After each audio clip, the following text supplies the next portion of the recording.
February 1st, 2024. We're going to start the day by opening the public hearing on Senate Bill 313 and recognize the prime sponsor, Senator Pearl. Welcome, Senator Pearl. Good morning and welcome to the committee. I see you have your full complement like we do sometimes. For the record, my name is Senator Howard Pearl. I am here to introduce SB 313. And I live in Loudon and I am the senator from District 17.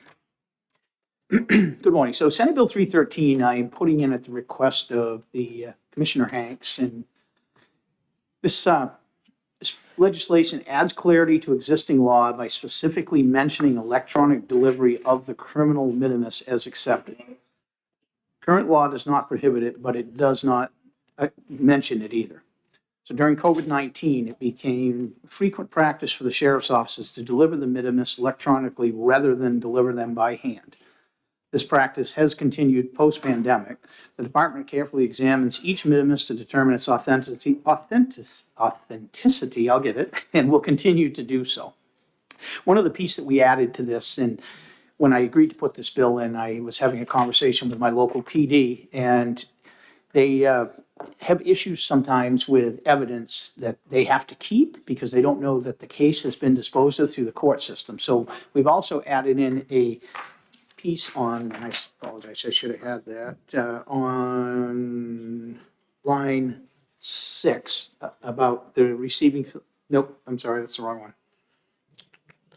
There's a section in here that also sends it to the jurisdiction of that is trying it. I apologize, I had my hand on it. It is in here. Line 12. Line 12, there we go. Yep. To the arresting municipality, thank you, I'm sorry. And the reason that's important is that will allow them to dispose of evidence once the case has been done. And if we're doing this electronically, it's simply adding them to the electronic chain. And with that, I will conclude my testimony and I will let the commissioner or whoever is speaking from the department explain to you what a minimus is. Well, thank you. Thank you, Senator. As I told you, I thought it had something to do with a farm. This is not farm related, I assure you. Thank you. I do understand that they'll give a better record. Are there any questions from the committee? Seeing none, thank you. All right, thank you. Appreciate what you do. The chair will call Helen Hanks.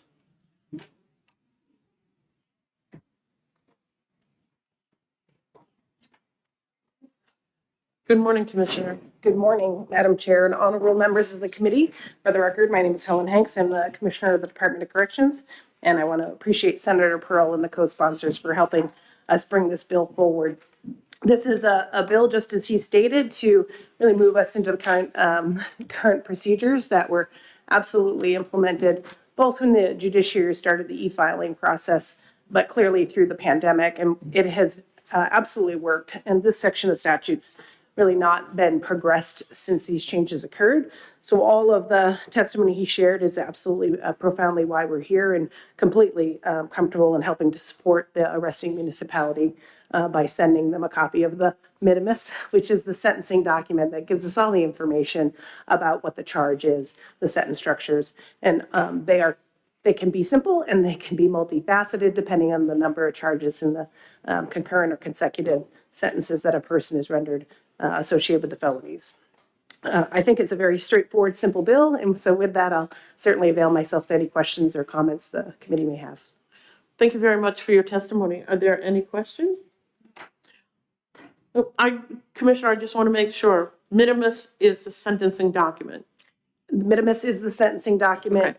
And may also include the indictment materials that gives us a description of the event. It is not inclusive of the police records or anything that comes from the prosecuting or defense attorney. It's literally the materials sent from the judiciary to us to affirm the person is sentenced to a term of incarceration.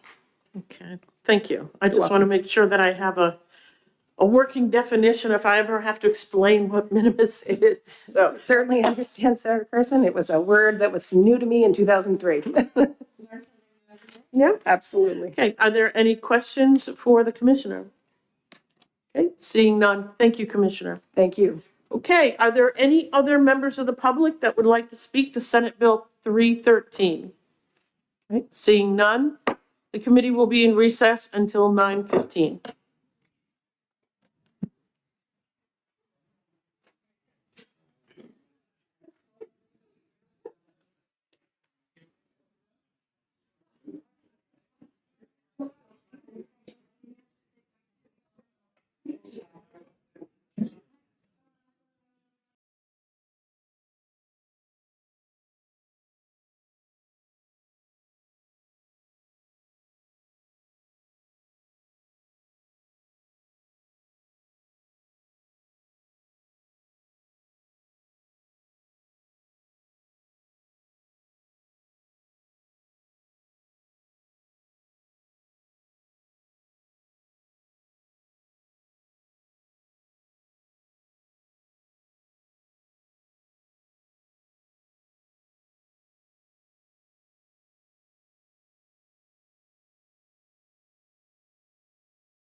committee will come out of recess, and we are going to open the public hearing on Senate Bill 359 and recognize the prime sponsor, Senator Altshuler.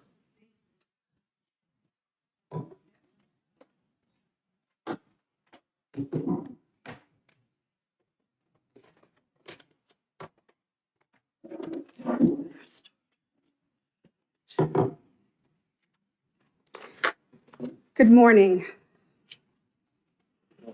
Morning. Thank you, Chairwoman Carson. Good morning, honorable committee members. My name, for the record, is Deborah Altshuler. I represent Senate District 24, which includes the towns of Exeter, Greenland, Hampton, Hampton Falls, Northampton, Stratham, and Rye. This proposed bill, Senate Bill 359, seeks to amend RSA 4574 and raise the age to enter into a marriage contract to 18. As of July of 2023, 10 states have banned underage marriages, with no exceptions, requiring marriage applicants be a minimum of 18 years old. In Delaware and New Jersey, they passed this in 2018. Pennsylvania and Minnesota in 2020. Rhode Island and New York in 2021, Massachusetts in 2022, and Connecticut, Michigan, and Vermont raised their age to 18 in 2023. In New Hampshire, the average age a woman enters marriage is 29.3 years old, and for men it is 26.8. Nationally, according to the U.S. Census Bureau in 2022, the median age for marriage is approximately 28.6 years old for women and 30.5 years old for men. Children entering into marriage contracts is wildly out of our norm. Between the years of 2000 to 2023, New Hampshire allowed 215 children to be married, 9 of them since the marriage age, which was just recently raised to 16. Child marriage is a tactic used by child traffickers to control their victims. The Center for Disease Control and Prevention conducts the National Survey of Family Growth, which gathers information on pregnancy and births, marriage and cohabitation, infertility, use of contraception, family life, and general reproductive health. The survey results are used by the U.S. Department of Health and Human Services and others to plan health services and health education programs and to do statistical studies of families' fertility and health. According to the NSFG, after 5 years of marriage, couples who married as teens have a 38% risk of divorce, and those who got married between the ages of 20 and 24 had a 27% risk. It drops down to 10 if you wait until you are between the ages of 30 and 34 to get married. 80% of all child marriages end in divorce, and there is no data to support child marriage. Children entering into marriage contracts is not a path for success for Granite State children. Senate Bill 359 empowers Granite State adults to enter into the contract of marriage as legal adults. Previous objections to this proposal include the wildly creative hypothetical of a 17-year-old service member shipping off to war and potentially leaving behind a pregnant girlfriend with no access to medical services. And while that makes for a heart-wrenching Hallmark movie, it has absolutely no basis in today's reality. 17-year-olds can only enlist with parental permission, and the pregnancy exception is instead used as a way, in most cases, to avoid rape charges. A marriage license can indeed cover up sexual assault. The United States State Department labels marriage before the age of 18 a human rights abuse.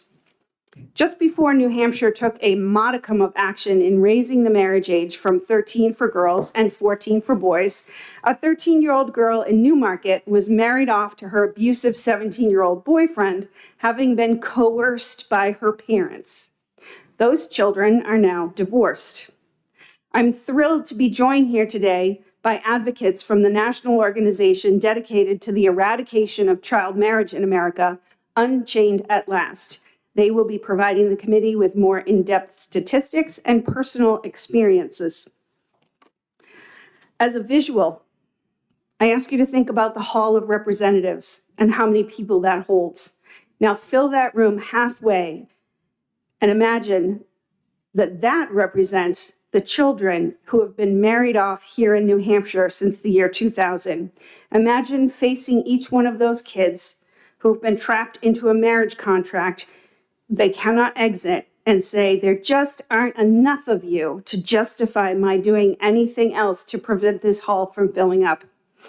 Keep in mind that none of those children can gain sanctuary in a domestic violence shelter if they need it, because they are not old enough.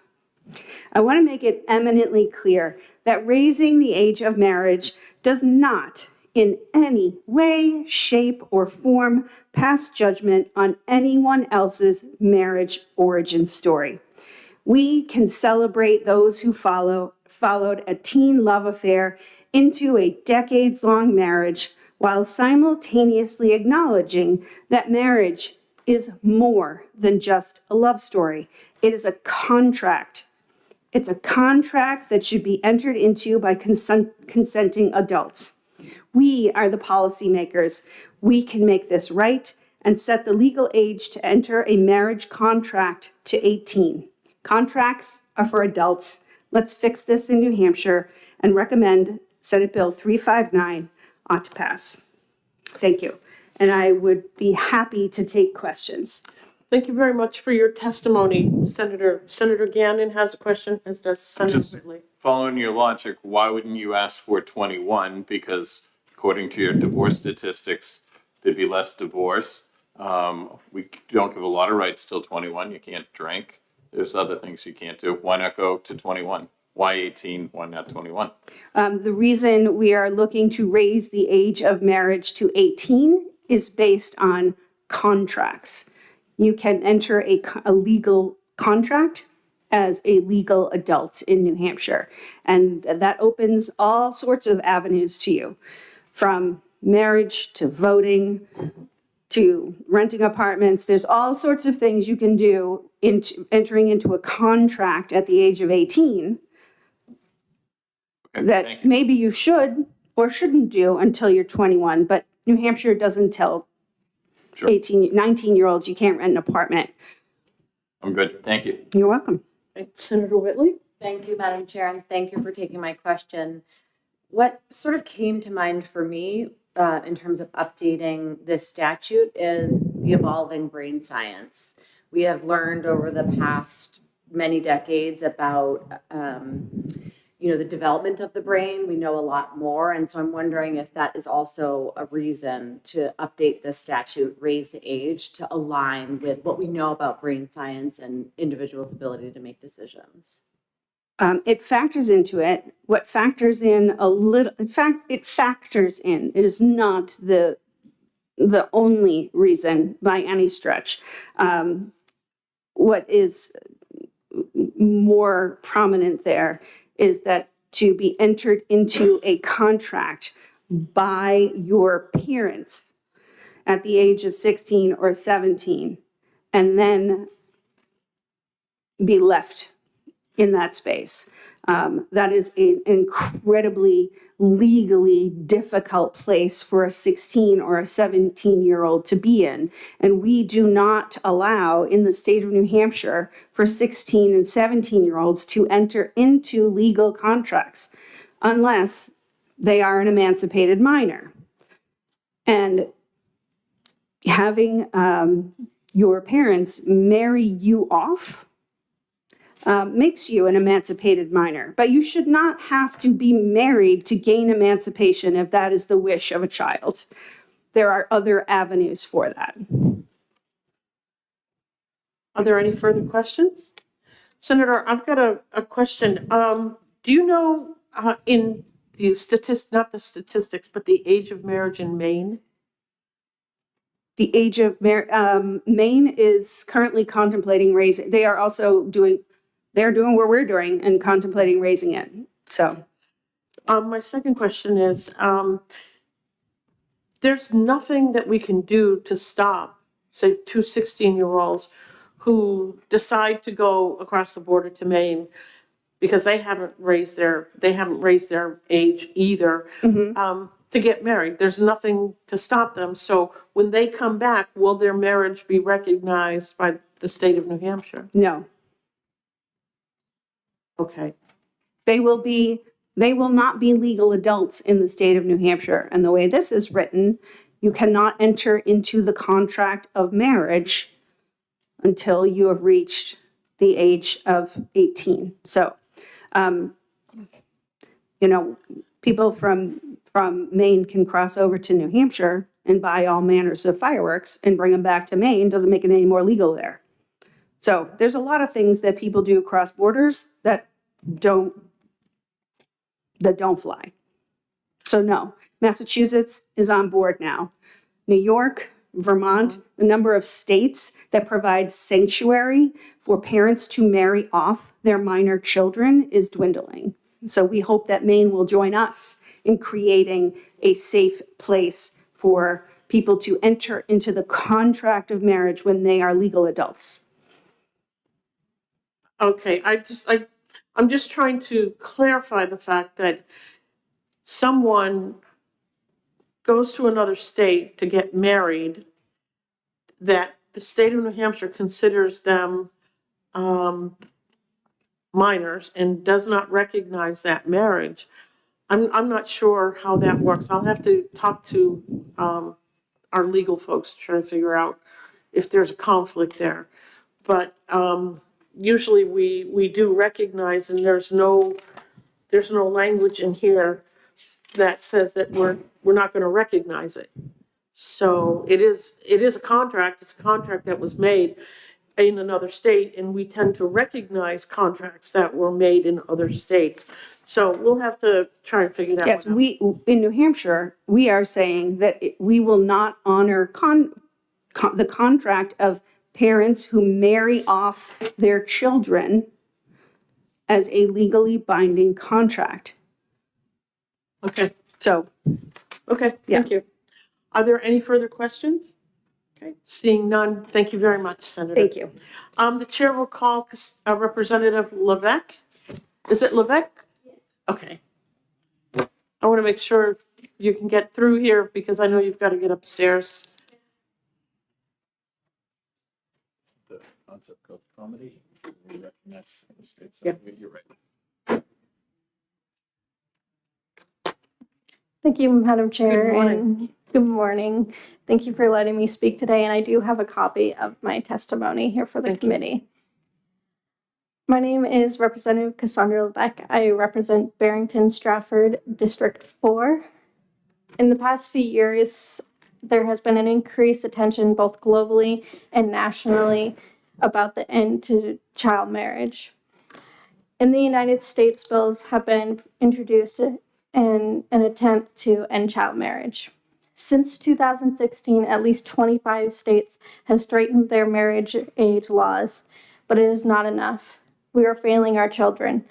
We should be stepping up and fully protecting them from this human rights abuse. We as legislators should not be taking the stance that it is in some instances okay to violate a child's human rights. You may ask, how is child marriage a violation of child rights? Children have the right to education, to live their life free from violence. Children have the right to the best health care possible, the right to a clean and safe place to live and develop in the best way possible, and they have the right to information on how to be safe and healthy. Survivors and those that help these children will and have testified in multiple venues that these rights are violated when children enter into marriages with adults. The U.S. government has acknowledged that child marriage is a human rights abuse. Abolishing child marriage is part of a larger global strategy to promote gender equality and reduce poverty. According to U.S. Global Strategy to Empower Adolescent Girls, child early and forced marriages arise from and often perpetuates gender inequality. It is a human rights abuse that contributes to the economic hardship and leads to underinvestment in girls' educational and health care needs. Child early and forced marriage undermines economic productivity, threatens sustainable growth and development, and fosters conditions that enable or exacerbate violence and insecurity, including domestic violence. It produces devastating repercussions for a girl's life, effectively ending her childhood. Early marriages forces a girl into adulthood and motherhood before she is physically and mentally mature, and before she completes her education, limiting her future options, depriving her of the chance to reach her full potential, and preventing her from contributing fully to her family and community. Let me further state that when you open the door for child marriage, it is not only a child in child marriage we are allowing. We are allowing adults to marry children. We are allowing this venue for human trafficking. We are allowing the corrosion of children. There is more at stake than teenage romance and high school sweethearts marrying. Child brides face serious consequences. Girls who marry at 18 or younger at a 23% higher risk of heart attacks, strokes, diabetes, and cancer. They are significantly more likely as adult women to present with psychiatric disorders, substance abuse disorders, mood disorders, anxiety disorders, and personality disorders. In New Hampshire, we have the lowest rates of teen pregnancy in the country, yet there are those that will use misinformation about teen pregnancy to advocate for keeping this law. Did you know that child brides are 130% more likely to be pregnant and have a child before they turn 18 than unmarried girls who live with their parents? According to the World Health Organization, complications from pregnancy and childbirth are the leading cause of death globally of girls between the ages of 15 and 19.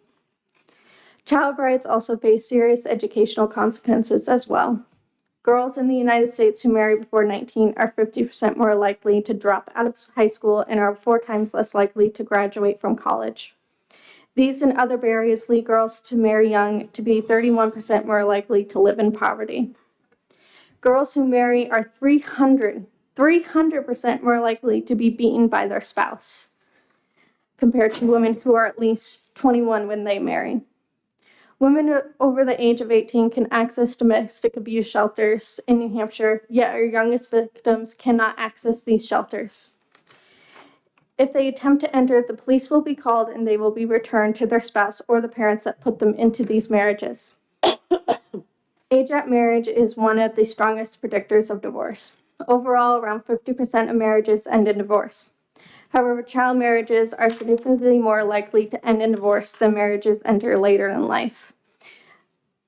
Child marriage has an 80% chance of divorce. That is higher than the average for the United States. While we are on the subject of divorce, women over the age of 18 can contract a lawyer and get a divorce. However, it is a long-standing legal principle in the United States that minors do not have the legal capacity to enter into a legally binding contract, and every state has statutorily restricted the enforceability of contracts entered into with minors. Marriage is a unique permanent binding contract with far-reaching impact that requires a judicial order to terminate. When minors marry, even with the parental consent, it is the minor who acquires legal obligations and faces the potential consequences of the marriage. And its dissolution, including alimony, property distribution, and legal fees. Allowing minors to marry is inconsistent with existing policy. We also know adolescents' brains are not fully developed until they reach their early 20s, generating concern about minors' ability to consent to marriage. Around the country, the age of majority is 18. Those aged 17 and under are not permitted to enter legally binding contracts to make their own education decisions unless they are emancipated. They cannot buy cigarettes, they cannot vote. There are currently bills in the House committees that say they have no privacy in libraries, and parents or guardians should be able to get a list of what they read and what programs they attend. Other bills say they cannot ride a Class 3 e-bike, all because they have not reached the age of majority and they don't fully understand the consequences of their choices. Yet here we are debating a bill that would allow them to enter into a potential lifetime contract. I started my journey when I was 15. I talked with organizations like Save the Children, Girls Not Brides, UNICEF, and my longtime partners Unchained at Last and Santa International. I've researched for years, talking to victims and survivors and experts who study child marriage. I have read studies, research papers, and arguments. I have studied data in both sides of the issue, and the results are always the same as I knew at that young age. I knew that child marriage was wrong and that it was detrimental to the children who it involves. I understood the ramifications of these marriages. At 15, I was a year younger than my 3 grandmothers who were child brides. My family stands as witnesses to the horrendous effects that these marriages have on the generations behind them. The scars of domestic abuse, alcohol and drug abuse, lack of education, and poverty are personal reminders that they lived the lives that they led. It is with their memories, their stories, and the support of the community that I have become a member that I am today and stand up against this archaic, unnecessary practice. Thank you for letting me speak today, and I will take any questions that you have. Thank you very much for the testimony, Representative. Are there any questions from the committee? Seeing none, thank you. The chair will call Emma Savigny.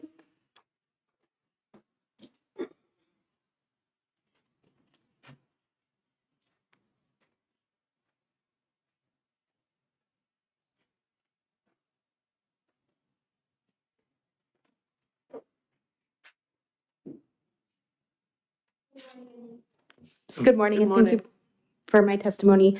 I am Emma Savini. I am the Children's Behavioral Health Policy Coordinator at New Futures. New Futures is a nonpartisan, nonprofit organization that advocates, educates, and collaborates for the health and wellness of all Granite Staters.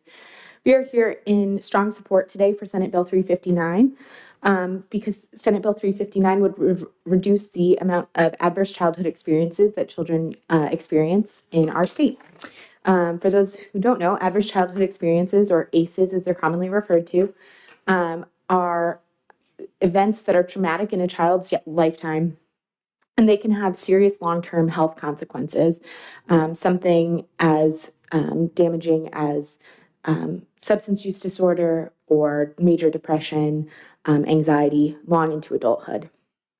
Furthermore, even experiencing something as few as 4 ACEs in one's childhood can result in poor mental health outcomes, poor financial outcomes, poor educational outcomes. And so when children are experienced to a lot of the trauma that surrounds childhood marriage, these ACEs can compound and create long-term real effects. The good news is that these ACEs are preventable, and there are mitigating factors that can be introduced into a child's lifetime to help address these concerns that surround the trauma. Raising the age of marriage to 18 would help in mitigating ACEs, and it would be a simple way to reduce the trauma children face when subjected to childhood marriage. I'm strongly urging the committee to vote ought to pass on Senate Bill 359, and I'm happy to take any questions. Thank you very much for your testimony, Ms. Savigny. Are there any questions from the committee? Okay, seeing none, thank you. The chair will call Lynn Courier Stanley.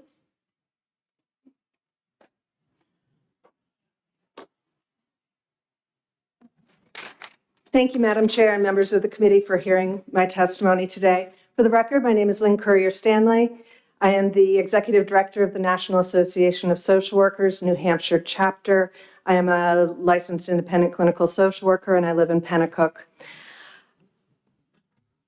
This bill really is not about maturity. It is about legal rights and responsibilities. And some of the people who will also be speaking after me can speak in more detail about this. If it was about maturity, Senator Gannon, you raised the question of how about 21?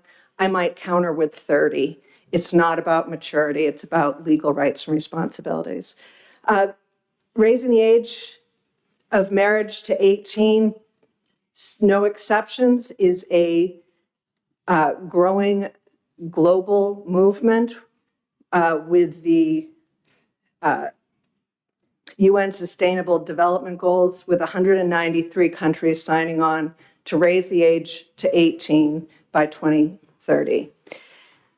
And while you've heard of the growing number of states who have also set bright line legislation, no exceptions, 18, knowing that New Hampshire does not make decisions because everybody else is doing it, one of my concerns is the requirement is that one of the parents be a New Hampshire resident.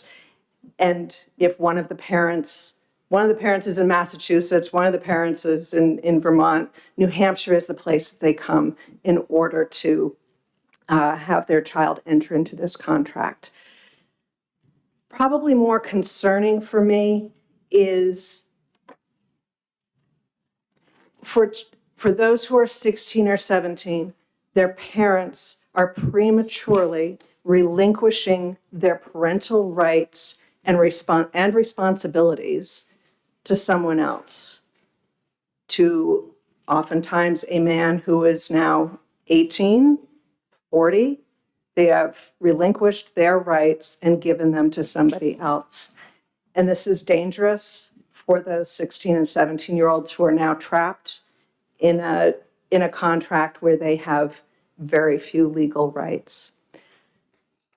I'm urging you to please say yes to Senate Bill 359, and I'm happy to answer any questions that you might have.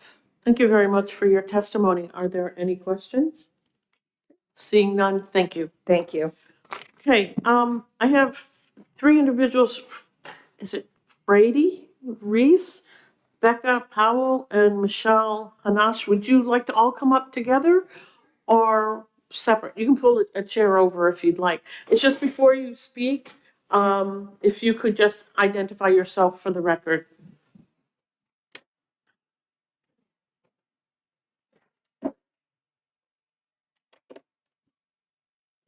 Good morning.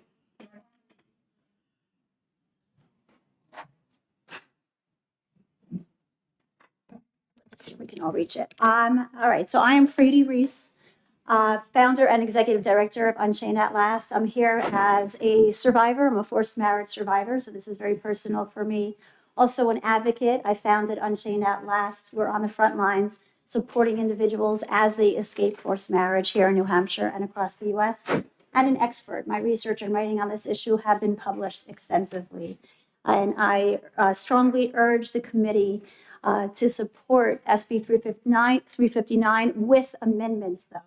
And I do want to point out, I put it in the written testimony that we submitted, that the bill as written inadvertently omitted a few statute sections that also need to be amended if we're going to effectively end child marriage in New Hampshire. So what I want to do is, first I want to talk about the fact that I know that in 2018, the legislature did pass a bill to make the marriage age, instead of 13 for girls, 14 for boys, made it 16 as it is today. It was a very good first step, but we are here today to talk about why it didn't go far enough. And one of the main reasons is, if you look at the data that we have, between 2000 and 2018, 96% of the minors who married in New Hampshire were age 16 or 17. So that means that the law that passed in 2018 protected approximately 4% of the people it was intended to protect. But the 16 and 17-year-olds, those are the most likely ones. They were always the most likely to get married. And we know that since the bill passed and went into effect on January 1, 2019, since then, 9 minors have still been married off here in New Hampshire. So we're here to come for the second piece of that. I want to also preemptively answer two of the main questions I get because I've been testifying around the United States around this same legislation to make the marriage age 18, no exceptions. Two of the most common questions that I get. One is, what if one of them is in the military? What if one of them is a service member? Should that be treated differently? And what I am wanting to tell you here today is, a service member does not need to be married to somebody in order to list them as the beneficiary of their death benefits. A service member can list anyone, including the unmarried mother of his baby, if it's a male and in the service, and his girlfriend back at home is pregnant or has a baby. He can still list her as his beneficiary. Now, of course, he would not be able to give her his life benefits, the insurance and the housing that come with military. But I strongly urge you, when you're setting public policy, not to use a girl's current financial dependence if she's pregnant or has a baby and for some reason can't rely on her parents, not to use that current financial dependence to marry her off, subject her to a human rights abuse, and set her up for a lifetime of financial dependence, because we know that once a girl marries before 18, she is much more likely to end up living in poverty and to have to get those benefits for the rest of her life. We like to say Medicaid, not marriage. There's no reason that that girl should then be married off. I can tell you at Unchained, we have worked with survivors who were forced to marry, girls who were forced to marry service members. And a girl like that should not get any less protection than a girl in any other situation. There's only one US state that has a military exception to the marriage age, that is Alaska. And in fact, around the world, we can't find any other state that has a military exception to the marriage age. And I also should mention that we do have support from veterans and service members groups. I know you have a written testimony. Thank you. The other question that I get a lot is, what if a girl is pregnant or has a baby? And over here, I want to say that there used to be a lot of states had a pregnancy exception to the marriage age. Not only have states been moving away from that, right now there are only 5 states left that, actually, no, I'm sorry, 4. There are 4 states left that allow a pregnancy exception to the marriage age. And in fact, more and more states now specify in their laws, even if they still allow child marriage, that pregnancy is not enough of a reason for a girl to marry. 2 main reasons for this. One is, again and again, pregnancy exceptions have been used to cover up rape and force girls to marry their own rapists. And so many of these stories got national headlines that legislators started moving away from this pregnancy exception.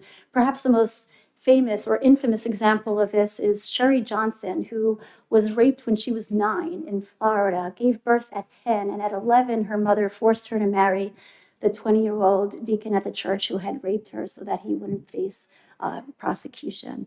And then the other main reason that pregnancy exception is bad public policy is that we all used to think that a girl was better off if she was pregnant, that she was better off if she got married. But actually, studies show the opposite, that a pregnant teenage girl in the United States who marries is more likely to suffer economic deprivation and instability than a pregnant teenage girl who stays single. So for these 2 main reasons, states have been moving away from pregnancy exceptions. Now, remember also, there used to be repercussions for a girl who, or anyone, a woman who had a baby out of wedlock. There were legal repercussions. There were illegitimacy laws that treated the baby differently. But that has changed. We don't have this anymore. There are no longer legal repercussions. And even the Catholic Church's canon law since 1999 has established that a baby born out of wedlock has all the same rights as any other baby. If a girl is pregnant and she's not yet 18 and she wants to co-parent with the father of the baby, they can easily do that outside of marriage in year 2024. He can establish paternity, and the 2 of them can co-parent, and when they're both 18, if they still want to marry, they can marry then with no real repercussions. So besides, we know girls can get married, can get pregnant as young as 8. Do we really want to see girls as young as 8 getting married? So I'm happy to answer any other questions you might have. And by the way, Chair Carson, also, if I may talk about the question you raised about a girl going to Maine to get married. So the marriage age right now in Maine is 17. We are hoping to change that, and we are looking to make the marriage age 18, no exceptions in all 50 states. Every one of New Hampshire's other neighbors have already made it 18. Even if a marriage from another state were recognized, because my understanding is that a marriage in another state would have to be recognized in New Hampshire, that's required under the Constitution. But even if that were the case, there's no, as I said, we're going to change the marriage age in Maine. But for us, we shouldn't allow marriage here just because somebody might find some way to get around it. Somebody can also take their child overseas or take them across the country to one of the 40 states that still allow child marriage. But what we need to do is do what's right for children right here, set public policy that sets a strong example well, first of all, sets an example for other states, but also makes clear that here in New Hampshire, we do not support a human rights abuse and a nightmarish legal trap that destroys girls' lives. Thank you for your testimony. Are there any questions? I have a couple of questions. We know that there are cultures that support child marriage, and there are religion that support child marriage. How does this intersect with that? Because we want to respect cultural mores, we want to respect religious doctrine. And so how does this intersect with that? Yeah, absolutely. So first of all, on the religion question, every major religion, as we go across the United States, every major religion has come out to support ending child marriage. We've had interfaith testimony, Jewish, Muslim, and Christian faith leaders. We've had Catholic conferences written memos of support in multiple states to support ending marriage before 18. If you think about it, ending child marriage is entirely consistent with modern religious views. Modern religions tend to view marriage as an important union between two willing partners. Child marriage, you heard, has a 70 to 80% chance of ending in divorce, so it makes a mockery of the institution of marriage. It also can so easily be forced because minors have limited legal rights that leave them unable to consent to marriage. And in fact, the United Nations considers all marriage before 18 to be forced marriage. So for these reasons, every major religion supports. Now we do know there are some fundamentalist and more minor and insular religious groups, including the fundamentalist religious cult where I was forced to marry as a teen, that have in some states come out to oppose ending child marriage. I don't know, as far as I know, none of these religions require child marriage, but some of them are practicing this. I can tell you that the US Supreme Court has upheld legislation that incidentally forbids an act required by religion as long as the legislation doesn't target religious practice. Okay. That was the famous peyote case where the US Supreme Court said that state legislation that prohibited ingesting peyote is constitutional, even though it meant that people who were in a religious group that required them to ingest peyote was still constitutional because they passed the legislation because of the harms of ingesting peyote, not to inhibit religious practice. So this still would be constitutional and logical and the right thing to do. Thank you. Are there any further questions? Okay. Seeing none, please introduce yourself. Good morning. For the record, my name is Becca Powell, and I am the Director of Advocacy and Outreach at Unchained at Last. I want to talk about the serious dangers in the current law under which one parent can marry off a minor age 16 or 17 with judicial approval. At Unchained, we are direct service providers, as Frady mentioned, and we can tell you that when a minor is forced to marry, their own parent often plays a really important role in facilitating that forced marriage. So unfortunately, parental consent is often no more than parental coercion. And additionally, that judicial review process unfortunately puts the onus on a terrified teen to try to figure out some safe way to communicate to the judge that they're being forced to marry without facing potentially horrific repercussions at home if they were to be honest with the judge. We've spoken to hundreds of survivors across the U.S. who were married as minors in states where they were required to be interviewed by a judge, and not a single one has ever said that they felt they could be honest with the judge about what was happening to them. It's simply an impossible situation.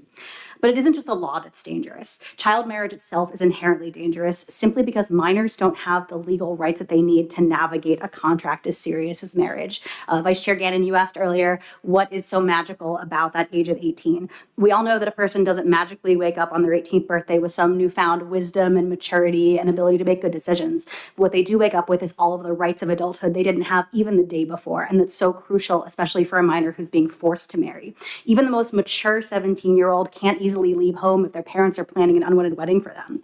Even if they could open the door and leave home, there's almost nowhere for them to go. In our experience, domestic violence shelters across the U.S. will routinely turn away unaccompanied minors. Minors can't easily retain an attorney because most contracts with minors are voidable, and a minor can't independently bring a legal action.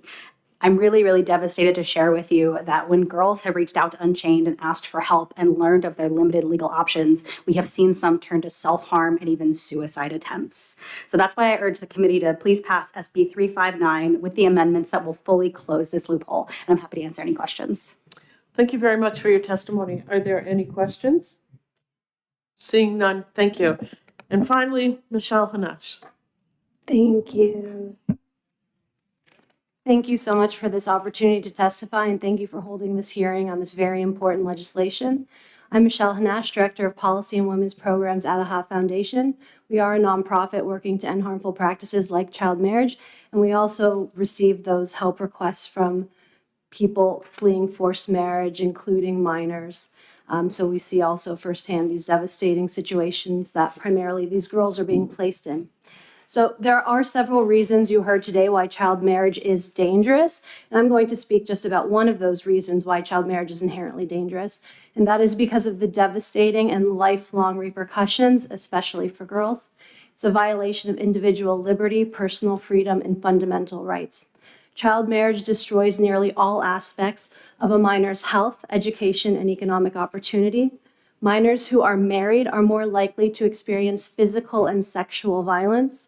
They're more likely to lose all sexual and reproductive rights, lose access to education, and live in poverty, and suffer additional instability and hardship. As you heard, 70 to 80% of child marriages end in divorce. And we know that a girl who's pregnant and married, her and her baby will both suffer much more economic hardship than a girl who actually is in that situation and stays single.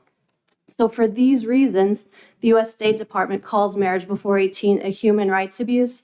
And for these reasons, the government has no business being in the child marriage business. I wish I could say it wasn't happening with alarming frequency, but you've already heard the numbers. You've heard that 215 minors were married in New Hampshire between 2000 and 2023. You heard that 9 were entered into marriage just since the law was amended.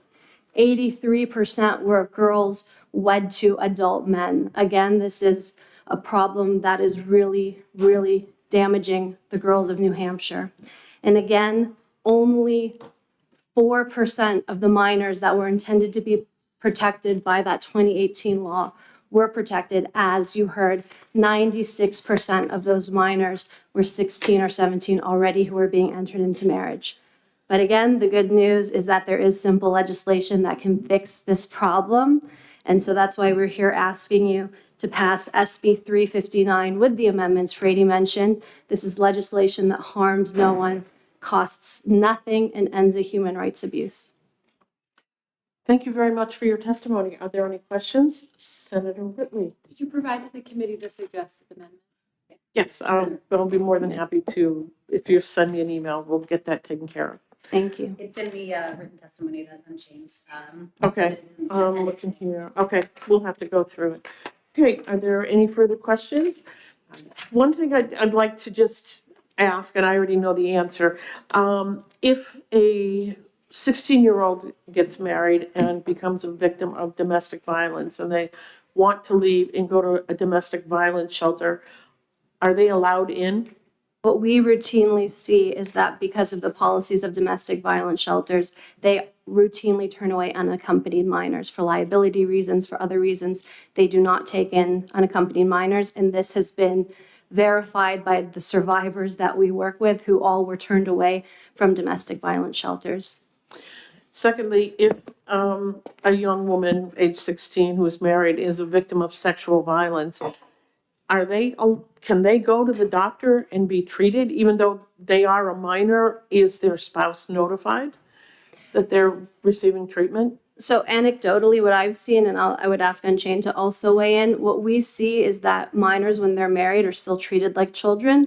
And whenever there's a guardian that's required to be present, they will act as if the husband is now their guardian. That would include, from what I've seen, even signing permission slips to go on a school field trip. I don't know if you've seen the same. If you have a child who, say, comes to the hospital who's a victim of sexual violence, is child services notified? So again, and I'm speaking anecdotally, unfortunately, what I've seen is that a girl who has been raped, who would show very obvious physical signs, she's pregnant, for example, so you cannot, there's evidence even of the rape. Law enforcement will not pursue that, what could be a crime if the girl is married. What we've also seen is that Child Protective Services doesn't know how to handle a situation when a girl is married. So just the fact that a girl is married tends to make people step away and say, okay, she's married. There's nothing we can do about it, whether that's legally true or not. Practically speaking, people step away from the situation and say, she's married. There's nothing we can do about it. Okay, thank you. Are there any further questions? Okay, seeing none, thank you all very much for being here and for your testimony. Thank you so much. Okay, are there any other members of the public who would like to speak to Senate Bill 359? See any? Okay, we're going to go ahead and close the public hearing.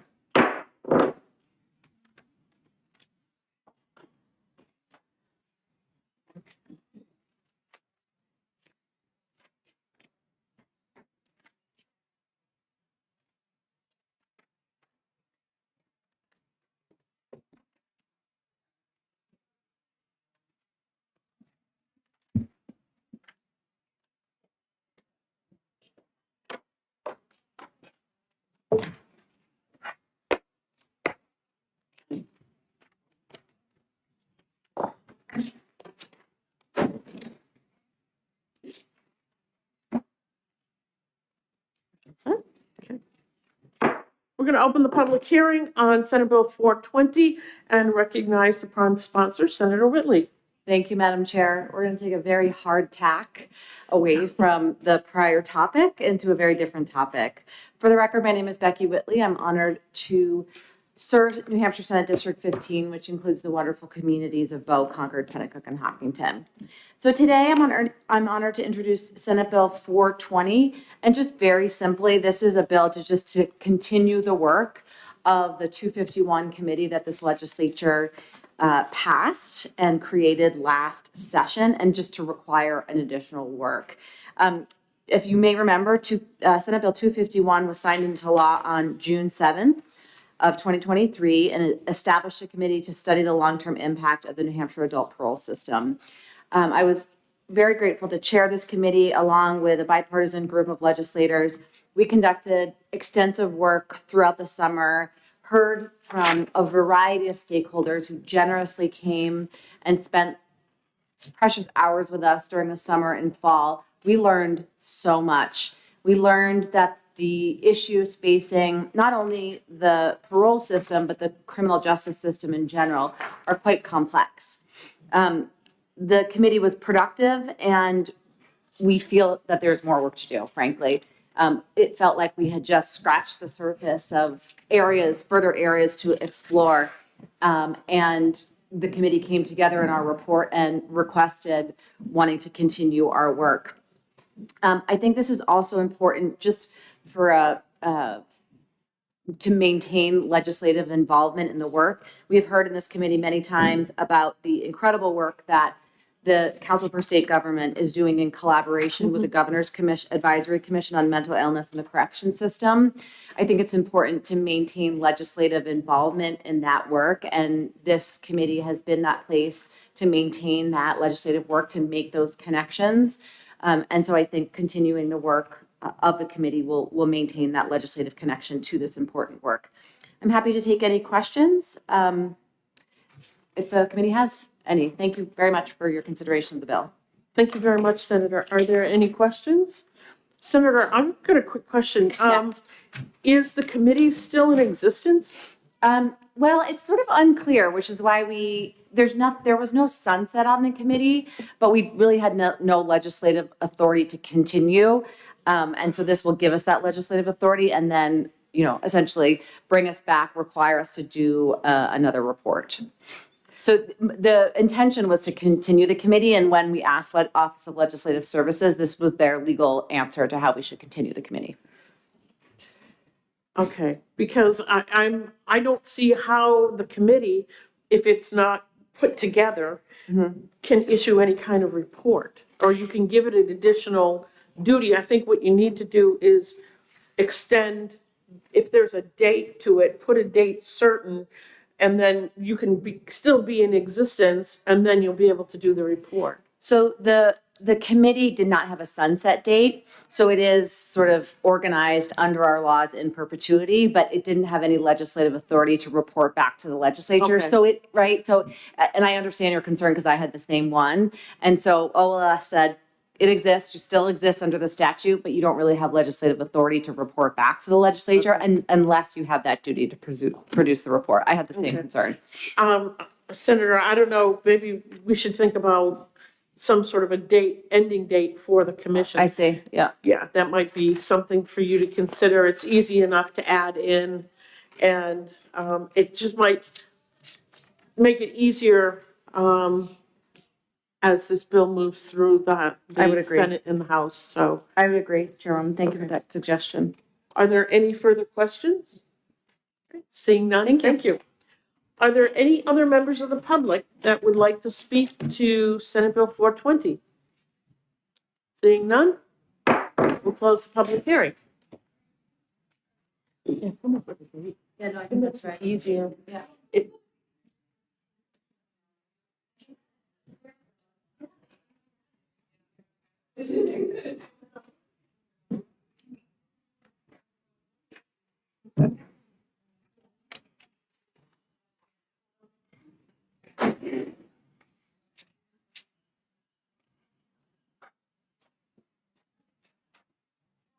I'll be quicker than her. No, I think that, isn't it 10? What one was that?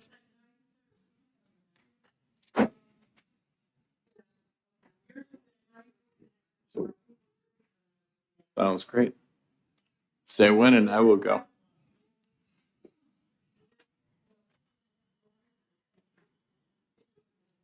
What's that? That's good.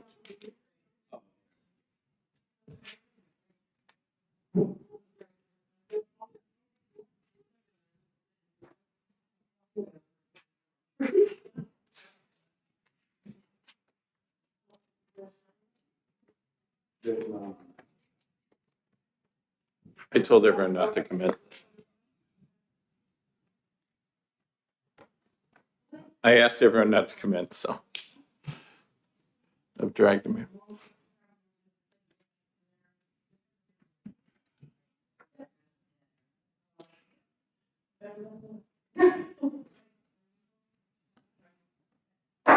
Thank you, Madam Chair. I'm Senator Bill Gannon. I represent the center of the wine country in Sandown, District 23.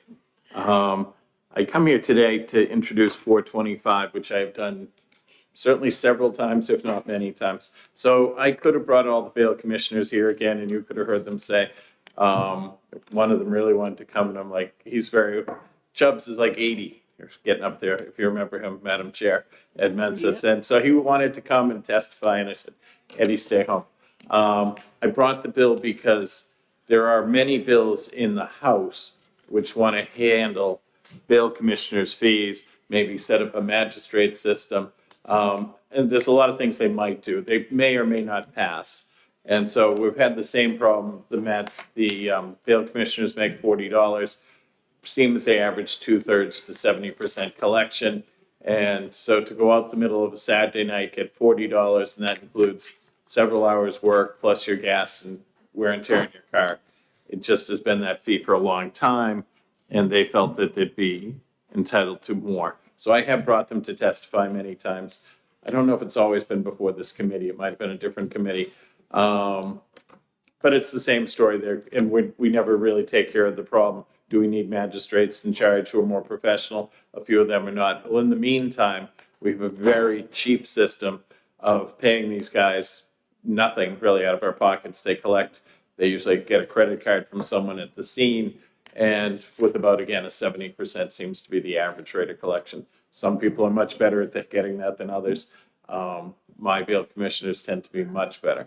But anyways, the $40 really isn't covering the several hours it takes, plus gas, getting called in the middle of their busy nights or Friday, Saturday, and Sunday nights at midnight to 4. So it doesn't really behoove them it's not financially very good for them at the moment. We don't pay them any gas. And so this was, if nothing comes of the we can sit on this and watch this bill for a little while. We'll see what they're doing in the House, but it doesn't seem like the system that they're approaching is we have professional magistrates, and it's going to be extremely expensive for the state. We have almost a free system of cost to us. Maybe we could just compensate them better. Hopefully in the future, we have maybe Senator, some of us have discussed this, and we thought maybe there could be one magistrate over 8 or 9 of the bail commissioners, so there's a little more semblance of teaching and order. But in the meantime, year after year goes by, they still get the same $40. And the state's very lucky we have these people who are saving us millions of dollars. So we should appreciate the resource they give us and consider going to the $60. Thank you, Madam Chair. Thank you very much for your testimony, Senator. Are there any questions from the committee? Oh, Senator Yes, Senator Whitley? Whitley. Thank you, Madam Chair, and thank you for taking my question. Could you refresh my memory about, did we passed this before? What happened? Did it die in the House? I don't know that we passed it, but did I not come before Judiciary? I've done it 3 or 4 times. I think the once I was before a different committee. ED&A. ED&A. So it's coming, it's always been, we're gonna take care of the bail thing, we're gonna have a better system. We're gonna just totally reorganize this, and it never happens. And so everyone thinks the 40 to the 60 is usually a good cost-effective tool for us as opposed to having a professional do it. Whether or not they're doing exactly the same quality job, whether or not we can, so we have like 90 bail commissioners. So to have them all get paid a professional salary would be millions and millions of dollars. This way we're paying nothing. Is it quite as good? That's an arguable point. I've met many of them who are good, and I'm sure there's a bad apple or two who don't do the job as effectively. The few I know are very good. They take the job very seriously. They learn at the hands of usually of another bail commissioner sort of mentors them. Is that the best process? Should we have more trained people? That's another argument. But in the meantime, this is the system we have. Year after year, we don't financially compensate them. And so, again, this one bail commissioner I know very well from Sandown tends to, other people turn down the Saturday night calls at 2 in the morning, 4 in the morning, Sundays. He's very responsive to these things. And he loves going out. He loves doing a good job in it. And he's really got himself to be a top-rate bail commissioner. Again, a lot of these people are in their 70s to 75. It's going to be a problem one way or the other if we don't address it and do a different type system, or if we do. It needs to be worked at better. This is a Band-Aid to take care of these people in the meantime. Thank you. Are there any further questions? Seeing none, thank you very much, Thank you. Senator. Are there any other members of the public that would like to speak to Senate Bill 425? Okay, seeing none, we'll close the public hearing.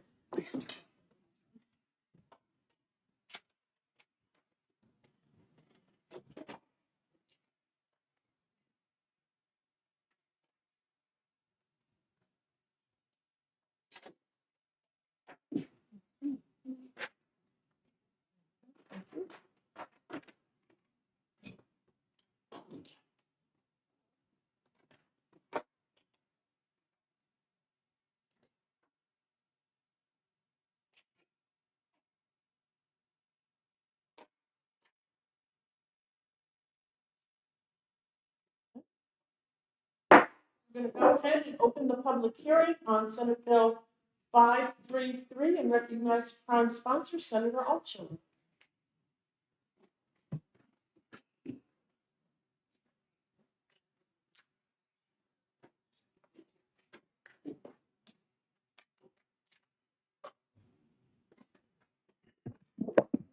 Good morning again, Senator. Good morning again, Madam Chair and honorable committee members. For the record, my name is Deborah Altshuler. I represent Senate District 24, which includes the towns of Exeter, Greenland, Hampton, Northampton, Hampton Falls, Stratham, and Rye.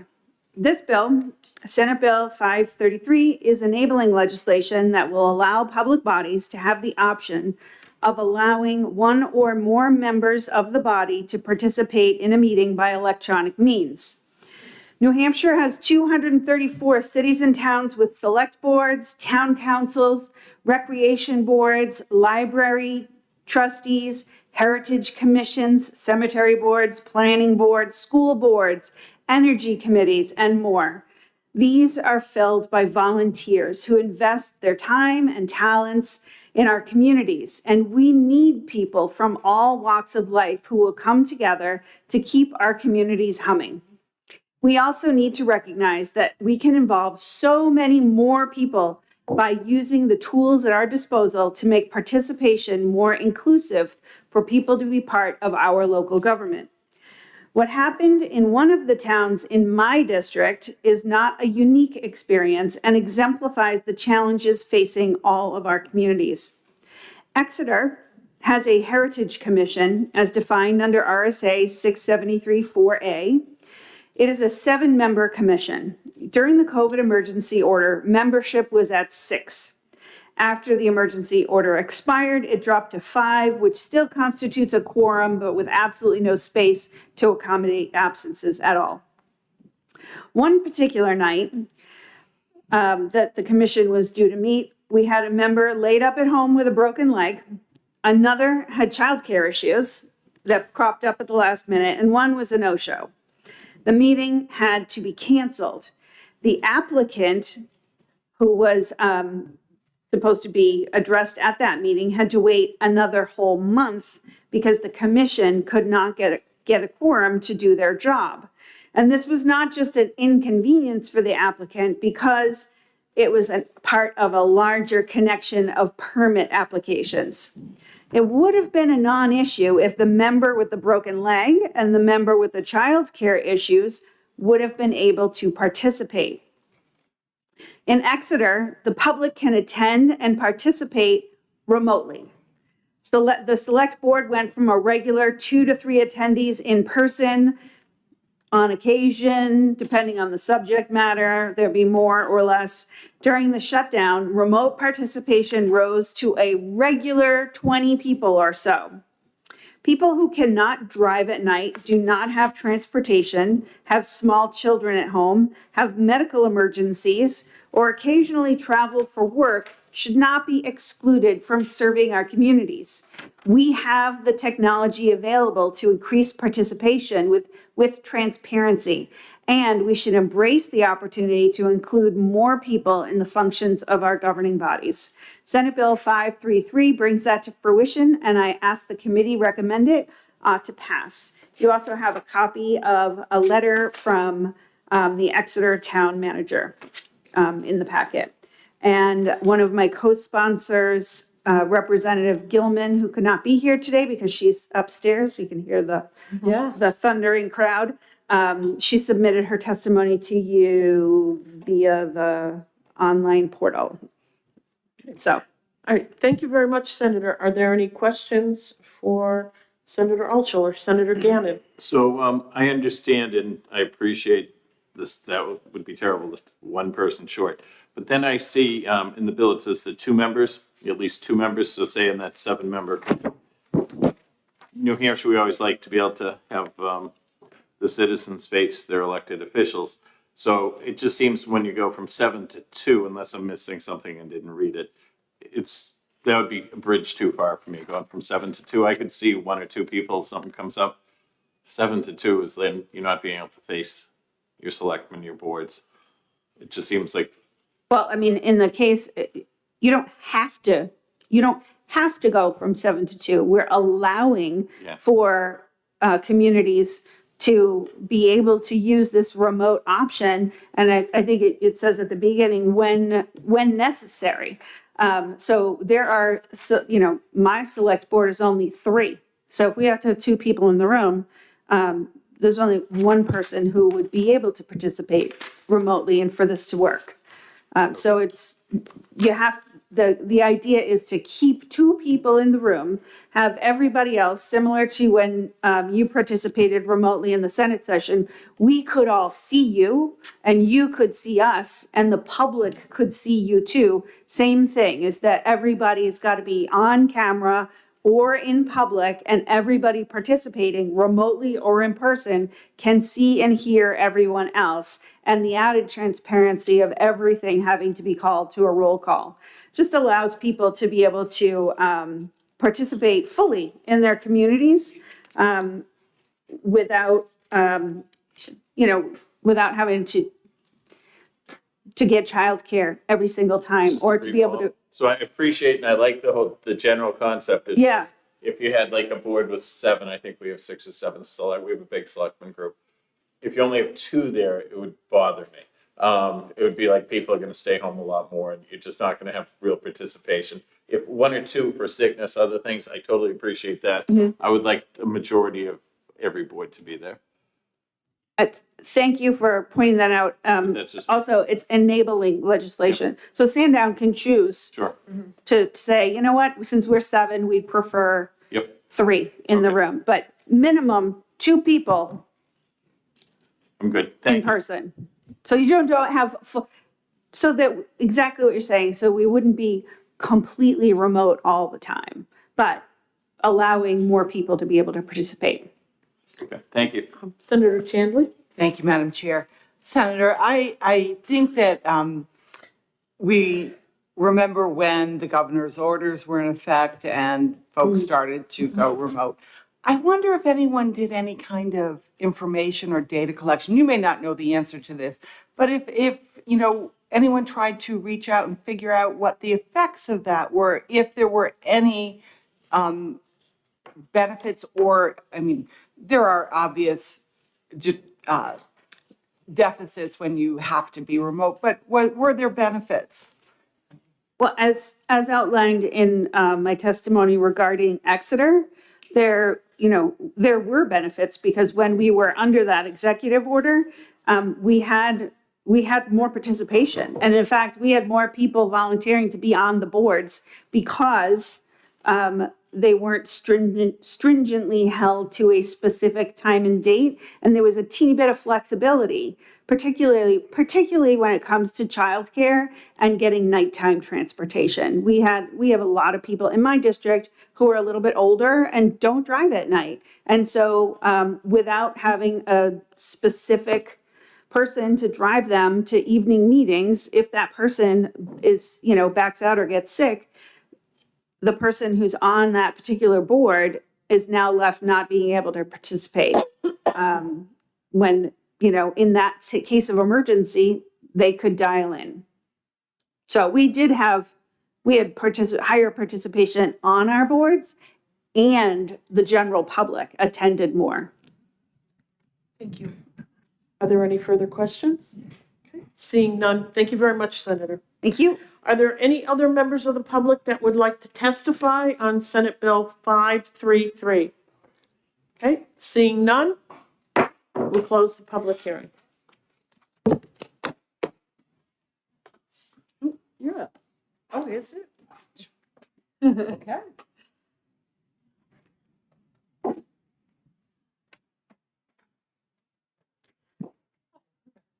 I know, what, is it just the House members moving around up there?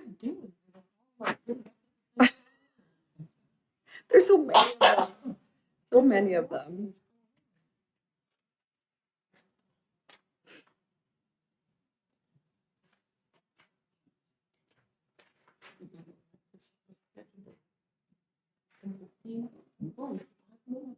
We are, I know. Doing great.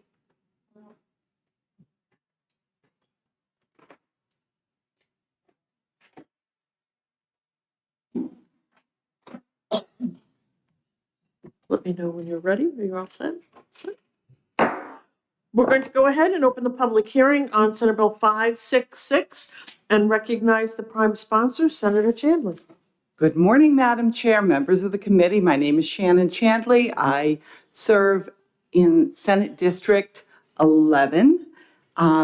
And I am here today to introduce to you Senate Bill 566, which would establish a committee to study foster care families and the foster care system. I have served in the legislature for a number of years. I served in the House previously, currently in the Senate. And I will say that in every session that I served, I received calls from constituents or some communication from constituents who were struggling with the aspects of the foster care system. I think, probably every session that I was serving, there was at least one person raising concern in one way or another. Recently, I will say that has ticked upward. Over the past couple of years, I've had a number of communications regarding foster care and the problems encountered by those wanting to be foster parents. Some of the issues, people have raised issues with dealing with and I'm using the word the system, because it is complex. And I have tried to think of ways to approach it. Maybe, perhaps we could make a modification in this way or another. But I realize that it's really quite complex, and a single bill would not be appropriate to address the magnitude of the issues, including the fact that we are always in need of more foster care parents. And I think we would be able to find foster parents if we could. There are issues and problems which we might want to solve that would help to attract people to become foster parents. Obviously, the most important people in this realm are the children, and we want to do what is best for those children. And I think this committee would be a way of looking at the issues and, most importantly, recommending potential actions. I've talked to some of the stakeholders and folks. I found widespread agreement that this issue should be looked at. As you can see, there's a number of sponsors. It's a bipartisan group of sponsors. And I think people who are willing to look at this issue and recognize the importance of finding a solution. Thank you. Thank you very much for your testimony, Senator. Are there any questions from the committee? Senator Whitley. Thank you, Madam Chair. This just occurred to me, and I'm a co-sponsor of this. I clearly, these are the people that I think about on a daily basis. So you may be aware that Senator Carson and I are on the Oversight Commission for Children's Services. She's the chair and I'm the vice chair, and it is really the most productive commission that I've ever been a part of because of everyone who's around the table. And I'm wondering if, it could be, because this is an issue that's going to be ongoing, right? And that we're not going to solve it in one session, right? So, we could also think about, putting in statute a subcommittee of the oversight. That's a very good suggestion, and it's one I considered because the Oversight Committee of the Department of Health and Human Services Oversight Committee does have one permanent subcommittee, but it is not, I don't believe it. The foster care subcommittee did exist for a while and there were reports, but I have not seen anything filed in quite some time. So I think that if this committee were to exist, this legislative study committee, it might make great sense for one of their recommendations to be putting in an oversight subcommittee. So. Thank you. Are there any further questions, comments? Okay. Seeing none, thank you. Thank you very much. Are there any other members of the public that would like to speak to Senate Bill 566? Okay, seeing none, we'll close the public hearing. The committee will be in recess until 1 o'clock. All right. That's a great idea. Like a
Good afternoon, everyone, and welcome to the Senate Judiciary afternoon session. We're going to start the afternoon by recognizing Senator Gannon, who is going to introduce his bill, Senate Bill 563. Thank you, Madam Chair. Thank you, honorable members of the judiciary. I come here before you to introduce 563. I'm Bill Gannon. I represent District 23. I'll spare you the 12 towns, but it is the center of the wine district of New Hampshire, Sandown, New Hampshire. The Biden administration has failed us. The United States no longer has a border. From ancient Rome to Ronald Reagan, it has been said that a country without a border will not long stand. It is the most important duty of a country and a state to protect its citizens and keep them safe. We need to vet the mostly good immigrants from foreign lands from the not so good ones. The result of not vetting, not having a border, is 100,000 dead from fentanyl. Schools in New York send their kids now home and they place illegal aliens there. In Massachusetts, Governor Maura Healey has told her citizens the hotels are full. Please take undocumented aliens into, do you have a room? Do you have a garage they could stay in? Take them in. She's emptying out recreational centers in Roxbury, near where my daughter lives, and filling them with non-vetted illegal aliens. According to the Committee on Homeland Security Majority Report, millions of illegals are increasing our rates of crime, adding to our housing shortage, and all at a cost of $451 billion to house, feed, shelter, educate, and provide medical care to these folks. In Rye, we had a mass murder of 12 who was from Brazil. He lived in Merrimack. I don't know if he commuted with a license or not, but he did commute to Rye, all under our nose. We had an arms dealer in Dover recently, and in Pittsburgh in September, a Mexican man who had been charged before and earlier deported in 2011 was charged with human smuggling of 4 other illegals. Under our failed border policies, every state in the country now faces substantial, irreparable harm. This makes every New Hampshire man, woman, and child less safe on the streets of Manchester to their homes in Bow. What does this do? This bill prohibits any government entity in New Hampshire from enacting or enforcing a sanctuary policy. Sanctuary policy means any policy, law, practice, or procedure that prohibits or impedes a law enforcement agency from communicating or cooperating with the Federal Immigration Agency to limit the enforcement of U.S. federal immigration laws. This bill allows local law enforcement to cooperate using their best efforts with federal immigration policy. This bill does not authorize law enforcement agencies to detain illegal immigrants solely because they were witnesses to a crime or victims of a crime. Thousands of criminals are apprehended at the border each year. We have no idea how many are slipping away.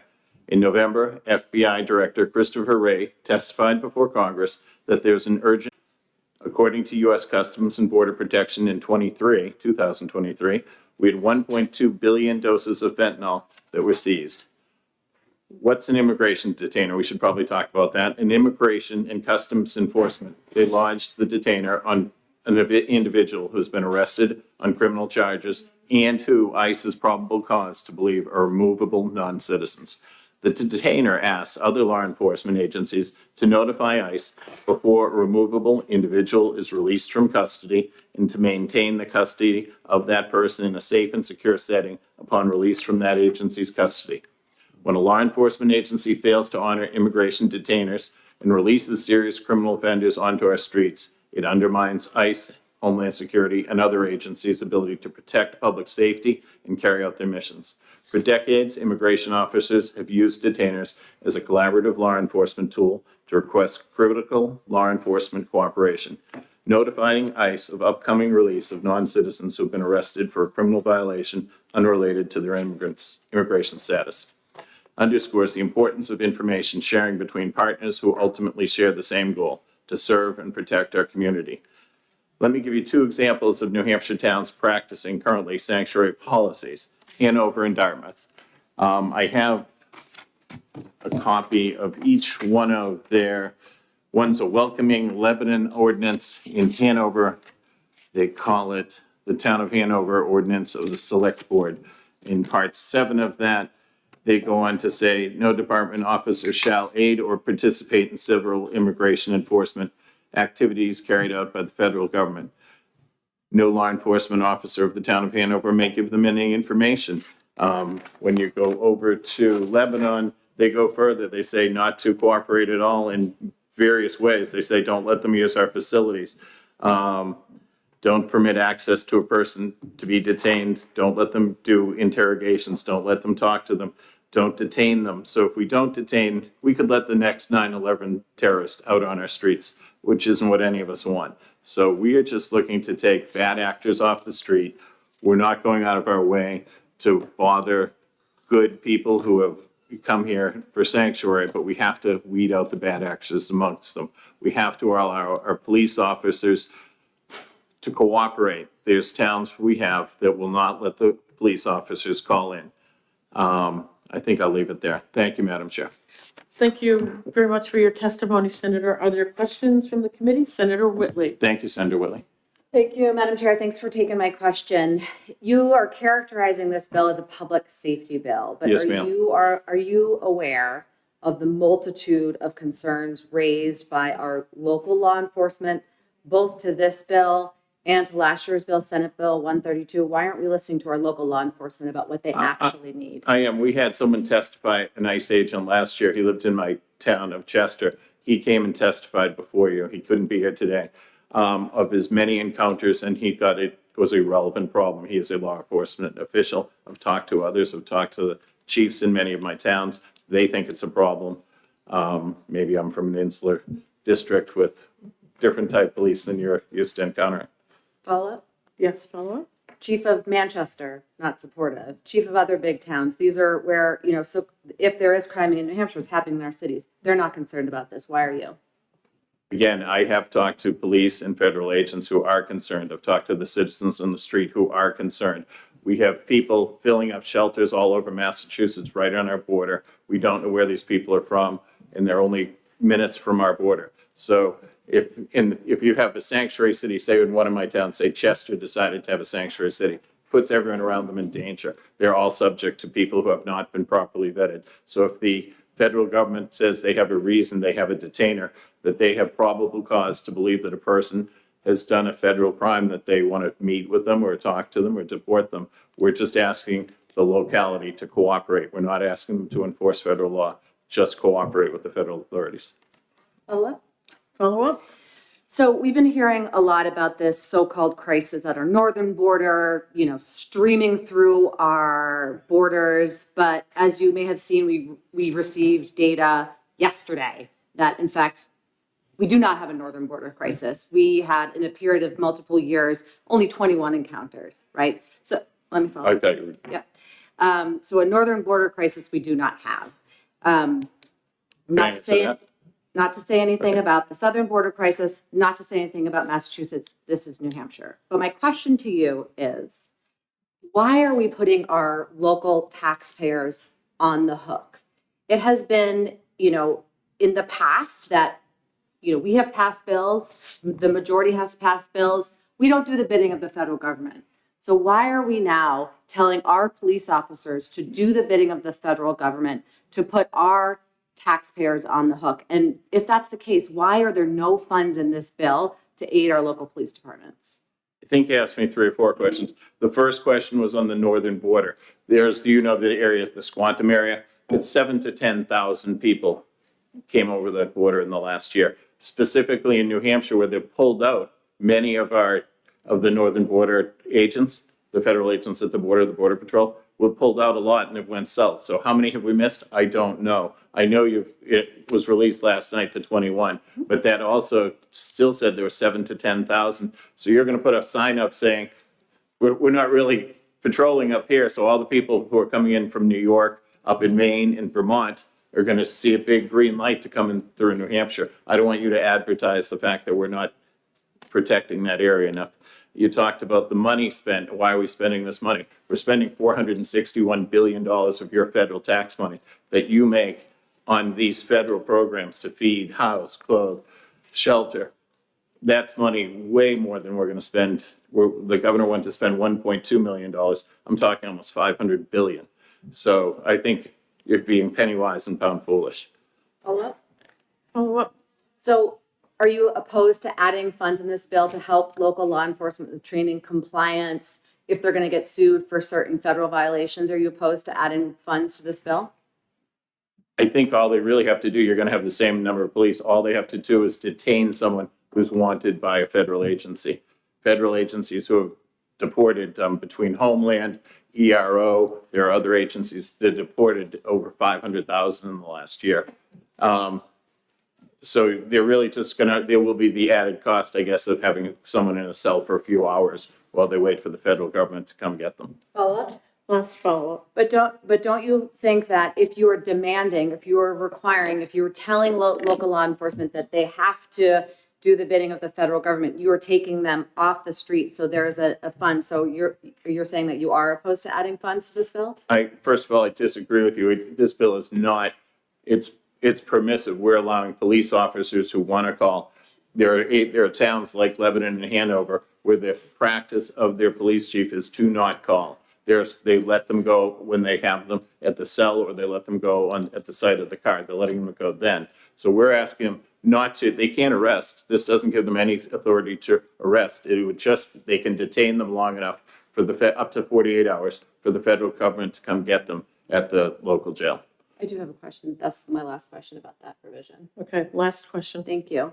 So unlike, I mean, you just spoke about that sort of mandate, and I do read it as a mandate. So unlike prior versions of the bill, this bill, quote, requires a law enforcement agency shall use best efforts to support the enforcement of federal immigration law. I read that as a mandate. You know, you're a lawyer, I'm a lawyer, but I am reading that as a mandate about, you know, what local police have to do, right? When federal law enforcement tells them what to do that. So can you explain that provision? So I'll humbly disagree with you. I think they're just saying detain. Just take the person in, detain. You don't have to interrogate them. You're not looking into what's going on. They have a federal detainer notice. They just want you to hold the person long enough for them to come get them. They're not asking you to try them. You might have to give them a meal or two, I guess, but it's a de minimis cost. And what are the best efforts? Excuse me. Very last one. And how do you describe best efforts? I'll let someone behind me testify to that. I think there will be. Thank you. Are there any further questions? Senator Gannon, I just have a quick question. Sure. What I understand you to be saying, and please correct me if I'm wrong, the reason why we have to involve local police is because the federal government has failed us. They have failed us as country by not doing their job on the border. Yeah, our citizens are less safe under the current administration because of their failed practices at the border. That is correct. And if I'm just going to follow up with one more question, do you agree with me that it is the responsibility of our state government to keep our people safe? And that's one reason why you filed this bill. I think the number one reason we're here is the safety of our citizens, all of us every day. Thank you, Senator. Senator Rabas? Thank you, Madam Chair. You named a few, two different municipalities that have the sanctuary policy. Do those municipalities have the resources or infrastructure to handle a large amount of migrants coming to their communities? I would think they most certainly do not. And if we don't pass such legislation, you're going to encourage more illegals to come here. Thank you. Are there any further questions? Seeing none, thank you very much, Senator. Thank you, Madam Chair. Okay, next, we're going to go ahead and call Margaret Burns.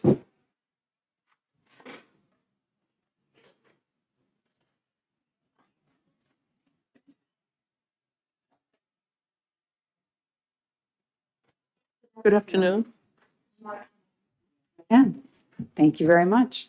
Good afternoon. I'm Margaret Burns, the Executive Director of the New Hampshire Municipal Association, and we are here this afternoon in opposition to Senate Bill 563 for two primary reasons. The first is lack of clarity in what the bill means for municipalities, and the second is that it creates an interference with local authority to manage the resources and protocols of municipal police departments. First, this bill does create a new mandate on municipal police departments. Page 2, lines 27 through 28 state that a law enforcement agency shall use best efforts to support the enforcement of federal immigration law. In creating this new mandate, Senate Bill 563 would usurp the decision-making of local police departments who are properly positioned to make decisions about the allocation of their resources and their internal protocols. In requiring them to use, quote, best efforts, the bill will ultimately require local police departments to assist in the work of the federal government or be brought to court by the Attorney General's office. Second, the language to use best efforts is vague. It begs the question, what does it mean to use best efforts? For example, if a law enforcement agency is busy when ICE requests assistance with a search and detainer, must the local police department drop everything and help? Will failure to do so violate this law? I know that we would not be able to advise cities and towns how to comply in a circumstance like that. Third, it may conflict with current legal requirements. Current law, RSA 265, Section 1-D on immigration checkpoints, states that when a municipal police department is informed by a federal agency of its intent to conduct an immigration checkpoint, the department must give public notice within 24 hours of the scheduled checkpoint. The question becomes, if this bill becomes law, would the municipality not be using best efforts to assist the federal government if it gave the required notice? Or if it failed to give the required notice because of this new law, it would almost certainly be sued by the ACLU, which has happened in the state of New Hampshire, putting the municipality between a proverbial rock and a hard place. There are two additional sections that raise questions for municipalities. The definition of sanctuary policy, page 2, lines 6 through 18, is overly broad and vague. It states that a policy can include, in addition to a law or policy, a practice or a custom. Questions that arise out of these words are, what is a practice or a custom? If a law enforcement agency is not able to assist a federal request twice in 1 year, is that a practice or a custom? Are they in violation of the law? This is not a question clearly answered by the language in the bill. Finally, the prohibition on the adoption of sanctuary policies, page 2, lines 22 through 25, is vague and may set up municipalities and local officials for violation of the law simply by engaging in speech. For example, the prohibition applies to even promulgating or endorsing a sanctuary policy. Promulgating can simply mean to make an idea known widely. And endorse can simply mean to say you think something is a good idea.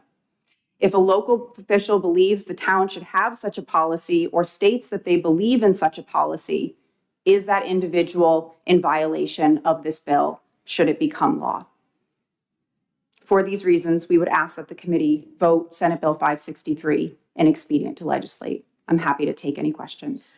Thank you very much for your testimony. Are there questions from the committee? Seeing none, thank you very much. Thank you. The chair will call Gilles Bissonnette.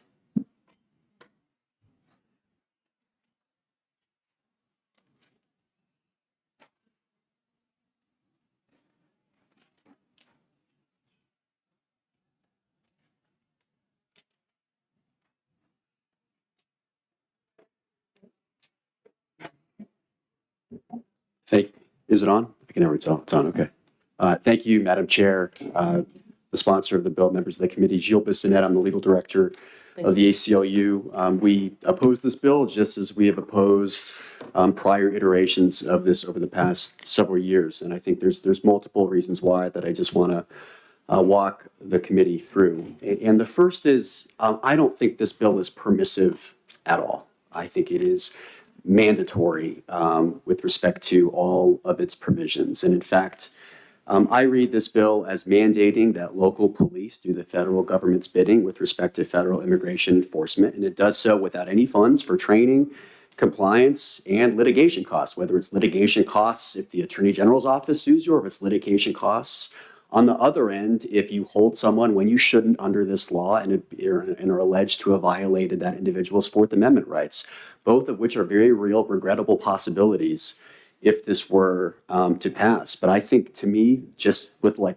prior iterations of this bill, this is a mandate. Best efforts means what it says, right? It says that a law enforcement agency shall use best efforts to support the enforcement of federal immigration law. Very, very expansive mandate for our local police departments. And I think the bill goes on to say that it is a mandate with respect to having to hold people for immigration detainers. There is nothing permissive about it. It is true, as the sponsor said, that you wouldn't need to try the person federally for a civil immigration issue, but that's never been local police's role. Here it is a mandate that they would need to at least hold that person up to 48 hours. Listen, that is a resource burden that I think is undeniable. So I just wanted to really be clear about that. That is how I view it. And I think that best efforts language, really does create a scenario where the federal immigration officials ask for anything from local police, and local police have to comply immediately. I just don't see any other plausible interpretation of that. And we all know that it is a job, I think, of local police to enforce state and sometimes even federal crimes. That is their job and obligation. But this requires them to do something far different. I want to be very clear, when we're talking about immigration violations, we are principally talking about civil immigration violations, where there is no indicia that a crime has been committed. But what this bill does is say if there's a detainer, someone is alleged to have committed a civil immigration violation, again, not a crime, local police, you need to do what we tell you to when we tell you to do it. That is never how we thought about local police's relationship with federal law enforcement. With respect to a bill enacted 2 years ago, that is not how the state has viewed the relationship between state and federal law enforcement concerning firearms. But somehow this bill really takes this opposite approach with respect to immigration. And I think the principle really should be consistent, that in New Hampshire, we demand that our local towns, in fact, do not do the bidding of the federal government. And that is because our local police departments know what their communities need, right? It is a principle of local control. They are accountable to their own citizens. And so I just think this bill really at its core really undermines what I think is a really fundamental principle that we have in New Hampshire. I want to go back to the point with respect to detainers and how this is, I think, again, not permissive, but a mandate to hold people for detainers. And I want to just explain what detainers are. Unlike criminal warrants, which are supported by a judicial determination of probable cause, ICE detainers, they're issued by ICE enforcement agents without any authorization or oversight by a judge or a neutral decision maker. And again, they are often really for civil immigration violations because being undocumented by itself is actually not a crime. Different scenario, right? If there is an allegation that a person, you see them cross the border, right? Or an illegal reentry situation, which are separate federal crimes. But being undocumented by itself, absent that criminal activity, visa overstay, which is a common example, though, isn't a crime. So a civil detainer isn't evidence that a crime necessarily has been committed. And why that's material is because if a local police officer actually holds someone on a detainer when there's no other state law basis for that detention, they will have potentially detained that person improperly because there was no criminal predicate. So they potentially could be violating that person's Fourth Amendment rights. That is the danger, one of the many dangers behind this bill. You are requiring now local police to prolong the detention of individuals when there's no otherwise state law predicate for the detention. And that creates constitutional problems. And that is, again, one of the problems with this bill. It puts municipalities and police departments in an awful situation where at the end of the day, it is the taxpayers of those towns that lose. Because if they comply with this bill's onerous requirements, they could be dealing with the lawsuit from the Attorney General's office. If they hold someone improperly, there are potential consequences on the other side. And I just think that is deeply unfortunate. The last point second to last point I want to make is that this undermines, in my view, community trust in law enforcement. When local police departments detain individuals simply due to their alleged undocumented status, they create an environment where these individuals are afraid to interact with police. Now, I do want to flag that this bill is different from prior versions insofar as it does create some limitations or carve-outs for victims of crime and witnesses of crime, as the sponsor articulated. But that is not remotely sufficient, in our view, to address the real community harms that this bill would create. And that's because every person from every community should feel free to engage law enforcement for any reason whatsoever, even if they are not a victim of a crime, even if they haven't witnessed a crime. And of course, people can report crimes even if they didn't witness it, right? And we want to actually encourage that This would deter that. This would deter individuals from engaging the police to come to community events, helping the police to solve a crime, even if they weren't a witness to it, asking the police to conduct more patrols down the street, and just providing feedback more generally, things that we need every community member to feel safe to be able to do. And I think this would deter that. Lastly, I have to comment on this with respect to the data in the northern border, in part because our office was involved in it. We do not have a northern border crisis. I think the data is clear.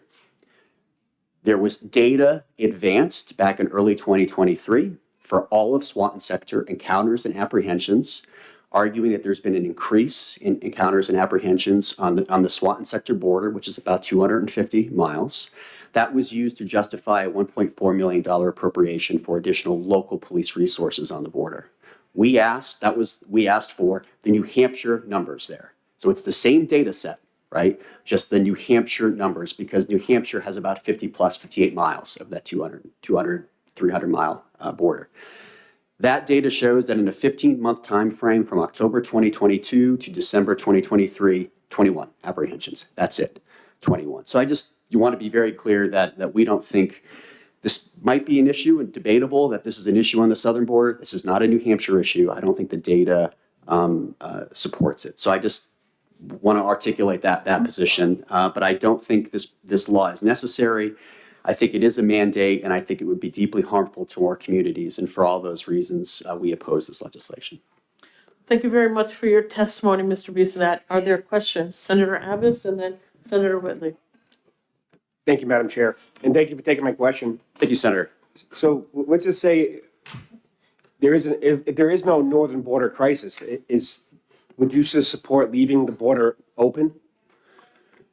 We don't have an open border, in my view. In fact, I think I wouldn't necessarily. If you go to the northern border, individuals are stopped all the time by federal Border Patrol agents because they are there. And in fact, the 21 apprehensions reflect that. I think the 21 apprehensions reflect that Border Patrol is there. It also reflects that the Border Patrol agents there don't have that much to do because there are not that many individuals actually coming across that border. There are good reasons and reasons why. The border is not a monolith, right?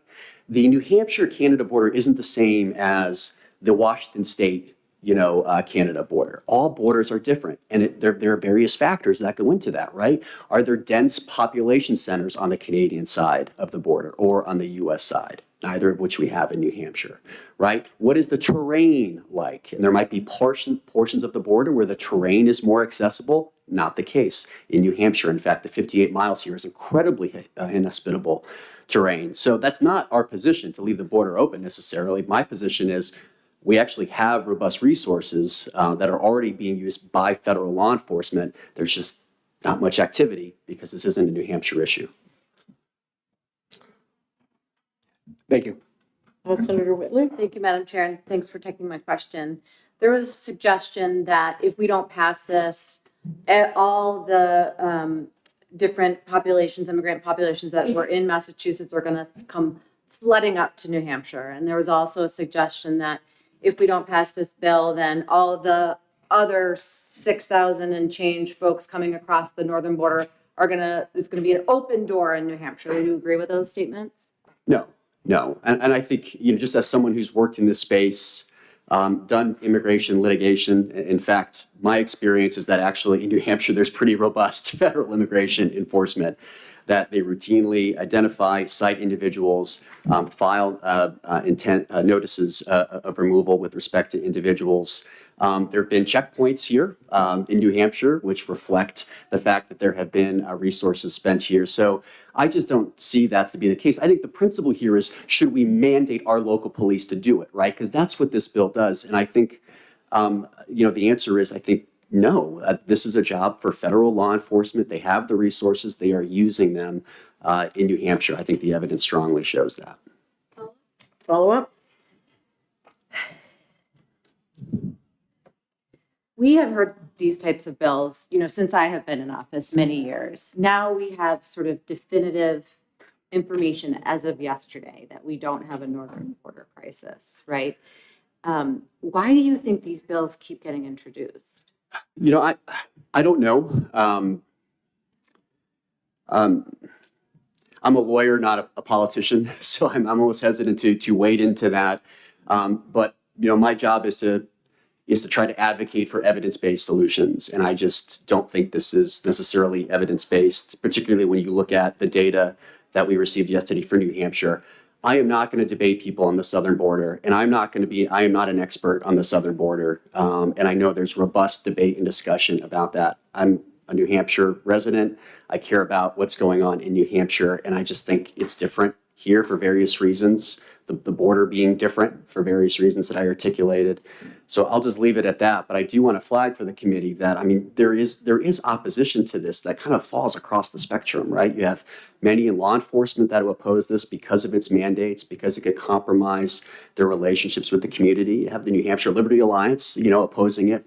You have the ACLU, immigration activists throughout for various reasons. But I think that broad coalition, to me, reflects just some of the deep issues that many of us see in the legislation. Last question. Last question. Thank you, Madam Chair. And I think that broad coalition that you just described reflects the vast majority of our constituents in New Hampshire, of voters in New Hampshire. I don't know if you saw recently that, there's a very small portion of folks that are concerned about our northern border, but an overwhelming number of folks in New Hampshire do not believe there is an immigration problem in New Hampshire. Have you seen that? Yeah, I mean, I just think there are differences, and that's, I think you can make a very plausible case that maybe more needs to be done at the southern border. Perhaps that's true, but that's just different from what's going on in here. And I just would resist the conflation because I just think it's different for all the reasons I articulated. Senator Chandley, then Senator Ganley, Senator Abbas. Thank you, Madam Chair. We've heard a lot that this bill is to promote public safety and that there are, in fact, criminals in our midst engaging in criminal activity. Without this bill passing, there's nothing that exists to prohibit local police, local law enforcement from apprehending those engaging in criminal behavior, is there? I totally agree, and just want to kind of talk a little bit more about that in response to your question. So if you commit a state or federal crime, the state police are going to they should be able to find you, they should investigate, and they should charge you, period, full stop. And that is, in fact, what we expect our state and local police to do. This bill goes beyond that, though, right, and requires enforcement with respect to federal civil immigration, non-criminal violations. And so I just want to kind of be clear, though, that, listen, you commit a crime, whether you're undocumented, whether you're documented, the local police in New Hampshire have the authority to stop you, detain you, put you in jail. And that's appropriate, number one. Number two, it is not the case that if you are undocumented, that you can just run free throughout the state of New Hampshire. False. Again, we have a robust federal ICE presence in the state of New Hampshire. We have a robust Border Patrol presence in the northern part of the state. So I don't necessarily even know what sanctuary means because it's really just kind of this term that's thrown around. But if you're undocumented and you commit a crime, you can and should be arrested. If you are undocumented, we have federal resources and federal agents on the ground whose job it is to navigate you and to detain you through the federal immigration system. So I'll just leave it at that. Okay, Senator Gannon? So if you can just tell me a little bit. So you heard me talk about Hanover and Lebanon, where they do have sanctuary policies, correct, in their town ordinances?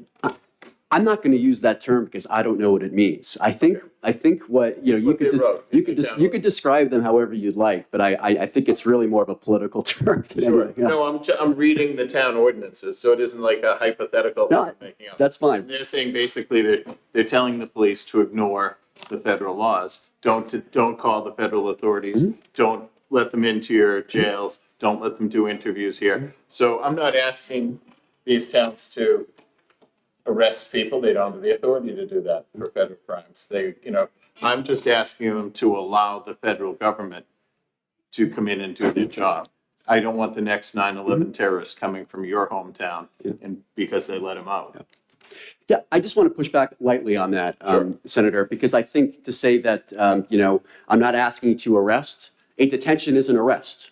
A detention for up to 48 hours is the deprivation of one's liberty, and they are effectively arrested. So, and that is a mandate under the bill. I just have to disagree with that. Very good, thank you.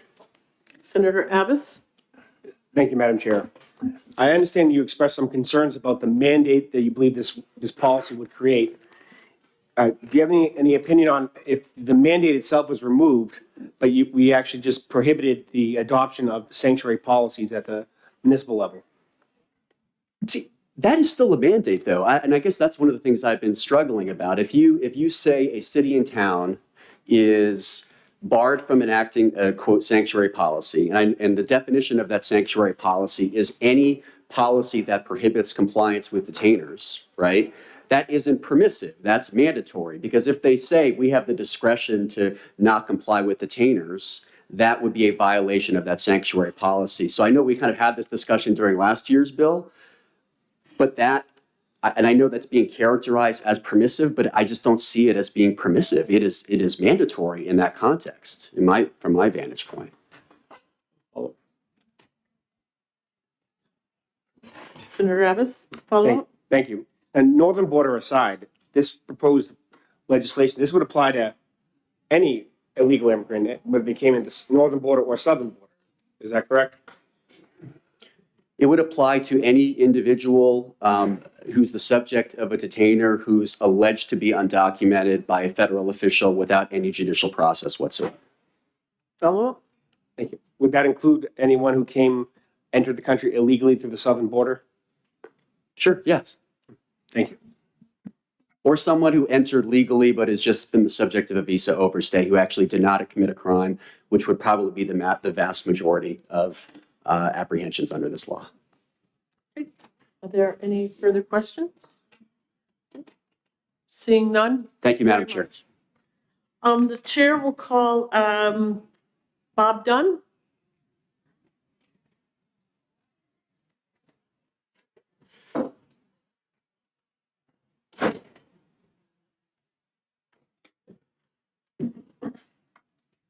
Good afternoon, Mr. Dunn.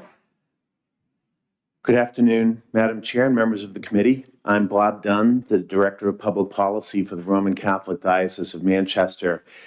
And I'm here today on behalf of Bishop Peter Labashi to respectfully register our opposition to SB 563. One of the first things I learned when I became the Assistant Commissioner of the Department of Safety in 1992 was that the Department of Safety and the New Hampshire Chiefs of Police are not shy about coming to this legislature to propose changes in law which might promote the public safety. And nothing over the last 32 years has disabused me of that impression. And I think, therefore, that it's significant that this piece of legislation has not been proposed by any of the New Hampshire law enforcement authorities that we would expect to come forward when there is some sort of a change that they think is necessary. While this legislation unquestionably has the intention of trying to promote the public safety, it has not been proposed by the organizations and the people that we have tasked with upholding the public safety in our communities.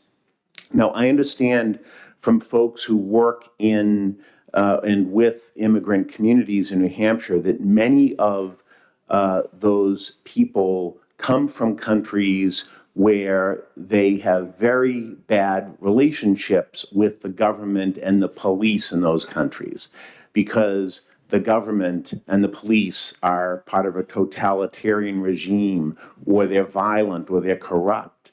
And so New Hampshire law enforcement officials have a really difficult time trying to forge those lines of communication and build trust with immigration, with the immigrant communities in their jurisdictions. And those lines of communication are so important because the main thing is that people will come forward and report crime. And so what I think we need to do is to uphold local law enforcement in trying to build those lines of communication and establish trust. And therefore, we would respectfully urge the committee to defer to local law enforcement authorities and in the discretion that they use and how they're going to deal with things like ICE detainers, because we think that they're in the best position to decide what is going to promote the public safety in those communities. Thank you. Thank you very much, Mr. Dunn. Are there questions? Senator Gannon? Thank you, Attorney Dunn. Good to see you again. Question for you. I believe there are policies that if you were like a witness to a crime, that they will not deport you. And they will not only do that, they will help you they give you a 2-year period that they help you to try to get asylum. Is that not true? Well, There are programs, federal programs in place. So if you're a witness to a crime, you're talking one of the immigrant community being fearful. They will not prosecute you if you're a witness, and not only that, they will help you try to get to the next step towards your citizenship. Yeah. Are you aware? I'm not aware of that, and I would, I have no idea what folks in the communities understand Sure. the law is, but I would expect that even, for instance, in this bill, there is a provision that deals with witnesses and whatnot, Yeah. but I doubt that people are going to read the legislation, right? They're going to have understandings about the way things are. And again, I think I would defer to what the law enforcement officials are saying on that front. Thank you. Thank you. Are there any further questions? Seeing none, thank you very Thank you. much for your testimony. The chair will call the Reverend John Hopkins.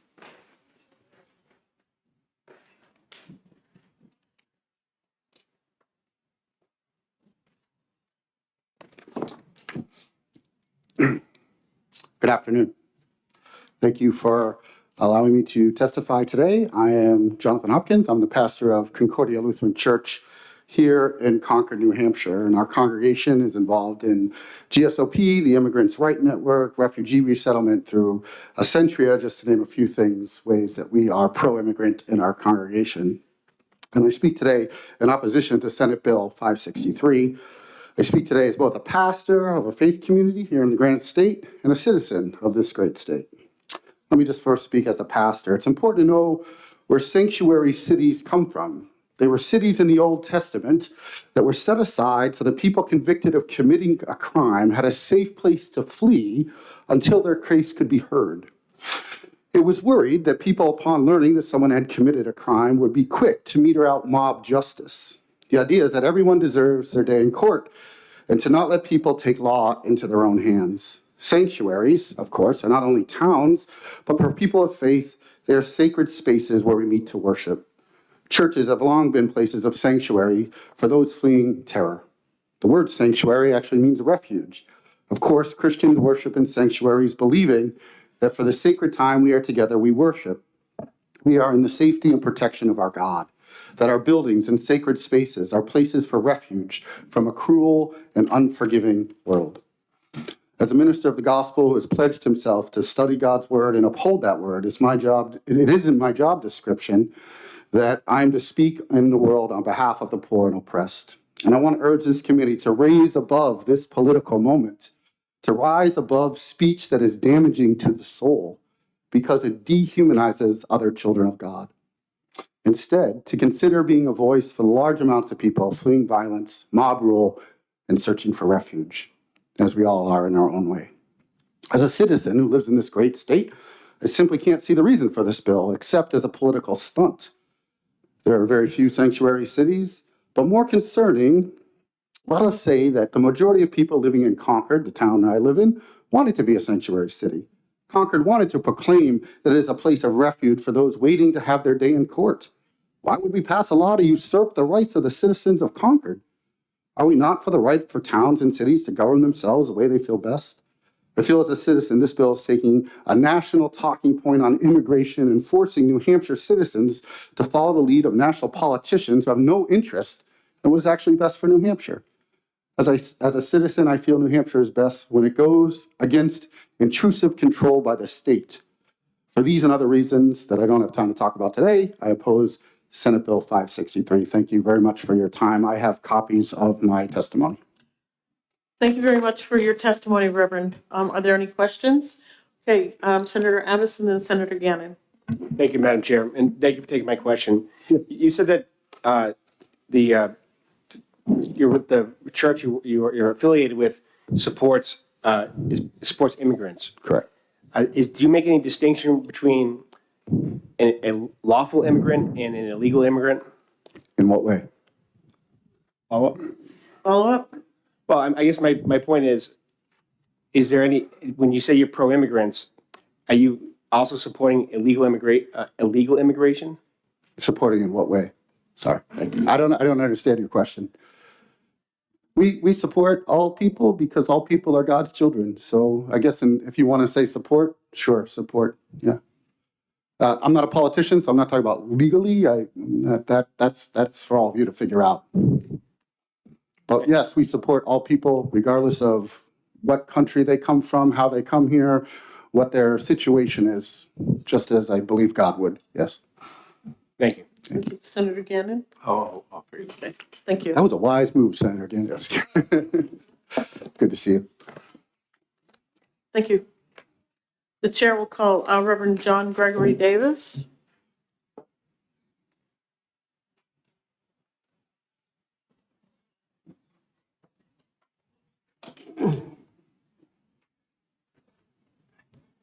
Good afternoon. Thank you. Yes, I am John Gregory Davis, and with my partner Susan, I co-pastor the Congregational Church in Meriden. And if you're not familiar with your geography, guess what Meriden's near? The sanctuary area of Hanover in Lebanon. We are actually one of 3 sanctuary churches in New Hampshire, so I think you know where I'm coming from on this bill, utterly and completely opposed to it. The bill is filled with assumptions, and assumptions are fine, but to be a basis of lawmaking seems quite strange. I mean, even the beginning that the Biden administration has failed us, that's a matter of interpretation. Some of us might think that the only way the Biden interpretation has failed us is that it hasn't moved us toward a path of immigration that actually is real for our people. The reason there are so many undocumented immigrants in our country, at least in part, is because we failed to provide a pathway toward legal citizenship. Now, as my colleague John said earlier, it's also stunning the arrogance at the heart of this bill. I thought we were a democracy if the towns of Hanover and Lebanon, apparently those people are incapable of making their own decision. They voted to be areas where undocumented people would be safe. This bill says, you don't know well, we don't trust your judgment. We, the state, know better than you, the local community. We are going to take away from you the decision you've made. That seems to me to be fundamentally flawed in what pretends to be a democracy. Furthermore, we've been blessed, and I suspect every community, if it's honest, would and if they're not able to realize the extent to which immigrants, both undocumented and otherwise, are foundational to their community, they just need to open their eyes. So much of the work that's done in our communities is done by immigrants. And we were blessed as a church to take in a family from Brazil, an undocumented family from Brazil. And that opened our eyes to just how much work is done by the immigrant community at night, cleaning these businesses that we all want to be clean. Who knew that someone had to go in and do all the work, and who knew it was often undocumented people? Related to the mandate of this bill, when the gentleman who was in the family living with us, I was worried about winter driving for him because, of course, that's foreign to him. And like all of us, I suspect, he slipped off the road one day. And I was really concerned about what would happen. And fortunately, our police, Meriden is not a sanctuary town per se, but we've had conversations with our police who have told us we don't need nor wish to enforce ICE. We wish to have that's ICE's job, but our job is our relationship with the people in our town. And I'm to this day so grateful that the police officer who found this gentleman off the side of the road worked with him, taking him back on the road to get him to a garage where his car could be repaired, despite the fact that he was undocumented, because the officer recognized there's no crime committed here. This person's in trouble, and it's my job to help him. This bill seems to me to be creating a problem where there is none. It seems to be based on fear and the assumption, I would argue, the morally fallacious assumption that to be undocumented is to somehow be immoral. The truth is that on any crime statistic we want to look at, there are more citizens guilty of those crimes than there are non-citizens. The assumption that somehow to be undocumented is to be a terror to the town. I can tell you, I am glad I live in the Lebanon, Hanover area, where the people have decided we care more about the humanity of the people sharing our communities than we do about penalizing them for not yet having documentation. That's why our church voted to be a sanctuary church. I'm pleased that even the state can't take that away from us. And I really encourage you not to be mandating what other communities decide and vote this bill to be inexpedient, unwise, and fundamentally immoral to legislate. Thank you. Thank you very much for your testimony. Are there questions? Senator Gannon. You're aware that we are a Dillon rule state, and the state can tell the towns what to do? Whether that's true or not, I think it's fundamentally problematical. And I guarantee if you spoke to the people of Lebanon and Hanover, they would find that problematical. And there are so many areas where the state perhaps should step in and doesn't. On this, where there's no issue, it's a waste of your time and your effort. Would you believe? Follow up? Would you believe that I have many citizens in my communities? I represent a dozen, and they would be fearful that you're not vetting people and you're not keeping them safe. So by you allowing people in the country and in the state who maybe the majority of them are wonderful people, but we want to know that everyone is. And if you have a bad apple in that group, we would like to vet them. So you're keeping people in my community fearful if you have a sanctuary. The people in your community need to look at their fear and ask themselves on what it's based. They're welcome to come and live in our community and find out we are not afraid. In fact, by removing the factor of fear, we've actually become a safer community. Thank you, sir. Thank you. Senator Abbas. Thank you, Madam Chair. And I believe I agree with you in one sense that the federal government's, their failure to create more opportunities for lawful immigration has contributed to the amount of illegal immigration. Yes. But I guess my question is, if there were to ever be any type of immigration reform at the federal level, how could that be successful if there's not a commitment to enforce the immigration laws that you reformed to, or even the laws that you have now? Actually, none of this is about whether or not the immigration law is going to be enforced. It's about who's going to do that. ICE is tasked with that, and ICE knew, for example, that the undocumented family that was living with us. They were monitoring, they're aware of who they were meeting with them on a regular basis. They were following a process that did not need our local police to be involved in any way other than they would be for anyone who is a citizen of our community. Thank you. Thank you. Are there any further questions? Seeing none, thank you very much. Okay, the chair is going to call Christine Wellington.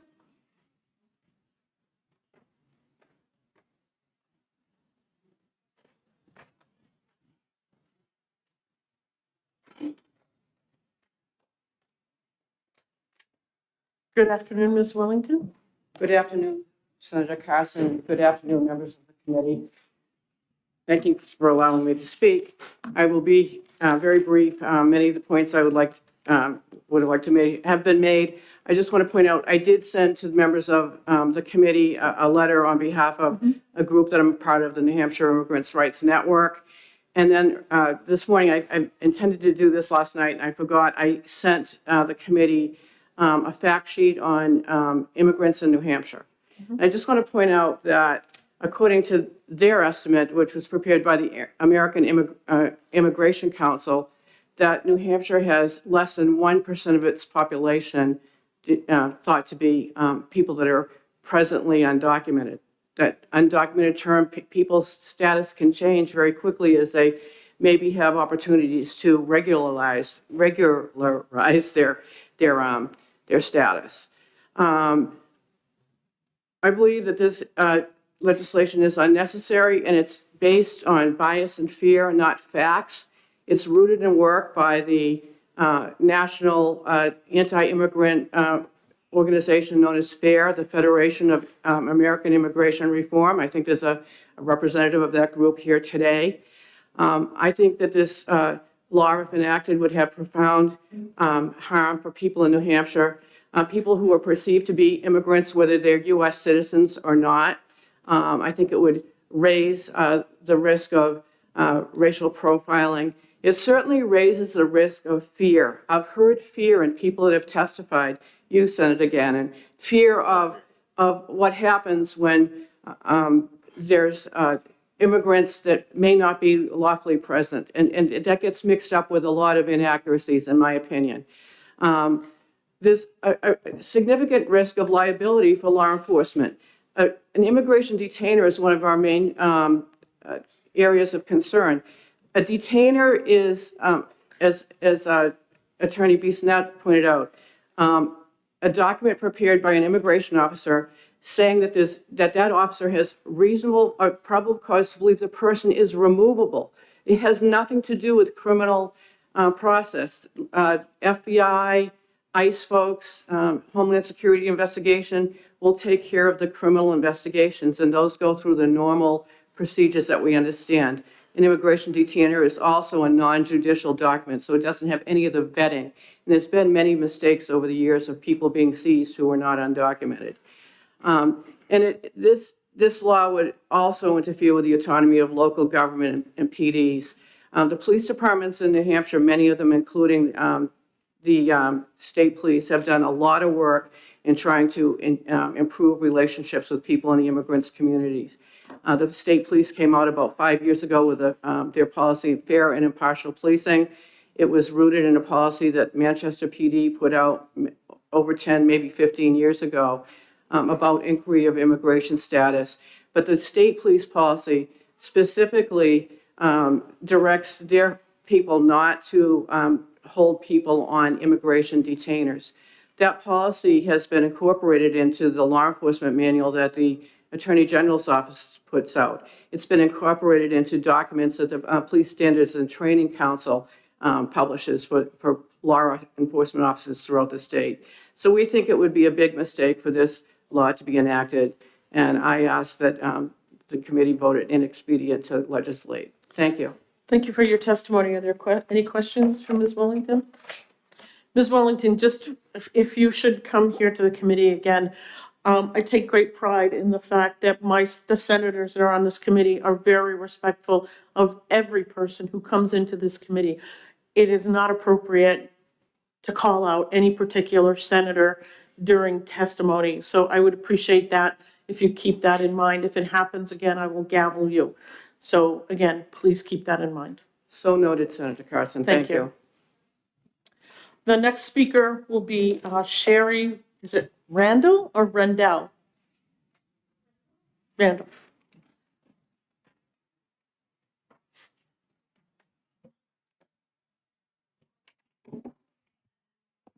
Good afternoon, Chairman Carson and distinguished members of the Judiciary Committee. Thank you for allowing me the opportunity to testify.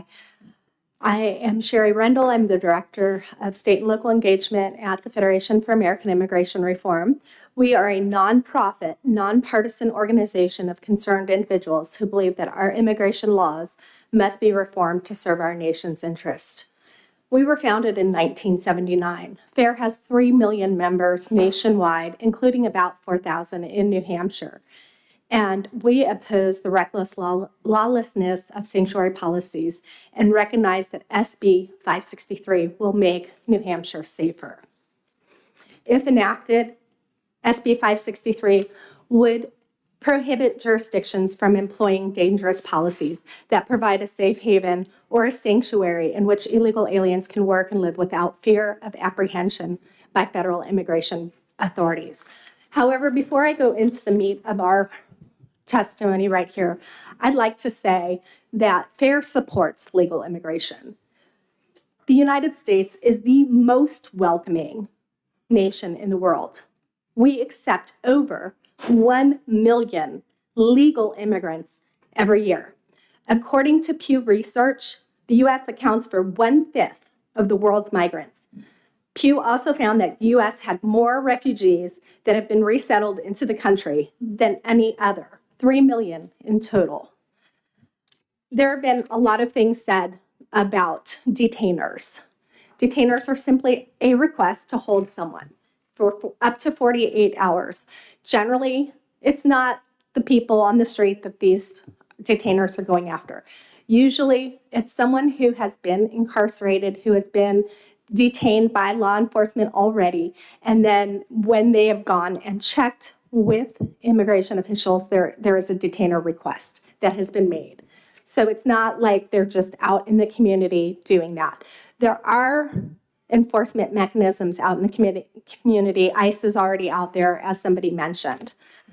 I just want to mention that in the month of December, there were the highest number of illegal aliens that were encountered in history, 371,036. Secretary Mayorkas, when he testified, said 75%, more than 75% were released. He admitted to CBP that was closer to 85%. We do not have operational control of the border, according to former Border Chief Ortiz. Sanctuary policies are a magnet for more illegal immigration. So what are sanctuary policies? Some of them are written, some of them are enacted through local laws, while others masquerade as welcoming resolutions. Some even appear as internal law enforcement agency policies.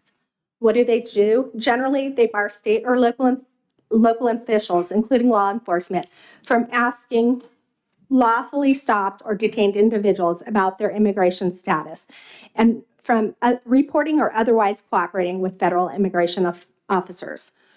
Regardless of how they're adopted or what form they take, the common factor is sanctuary policies place a greater emphasis on the welfare of illegal aliens than the welfare and safety of citizens and legal residents in their own communities.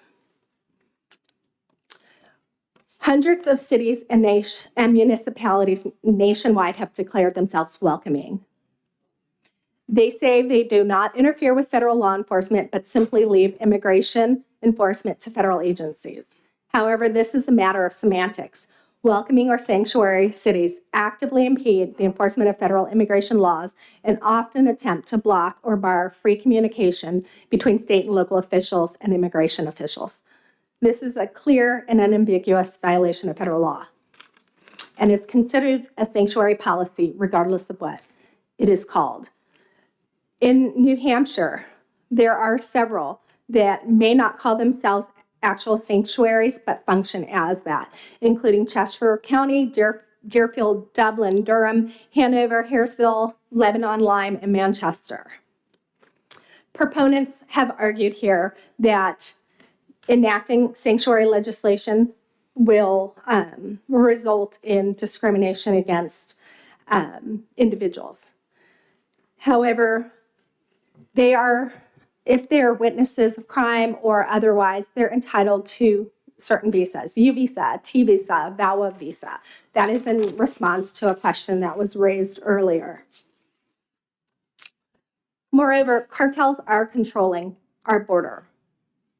The cartels in the last several years have made over $13 billion. Previous, that was only $500 million. They have found that it is more profitable to traffic humans than to traffic drugs. We have also seen a lot of crimes by criminal aliens. Just recently in New Hampshire, we saw Ronald Rodriguez, who was arrested by ICE in Manchester. He was arrested for a vehicle arrest, and he has an outstanding warrant in Honduras for human trafficking, and he had previously been removed twice from the United States. Senator Gannon mentioned the other gentleman in Rye who was sentenced to 275 years in Brazil, found guilty of 11 murders. While I'm not saying everyone who is in the United States illegally intends to harm Americans, individuals who come through our back door and not our front door have not been vetted. The porous border based on this Biden administration's immigration policies are a national security and public safety risk. In fiscal year 2023, there were 163 individuals on the terrorist watch list that were encountered at the southern border between our ports of entry. On the northern border, there were 484 individuals on the terrorist watch list that were counted at the ports of entry. CBP has also encountered 35,000 individuals with criminal convictions in fiscal year 2023, up from 290,000 in fiscal year 2022. We heard that the Swanton sector, which includes New Hampshire, there were only 21 apprehensions, but that doesn't include the whole Swanton sector. There were nearly 7,000 encounters, whereas the previous year, there were only 1,065.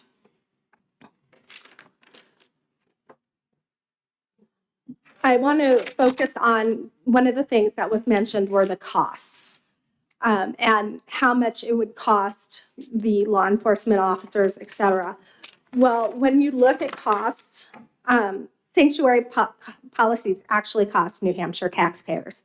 One of our cost studies that was done in 2023 found New Hampshire taxpayers spend $86.9 million annually on expenses resulting from illegal aliens.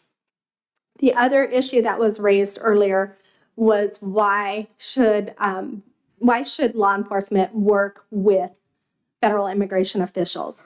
ICE has just 20,000 employees, only half who are dedicated to the apprehension and removal of illegal aliens. The cooperation of state and local enforcement, who number about 900,000, is a force multiplier.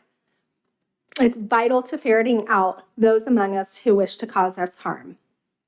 If ICE is forced to go into communities rather than secure environments of jails, many who wish us harm will not be removed and others may be at risk. SB 563 ensures cooperation. I've heard that this is a responsibility for the federal government. The truth is that this legislation only ensures that state and localities cannot block or prohibit communication and cooperation with federal officials. And with that, I have sent my written testimony to you all via email, and I will allow questions. Thank you very much for your testimony. Senator Whitley has a question, and then Senator Chandler.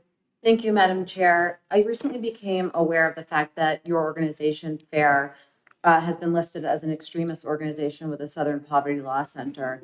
And I'm wondering how you would respond or what you say to the fact that your late founder of your organization, Don Tanton, was a avowed white supremacist. He expressed his wish that America remain a majority white population, and furthermore had close ties to well-known eugenicists. This is your founder and former board member. He also said, and I quote, "As whites see their power and control over their lives declining, will they simply go quietly into the night, or will there be an explosion?" The committee will be in recess for 10 minutes.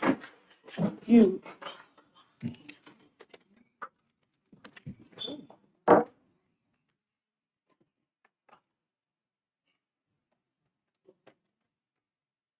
Senator Whitley, thank you.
The committee will come out of recess. Ma'am, do you have something that you would like to say?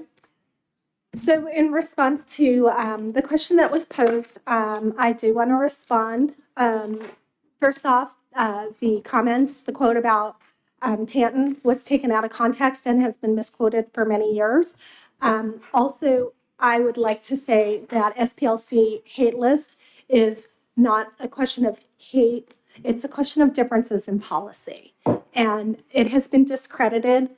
In fact, a lot of the people who used to rely on it on the federal level no longer rely on SPLC. As far as that, I'm open to further questions. Okay, thank you. Senator Chandler? Thank you, Madam Chair.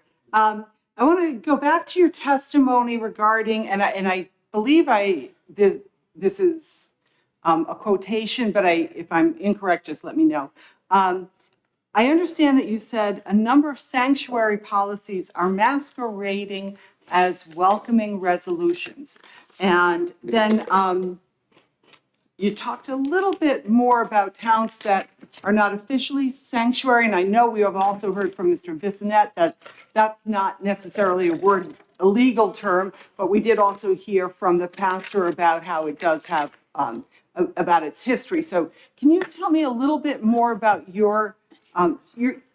just clarify a little bit of that testimony in terms of what you mean by that?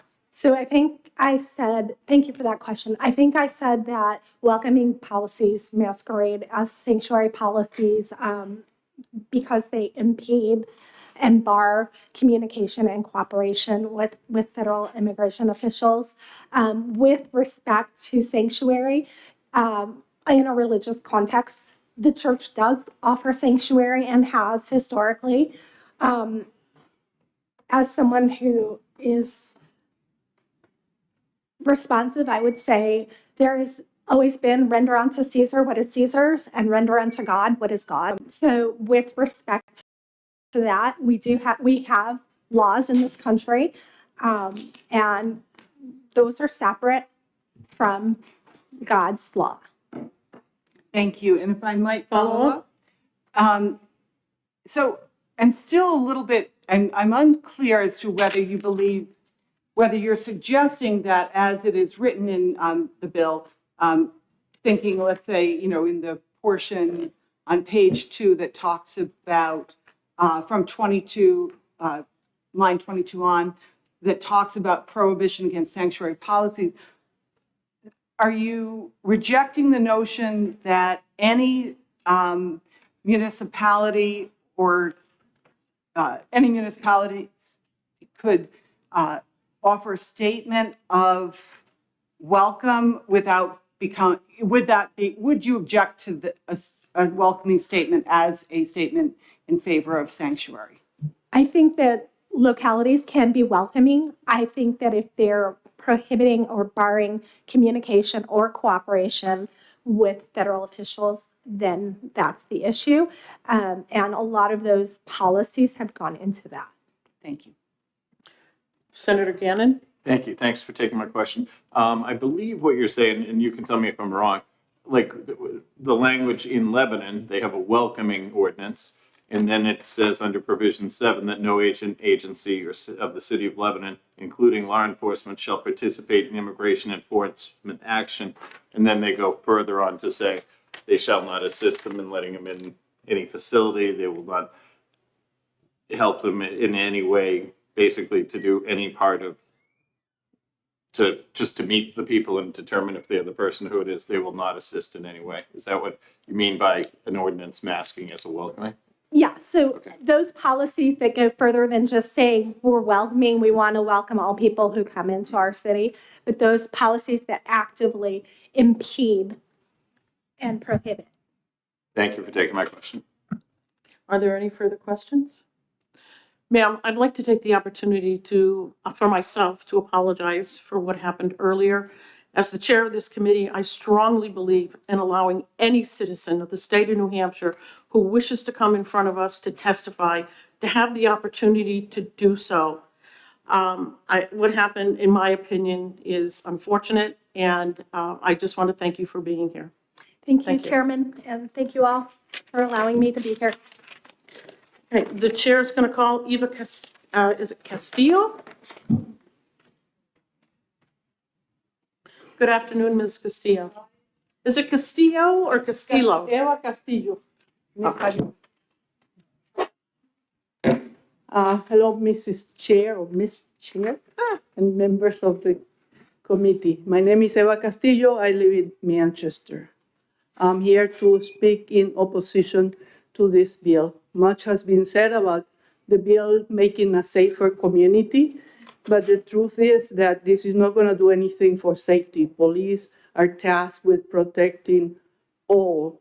And like it was said before, we come from countries where our cops are bad, they're the rapists, they're the thieves. We come here and we fear the police with reason. So I personally have been working with different police departments for over 20 years, trying to build relationships and trying to get my community, the immigrant community, to understand that the standards that we come from for police are not the same here, that we are all protected and that police officers here are honorable and they're fair and they do the best job that they can.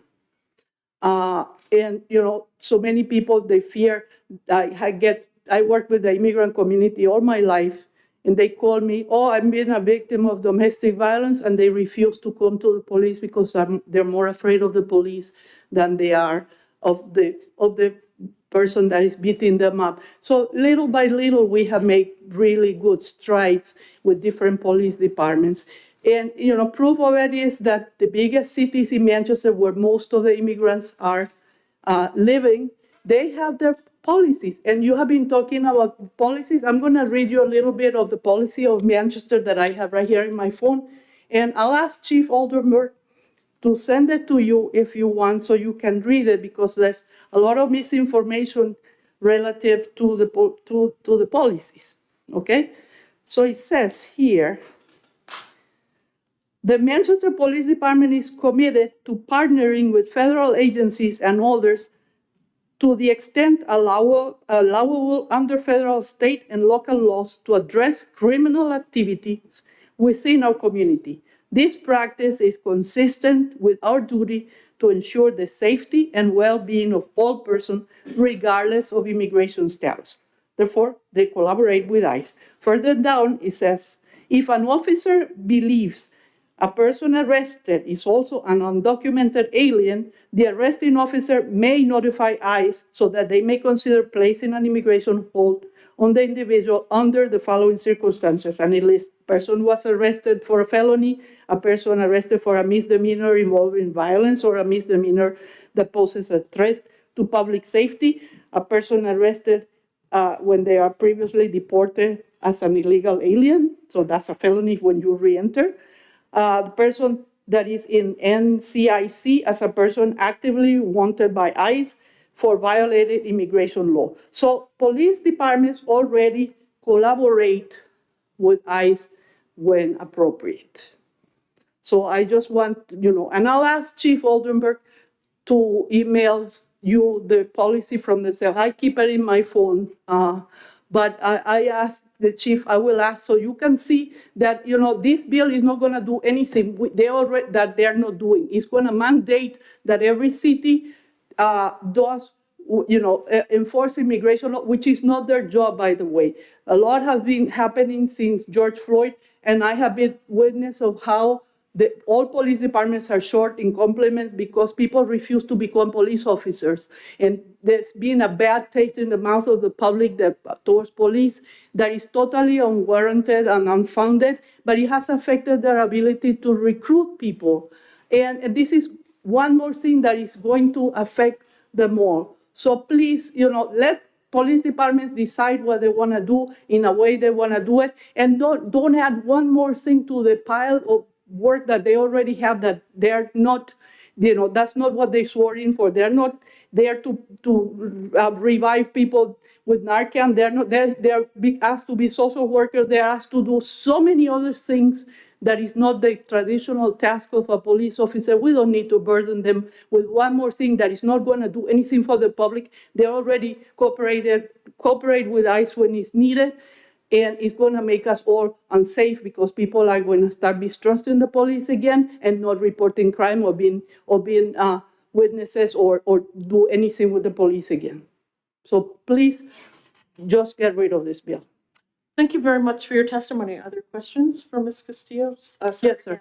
Thank you for taking my question. So you might have heard me earlier talking, and I mentioned with one of the people that there are programs that give you immunity. If say you witness something, an illegal alien beating up a police officer or something, you would call and you would not be, and if you were an illegal alien, you would not be deported as a witness. They would protect you and try to get you to be work towards your citizenship. Yeah, those programs are for victims of crime. They're very few and they're not for witnesses. And the qualifications are humongously. So you have to prove that you yourself are a victim of a crime, not a witness of a crime. So these programs are not really doing much for the community. And if I may, will you please don't call people aliens? We're people. Can you refer to them as undocumented immigrants, undocumented people, instead of alienating us and making us feel further like we're not welcoming? This is not the New Hampshire way. This is not the Constitution. This is not the values of our nation. Please stop using that word, Thank you. Thank you.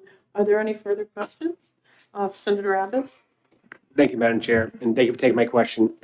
You referenced the policy that they use in the city of Manchester where the officers may notify ICE.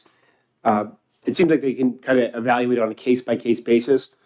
But I guess what is the opposition to perhaps when you have some municipalities prohibit under any circumstances the police notify ICE?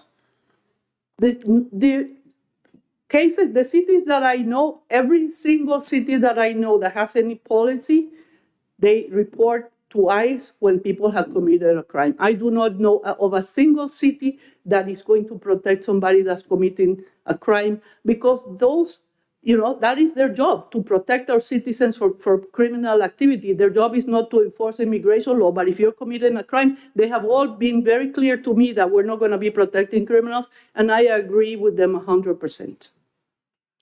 Thank you. Thank you. Any further questions? I just have a quick question Yes, because you have the policy on your phone. Do you know when the policy was enacted? Yes, I think it was in 2011. Hold on.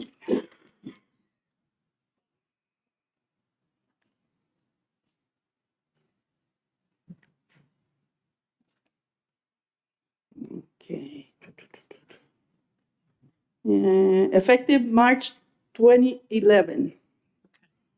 Thank you. Thank you. Good. Thank you very much for your testimony this afternoon. Thank you. The chair will call John Hall. Good afternoon, Mr. Hall. Good afternoon. My name is John Anderson Hall. I live in Amherst, New Hampshire.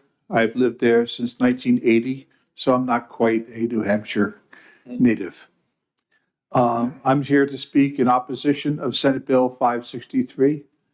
Many people have talked about some of the things which I was prepared to talk about, so I'll limit my conversation, my testimony to a more personal thing. I have traveled to over 100 countries around the world, and as I talk with various people in those countries, I find that most of them want the same thing. A good life for themselves, a better life for their children, and to be left alone by the government. And most of these people are very, very hardworking people, very honest people. And for one reason or another, they've decided to leave their country and try to come to the United States like many, many, many other people have before. Now, over the past 30 years, as I've been traveling, I've noticed that our immigration policy, quite frankly, is terrible. It takes very long for the United States to grant even a visitor's visa to come into the country from many countries. And we don't have international sections in our airports, so people who are in transit have to actually get a visa for the United States just to fly on to Canada if that's the way their airline is going. Other countries do have those areas. We need to do a lot in immigration reform. And, you know, I think that immigration has turned into a political weapon. It was mentioned that, you know, Biden administration has, you know, done things. Well, many other administrations have failed to do things too. So now I'll bring it to my personal thing. 10 years ago, I met my husband in Brazil. I was traveling there, met him, and we talked over the internet and things like that. And after about 3 years, we decided he was visiting me on a visitor's visa, B2 visa. And we said, let's get married. And so we did. Went to town hall, got a wedding license, stood before a justice of peace, got married. And then he continued his visit with me, and then he went back to Brazil because he didn't have a permanent visa. A little bit later, he tried to visit back the United States to visit me again. And the immigration agent said, no, you can't come in because you're not visiting, you're living with him. Well, no, he wasn't living with me because he was working for a company in Brazil. But the immigration agent said, well, you can't stay for the 90 days like you should be able to. I'm only going to allow you to stay for 2 weeks, and you're not going to be able to turn your visa into a permanent visa. Both of these things were wrong. And so I engaged an immigration lawyer, and we went through the process. It took 13 months for him to get his permanent visa, which he now has. He, however, is, he lives in terror of authorities. This is the person that if I'm driving 32 miles an hour in a 30-mile-an-hour zone, he screams at me, "You're going over the speed limit. You didn't stop long enough at a traffic light." This person is the most honest person I've ever met. But he is fearful. And it may be because of the police in his state, what happened, I don't know. But I think a law like this is not really necessary. I mean, we've talked about the fact that if somebody breaks the law, whether they're an illegal immigrant or a legal immigrant, doesn't make any difference. They will be arrested. We talk about small government in the Republican Party. And small government says, let's shove this down to the place that can most make the decision about whether we have the resources, whether we can take care of this or not. I will say that I do believe that the immigration system, as it currently is, needs help. It's broken. However, I also look at the scare tactics that various people use on this. In 2023, 2.5 million people crossed into the United States illegally. So some people say they're trying to replace us. Well, if you do the math, we have 315 million people in the United States. 2.5 million people is 1/2 of 1%. And so if those people are replacing us, it's going to take 200 years for them to even get a 50-50 population comparison. We need to treat this in a rational way. Is there a problem in Texas and the border, in California? Yes, there is. But what we need is a rational way to vet these people, to take care of them, to have a plan to integrate them. We don't need hysterics, and we don't need, hyperbole. And one last thing. If we're really concerned about people coming into New Hampshire and breaking the law, well, we have to turn away all the people on our southern border that have those Massachusetts license plates. Thank you very much. Thank you very much for the humor, sir. I appreciate it today. Are there any questions for Mr. Hall? Okay, seeing none. Thank you, sir. Thank you. The chair will call Sarah Jane Knoy.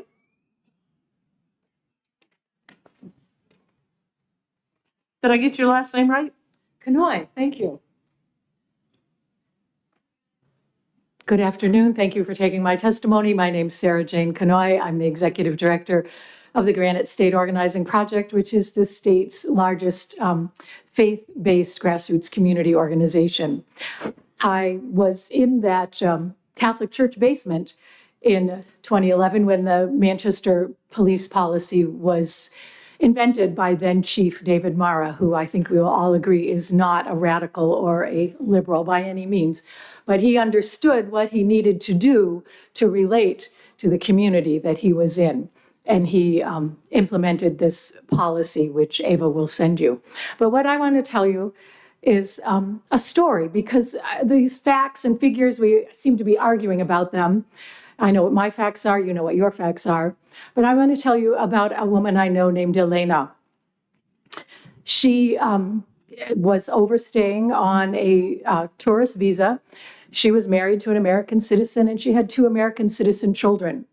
She made a U-turn after she picked up her child in Goffstown from a dance lesson. The police officer who saw her make the U-turn thought that he was required, as he would be if this law passes, to call ICE when he detained a person who may not have a complete immigration status. She was held in the Goffstown police station until ICE came for several hours. During that time, she got very cold and very frightened. The police officers were really sad about having to hold her. They gave her a coat, they gave her blankets. ICE came and took her to the jail in Stratford County. She was there for just a few days and she was able to get out. We later took a group of clergy to meet with the Goffstown chief and the Goffstown officers who had been involved in this arrest. And they apologized. They felt bad about the harm and the trauma that they had caused Elena and her children, who are United States citizens. And as a result of that, they passed a policy just like the Manchester policy. And they would not like this law to pass because this law would again require them to call ICE even in circumstances where there is no criminal activity. So I urge you to please find this bill inexpedient to legislate. Thank you. Thank you very much for your testimony, Ms. Knoy. Are there questions? Seeing none, thank you. Thank you. The chair will call Maggie, is it Fogarty? Yes. Good afternoon, Ms. Fogarty. Thank you.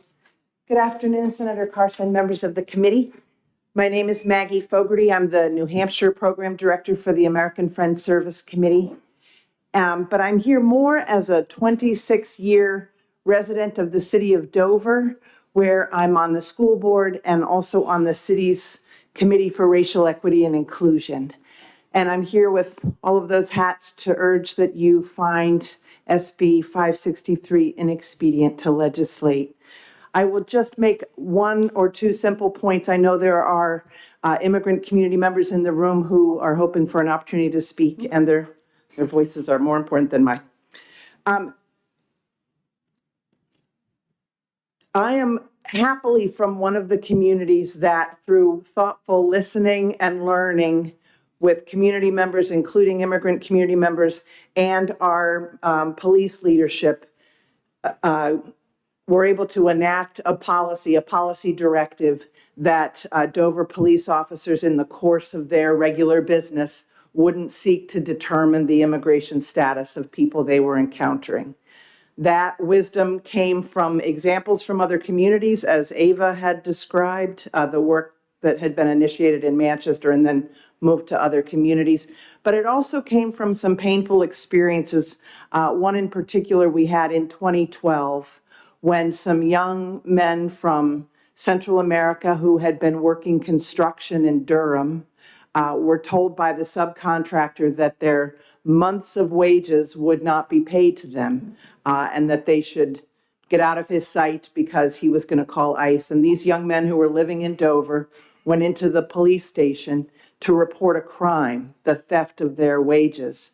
And the officer on duty just judged that he had young men in front of him who were struggling to speak English. And instead of even taking their report of the crime that had been committed against them, he called ICE and the men were detained, which was a traumatic experience. It turned out to be, a very complex situation. Their immigration status, Sarah Jane used the word complete. It was more of an incomplete process than something black or white. And it took a whole lot of community labor and support to help these young men get on, to complete their immigration process. And they now have green cards. They've been able to start businesses and their lives are here.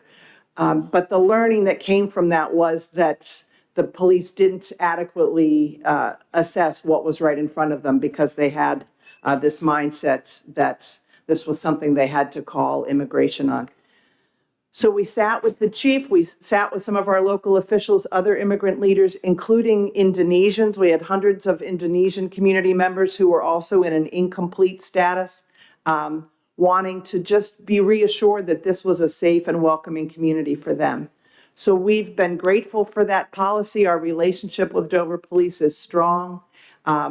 They do not hold back from complying with enforcement of federal criminal laws. That's a strong partnership for them. But in this way, we've been able to really express our value as a welcoming community and our desire to not be a police state where people have to mistrust and avoid any contact with local law enforcement.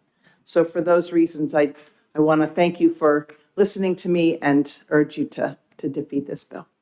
Thank you very much for your testimony. Are there any questions for Ms. Fogarty? Seeing none, thank you very much. Thank you. The chair will call, I think, Leo Velaz. Good afternoon, Mr. Velaz, and welcome back. Thank you. Good afternoon, ma'am.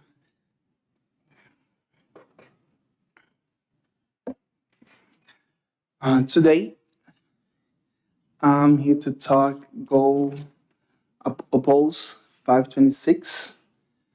And I have a couple of stories to share to give context to why I oppose this bill. As an immigrant that came here, I was 16 years old, and I used to live in Massachusetts. In Massachusetts, they have a network of nonprofits and a lot of support to help the immigrants. And that was made by immigrants. When I came here about 7 years ago, I saw that the state was lacking on helping people that didn't speak the language, didn't speak English, didn't have any information. And I start looking for just helping my community with my pastor. After a couple of years, I got to know Bruno De Brito, and he is an immigration lawyer who we got together and we started the New Hampshire Brazilian Council. With the New Hampshire Brazilian Council, we try to empower the community, not just the immigrant Brazilian community, but anyone that needs information, that needs help in any sort of way. With that in mind, I like to always start everything I do with the why, with the reason I'm doing something. So I start the New Hampshire Brazilian Council with Bruno spearhead everything, just to help people, just to make sure people understood the rules of the United States, the opportunity that what the United States gave it to us as immigrants, and the rights. And we try to do as much as we can to be helping the community like that, okay? So with that in mind, when I look at this bill, I know that it has a why behind it. And I've been talking to a lot of people to understand a little more of the conception, what we trying to do with this bill. From what I got from people, United States citizens, immigrants, documented, undocumented, is that what we're trying to do here is to protect ourselves financially, morally, and in a total of the society. We're just trying to be safe, okay? And I understand that, but the way I'm looking to this bill is we are, by approving this, we're gonna sacrifice a lot. When I say I sacrifice a lot is people that helps us, people that opens businesses, people that one guy about 2 months ago down in Lowell, he just jumped into a building on fire to just rescue 4 kids. And I know we don't see that on TV because we don't pay attention to good things. We don't pay attention to the people who gives their lives to save people, especially when they're undocumented, or especially when they don't fit the what we want. Let's put it this way. Some person last week told me that he doesn't like the word narrative, so I won't use that. But it is the kind of thing that we have to be attention of where we are looking, because I totally understand.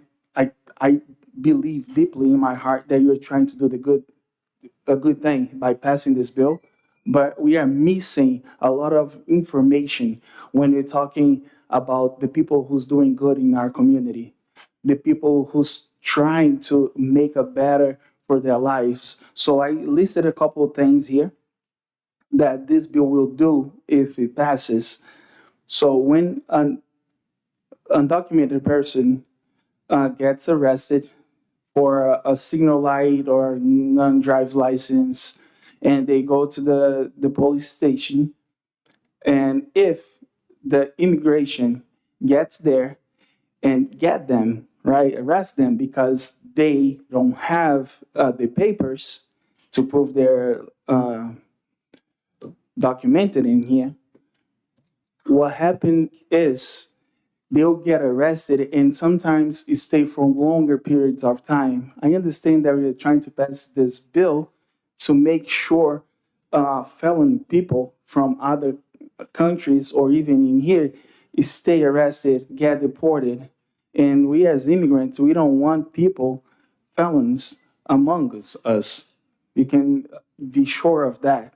But once we get people, mothers, fathers, who the crime is to not have a license, I'm not going to put it that way, not to have a document, and they stay 20, 30, 40 days arrested because they don't have documents, and after that, they just get released. So my question is, would that be a worth of our time and everything else to just arrest people and then just release them back? Why not trying to find ways or better ways to get this problem fixed?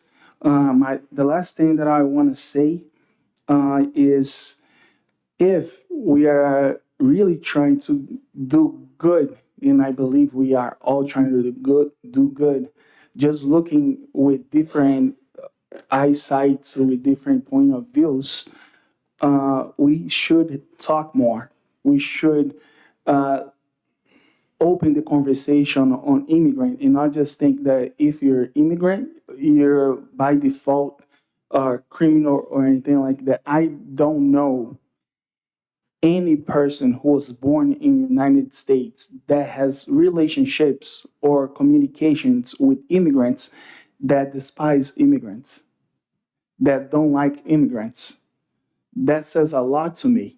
So one thing that I would argue in here today is for us to talk more so you can understand where we're coming from in what we are all about, because we are living in here because we think that this is a beautiful country that gives us the opportunity to grow.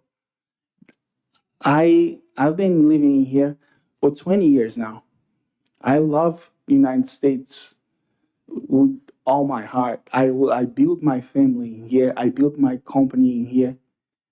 Everything that I know is from here. I went to Brazil 2023 and I was horrified. I could not live there. And you have the privilege of being born here. And sometimes I see a lot of people taking that for granted and being entitled for something that they were just blessed with. So if you could just reach out to people and listen to the immigrants and see that what we're trying to do is live here and make this place the best we can be, the best it can be. Right? Thank you very much for your testimony, Mr. Velas. Are there questions from the committee? Seeing none, thank you. Thank you. The chair will call, is it Alioso Costa? Yes. Did I get that correct? Yeah, Aloisio. Okay. People call me Al. Okay. Okay. My name is Aloisio Costa. I'm from Brazil originally. I'm a pastor. I'm Leah's pastor, by the way. And I'm a pastor from Assembly of God Bethel in Nashua. I came here in 1988. I was a police officer back in Brazil. And I came to America, and the most important things that happened in my life happened in America. I came here and I accepted the Lord as my Savior. Because of that, the Lord worked in my life to forgive the killer of my father, which was my second cousin. 20 years later, I went to his house to present the gospel to him. So as a police officer and now a pastor, I'm definitely not to protect or to cover up for criminals. The Bible doesn't give me that support. The Bible calls us to accept Jesus, repent from our sins, and take responsibility for our crimes. And any church that preaches the gospel is not going to go for crimes. But at the same time, I don't believe that the solution is to spread the fear. Like I said the other day, if we have this fear in the society, we're going to break all the bridges that we're trying to build. I went to many meetings with the police departments to try to build bridges between the community and the police departments, because people have fear of police for many reasons. Sometimes real reasons, they're criminals. Sometimes just because they have that in their head and they're afraid. Especially when you came from another country and you don't know the language and you don't have your papers yet. When you see somebody with the uniform, you're already in fear. And the problem is, if we spread this fear, we're going to make a big part of the population of our cities away from the solutions.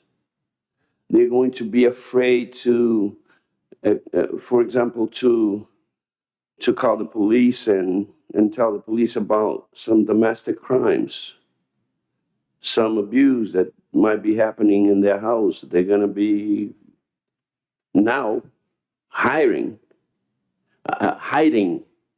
and probably hiding criminals because they're afraid to talk and be exposed. And I understand there's a protection for, but they don't know that. People don't know that. They're already in fear. If we spread more fear, we're going to break all the bridges that we're trying to build For example, if the police department come to my church, is anybody going to be there for that meeting? Or they're going to be afraid of the police? If in the job that we're trying to do in our communities is to make them understand that the police is not there to do harm to them. It's to protect them and to help them. And if the immigration is doing their job, we understand that they're doing their job and they're supposed to do their job. But if the police departments are mixed with the immigration, what's going to be? People are going to be afraid. And that is going to create a problem that we have no control of it now. America is letting so many people getting into the country with no options. There is no law for them to be legalized. I don't know why they let them come in. So they let them come in, then they give no school, they give them no health, they give them no documentations. Now we have a problem, and we're going to solve that problem with creating another problem. Then the bridges are going to be broken between the police departments and the community, the church and the community, if they know, because I'm not going to hide any criminal. I'm a victim of a crime in Brazil. My family, we're 12 brothers and sisters, five brothers and 7 sisters. Now everybody's married and 3-4 kids. Last November I went there and it was more than 80 people, and was not everybody there. Some people from Canada didn't come. So only from my brothers and sisters and their kids, there was more than 80 people celebrating my mother's 90th birthday. But so we are a victim of crime. I'm not going to hide any criminal in my church. I don't think the city is supposed to hide any criminal, but to consider everybody criminals, that's wrong too. We have to investigate, and if the person is a criminal, he's going to have to be responsible for his crime. But to look at everybody's, my 3 kids, see the things that happen here. I accept Jesus. I found my wife, married for 31 years. All my 3 kids born here. But they have my face. They're Americans. But they have my face. If you guys are looking for people and you're thinking that everybody with this face is a criminal, you're going to take my kids too. And they're Americans. So we have to be careful with the law, because we need to bring solution, not more problems. Trying to solve one problem, create another problem. And in the Bible, a reverend before me, I wasn't going to speak because he did so good. He spoke about the city that the Bible talks about, refugee cities. It's not to hide criminals from their responsibility. It's to give time for them to be processed. Because if you commit a crime back then and you don't have no protection, the people are going to do justice with their own hand. That's why those cities were made, to put these people in those cities. And in the time being, it's going to be a process. If they're supposed to be in jail or back then killed, whatever was going to happen, but it was going to give them time. If we do this, people are not going to have time. I mean, everybody's going to be guilty without being guilty. I know that if you don't have the documents, you're not totally right, but give us a path. Tell us how much we have to pay. Give us a law, or stop people from coming in. When there was a wall being built, everybody was saying, no, this is wrong. Okay, but what are we going to do? We're going to let them come in and give them no options?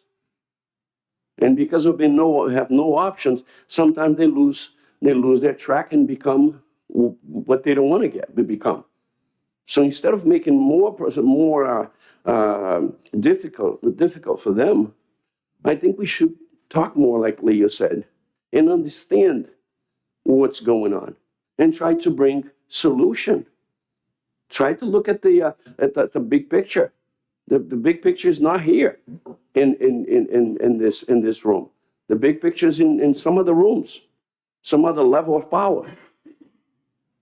So we have to find laws that gives people a path to legalization. If they have to pay $10,000, $50,000, I don't care. Whatever the law tells, but we need to give them a path to legalization after they come in. And I'm all for law. I was a police officer. I defend the Bible. The Bible presents Jesus Christ. He didn't come to say there's no law. No, he came to fulfill the law. He came to also to give people two things: salvation through repentance, but also they had to face their responsibility for their crimes.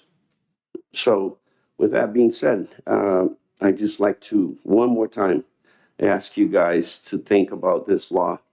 And even though I'm not a person to talk about laws, but to the law here, love here, mercy. Think about people. Think about humans. They are all humans. They all have families. They all have kids. And many people get desperate when somebody gets arrested. It's not easy because when they get there, there's no way out. There's no way out. Give us a way out, even if we have to pay for it. Thank you very much. Thank you very much for your testimony, Mr. Costa. Are there any questions from the committee? Seeing none, thank you very much, sir. He was going to say something. I was going to be, did you ever get any bathroom time? 12 kids? Say, oh. Oh, man, we used to live and sleep in the same room. Big room like this. Mini beds. Well, it was very funny. It was fun. Thank you very much. Thank you. The chair will call Bruno De Brito.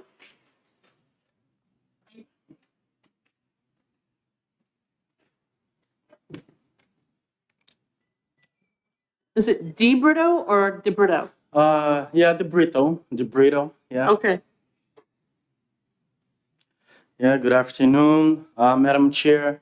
Good afternoon, members of the committee. I'm testifying in opposition of this bill. And again, last week we were here.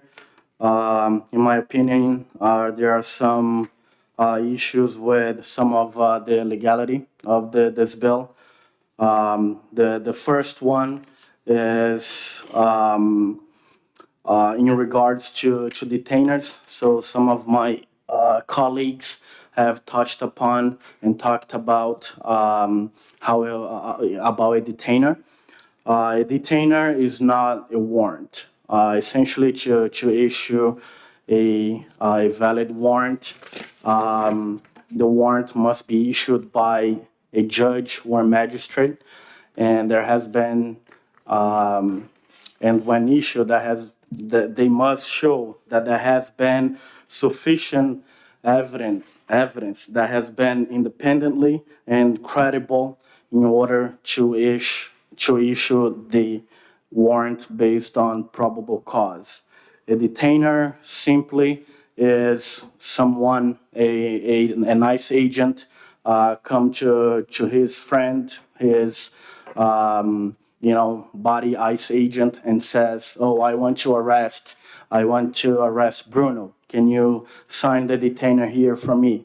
And they go on and they issue the arrest. So it's not compliant with our Fourth Amendment, which is a big problem. The amount of discretion that they have is tremendous. And unfortunately, it is a tool that is used on a day-to-day investigations and practiced by ICE.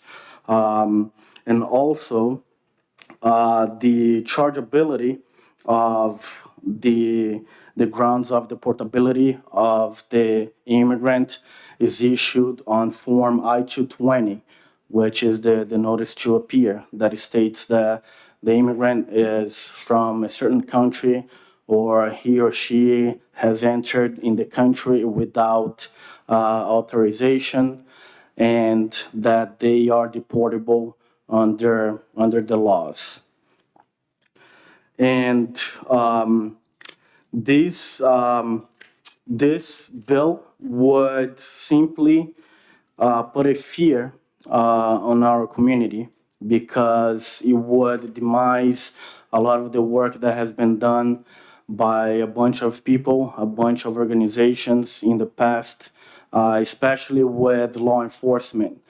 A lot of the police departments, they have a fair and impartial policing policy that would prevent essentially a police officer on calling ICE on an undocumented immigrant simply by the fact that they're here undocumented, unless they know that the person has committed a crime here or in the country. Like one of the events was mentioned by the member of FAIR, the Brazilian guy in Rye that was caught because of a murder that he committed back in Brazil. But these investigations, they typically they happen because the immigrant community, if they know that a criminal activity has been committed, that's the work that we have been doing, is to encourage these individuals to come forward and report these people, because it is bad. It is bad not just for, the people who are born here, but also for the people who arrive here, for children, our elder, everyone, to our whole community. So you would definitely demise that. And because we work directly with law enforcement, it is hard to convince someone to report sometimes. In the past 2 weeks, I have 2 people who were victims of crimes, and they are in fear of coming forward because they think they're going to suffer retaliation from law enforcement. So they are in fear. So, and this bill would just enforce that. And at the end of the day, we cannot bring the wrongdoer to the courts. We cannot get the wrongdoer to answer for his or her crimes, which is a big problem. And this bill would do just that. And regarding to the visa, Senator, you mentioned before. So in order to receive a visa, the UT visa that were mentioned here before, you have to be a victim. However, there is a visa for witnesses called S visa. We even make a joke that we don't know if it it comes from like snitch. It's like a little joke that we have internally. But there is this type of visa available, but it's extremely hard from getting. You can talk to immigration attorneys who have been practicing for 40, 50 years. Some of them will only have seen once or never have seen any. It's extremely rare. So some of the language here in the bill doesn't really apply to that respect. And even getting a police officer or a prosecutor or even judge to sign the certification for these visas is extremely difficult. I just had one denied by NPD a couple of weeks ago. It's not easy. It's really not easy, and that's that was for like a child who suffered the crime. So and for these reasons, I believe that this bill will quite do the opposite of what you're trying to accomplish. And I mean, we don't have to agree on everything, but so I'm in position. Thank you. Thank you very much for the testimony. Are there any questions, Senator Abbas? Thank you, Madam Chair, and thank you for taking my question. And just to clarify, you're an immigration attorney? Correct. Follow up? Yes, follow up. Thank you. Can you, at least in your opinion, explain why the legal immigration process is so delayed or just not working properly? It's just a lack of a comprehensive immigration reform. The last laws that were really passed, it has been more than 30 years since we have been any substantial changes in immigration laws. And for that reason, every time it becomes more and more strict. Follow-up? Thank you. And I guess my concern is, and I'm just curious of your opinion, is if there was ever any comprehensive reform at the federal level, I guess in order for the motivation to do that would be to eventually enforce the federal laws that you reform to. So I guess my concern is if you don't enforce the immigration laws in the first place, what's the motivation for reforming them? Yeah, but that would be a job for the federal government. So under the 10th Amendment, the state received some powers that were not strictly reserved to the federal government. And that's a major issue with this bill because it would violate the 10th Amendment. Because in U.S. v. Arizona 2012, the Supreme Court has held that immigration law has been a field that has been reserved by the federal government and not the states. And it has been reaffirmed in U.S. v. Texas 2023. Thank you. Are there any further questions? Seeing none, thank you very much. Thank you. This afternoon. Okay, are there any other members of the public that would like to speak to Senate Bill 563? Okay, seeing none, we're going to close the public hearing.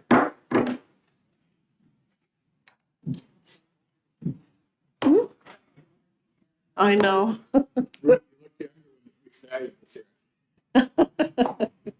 That's okay, we're going to get through. Thank you.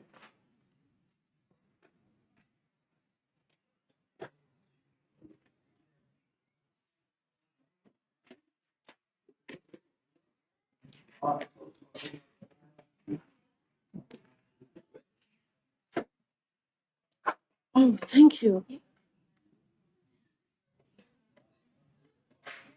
Oh, this is daily. I met with most of these. How'd it go?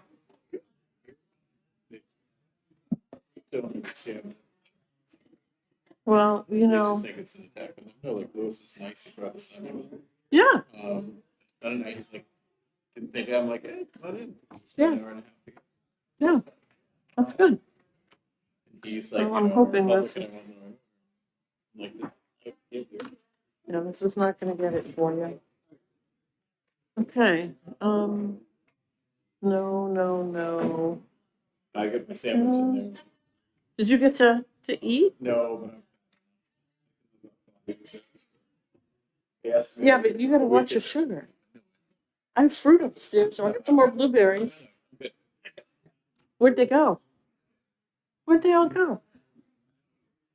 Well, we're gonna get started. Daly, are you all set? Sonia, are you all set? We're gonna go ahead and open the public hearing on Senate Bill 568. The sponsor is unavailable this afternoon, and we have Mr. Daly Brett here to introduce the bill for us. Thank you. Good afternoon, Madam Chair and members of the committee. My name is Daly Fournette, and I'm the Senate Majority Caucus Director. I'm here to introduce Senate Bill 568 on behalf of Senator Ricciardi. This bill was requested by the Department of Transportation and removes the requirement of proof of vehicle operation in a foreign country for a temporary non-citizen's driver's license. In early 2023, the DMV's administrative rules for the Driver's Licensing Bureau were up for renewal. During the renewal review, the DMV revisited the process described in SAF-C 1003.04. That required certain, but not all non-US citizens to take a driver's education course if they had never held a license in their home country, regardless of their age. While all non-US applicants that do not have a valid license from the United States are required to take the DMV knowledge test and road examination, only those here on temporary visas were required to take an approved driver education course. Permanent residents, asylees, refugees, and those here on work employment cards are not required and only have to complete testing with the DMV to be issued a New Hampshire driver's license. The DMV removed this from the administrative rules and is looking to remove it from the statute to be consistent. Permanent residents, refugees, asylees, and those on work employment cards are from the same countries that those here on visas are from. We do not require them to take driver's education, so it doesn't make sense that it is required based on your status when everyone must pass the DMV testing to be issued a license regardless. Thank you for allowing me the opportunity to speak. If you have any questions, I believe there are some folks here that can answer them for you, and if not, I can take the questions back to Senator Ricciardi. Thank you very much, Mr. Fournette. Are there any questions from the committee? Seeing none, thank you. Thank you. The chair will call Jen Bailey from the DMV. Good afternoon. Good afternoon. My name is Jennifer Bailey. I work for the Department of Motor Vehicles. We did request this bill as a cleanup opportunity. The director wanted me to give a background on this. So he had a father that had reached out regarding his adult son coming to the country on a visa who had to be enrolled in a driver education program. I'm not sure if you're aware, but I am where my son's now going into driver's ed. That's very hard to get into a program right now. It's very short-staffed. We reached out to our driver ed community and was able to help the gentleman get into driver education, but that opened up the door for us to look into this process. Why were we making certain non-US citizens take driver's ed and others not? And this again is we still require it for under age 18, but we were requiring it for those on visas over the age of 18. However, if you're a permanent resident, asylee, refugee, or here on a work employment card, you are not required to take that driver education course. So it was not based on what country you're coming from, solely based on your status in the US. We were just looking to remove that. It's not necessary. You're still taking the written test and the road test with the DMV as any other over 18-year-old would be doing. That is all that I have. He did a great introduction to the bill. I can take any questions. Thank you very much for your testimony, Ms. Bailey. Are there any questions from the committee? Seeing none, thank you. Are there any other members of the public who would like to speak to Senate Bill 568? Seeing none, we'll close the public hearing. Okay.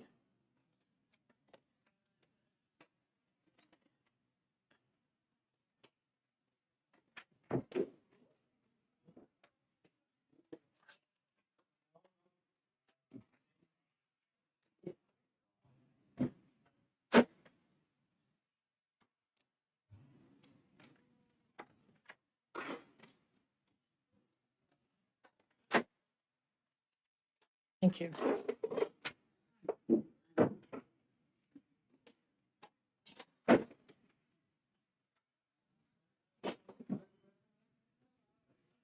Oh, we have some people here.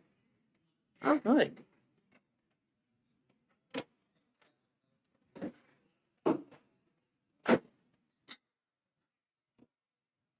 Are you ready, Sonia? Okay. We're going to go ahead and open the public hearing on Senate Bill 572 and recognize the prime sponsor, Senator Ward. Welcome to Senate Judiciary, Senator Ward.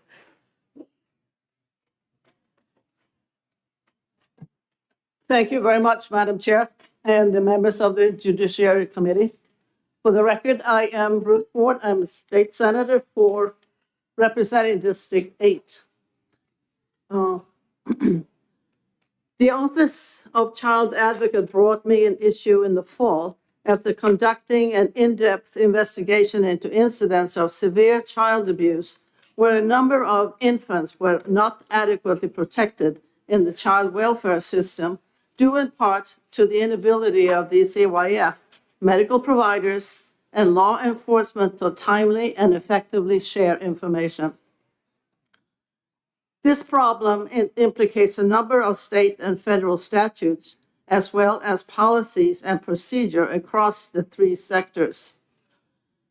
I'm here today to introduce Senate Bill 572, a bill that establishes a commission to study the sharing of confidential records between law enforcement, the medical community, child protection services, and the legal community. The commission will study the relevant laws, the barriers to information sharing in this particular arena of multidisciplinary teams to investigate child abuse and how to prevent it. Since many agencies are involved in this work, we need to safeguard the sharing of information so our children are protected. I'm asking for your support on this bill. Thank you very much. Thank you very much for your testimony, Senator Ward. Are there any questions from the committee? Seeing none, thank you. There are lots of very competent people behind me to testify. We know most of them. Just, Ms. Kylie, did you want to speak? Because Ms. Grady Sexton had signed up, but she wasn't speaking. Do you want to speak on this bill at all? Okay. Okay, terrific. Thank you. The chair will call Lisa Mascio. And you have Jen Jones with you? Okay. Terrific.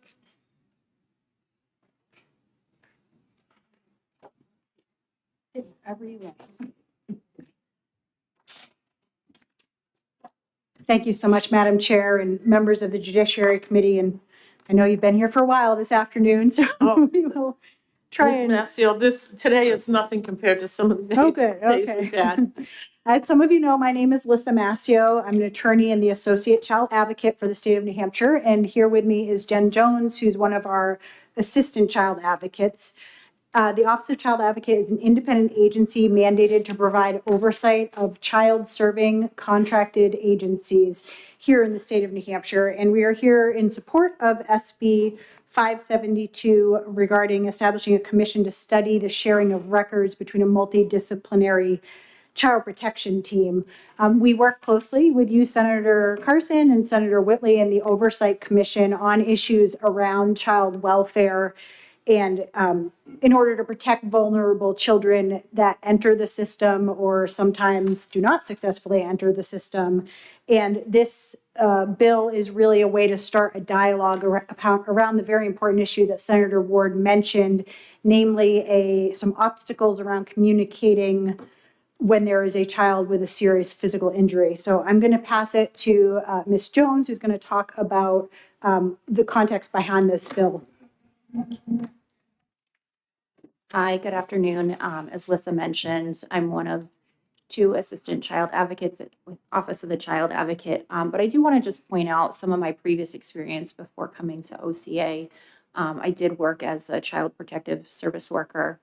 And I was also, for most of my career, a child forensic interviewer, which means I was part of a multidisciplinary team for many years prior to coming to Office of the Child Advocate. So a multidisciplinary team means those folks tasked with investigating child abuse. And it's a multidisciplinary team because obviously there's lots of disciplines that become involved when looking at child abuse and or neglect.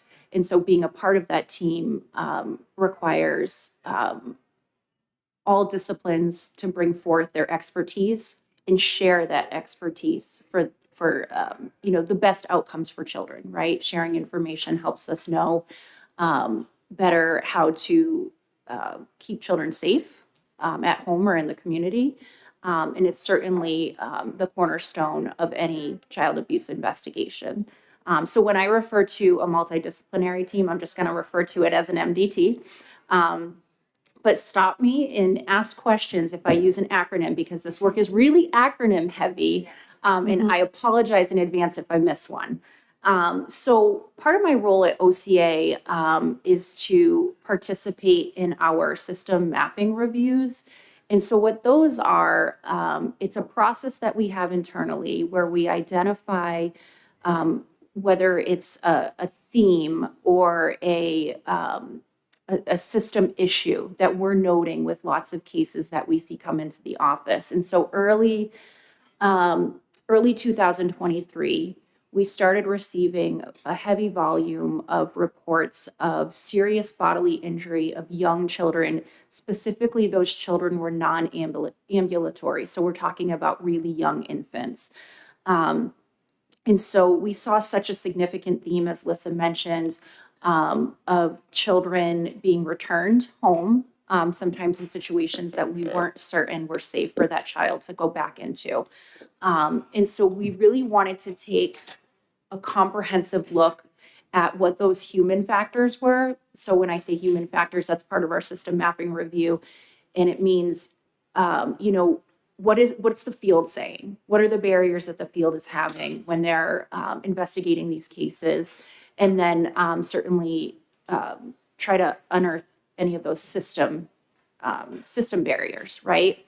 So what we do prior to having our system review mapping is we do pre-interviews. And so I was tasked with interviewing folks on the MDT to talk about those human factors that I described, like what are those things you run into in the field. And so those interviews included law enforcement, medical professionals, and CPSWs, so DCYF workers that were investigating cases just like this. So I was talking to people who had hands-on experience working these cases.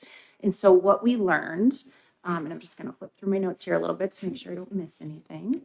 So I want to point out something that we learned, which was really unanimous among all of those disciplines, were that one of the most important things with those investigations is sharing information in a timely fashion. So it's really important that all agencies tasked with information sharing and specific to the investigation get information in real time as quickly as possible and really at the same time.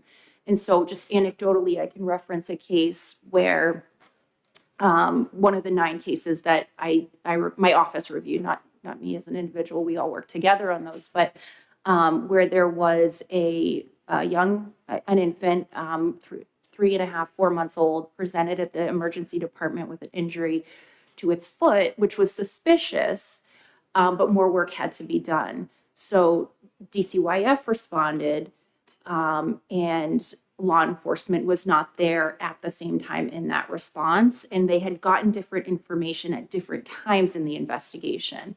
Fast forward to 2 weeks later, a skeletal survey was done, which is a standard practice with any injuries to a small child that aren't explained, and certainly with your non-ambulatory infants, if the parent doesn't have an explanation, that's almost an immediate question mark.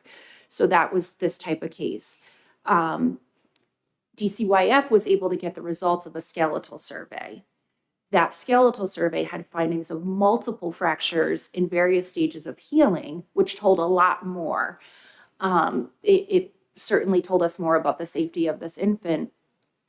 And so because law enforcement and DCYF didn't have the same response to the hospital and they didn't speak with the same people at the same time, law enforcement wasn't able to get that investigation. Let me rephrase that. They weren't able to get that documentation about what was found medically. And so now you have 2 co-investigators who are at very different stages in their investigation and are tasked with very different things, and they're not able to share information. And so I think probably those barriers are obvious, right, in what those outcomes could look like for children. And so that's just one example from the cases that we reviewed. Probably one of the more egregious examples, our law enforcement and DCYF systems don't necessarily always respond in that same way, but because it's a possibility, we can see those outcomes.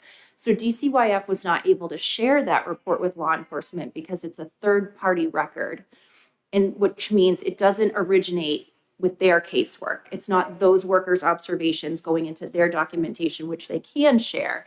It's a third-party documentation from medical.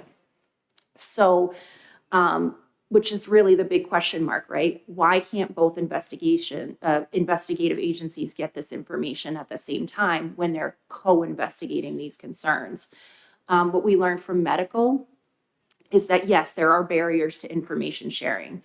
Medical can report concerns to DCYF central intake. Anyone can, right? They can report those concerns, and what is in the body of that report is what generates a law enforcement notification. DCYF can and must share that information with law enforcement, but it's a snapshot in time. So many things happen so quickly in these types of investigations. So when you start getting your radiologists pulled in, you start getting labs done, you start getting additional providers providing consult, because these are really serious cases and no one's really working siloed to give these investigative agencies what they need to really know what happened to this child. And so that's where we really see, that's where we really start to see the communication breakdown. What we learned from all three agencies, medical, law enforcement, DCYF, is that the communication breakdowns are the most difficult challenge in best outcomes for children and best outcomes from these investigations. And so that was unanimous across, again, all entities, medical acknowledging for us to be able to share everything we want to and probably should be able to share, we require releases. Sometimes law enforcement has to subpoena those records because a parent isn't willing to sign a release for law enforcement if they think they may be suspected of a crime. They may have agreed in the onset to sign a release for DCYF and then changed their mind and rescinded that release. And so there's lots of variables to being able to get information and how that happens, but all of those variables or all of those barriers might require time. Asking the judge to afford you that opportunity to be able to get records the parents haven't agreed to release. Asking medical providers to release records, medical records, in the time that it takes to get all of those medical records. And one really important thing to point out is that when you're investigating these cases, the presentation of the child in the emergency department that gets reported, or that post 2-week skeletal survey, those are really critical pieces of investigative information. But when our medical teams must testify to what they know about the child and rely on their medical expertise, they must look at the child holistically, which means they should be informed and have the entire medical record and be able to refer to it. If law enforcement and or DCYF has not gotten this in the course of their investigation, they cannot refer to it because it's not in their discovery. So that really puts our medical providers in a difficult situation with their testimony.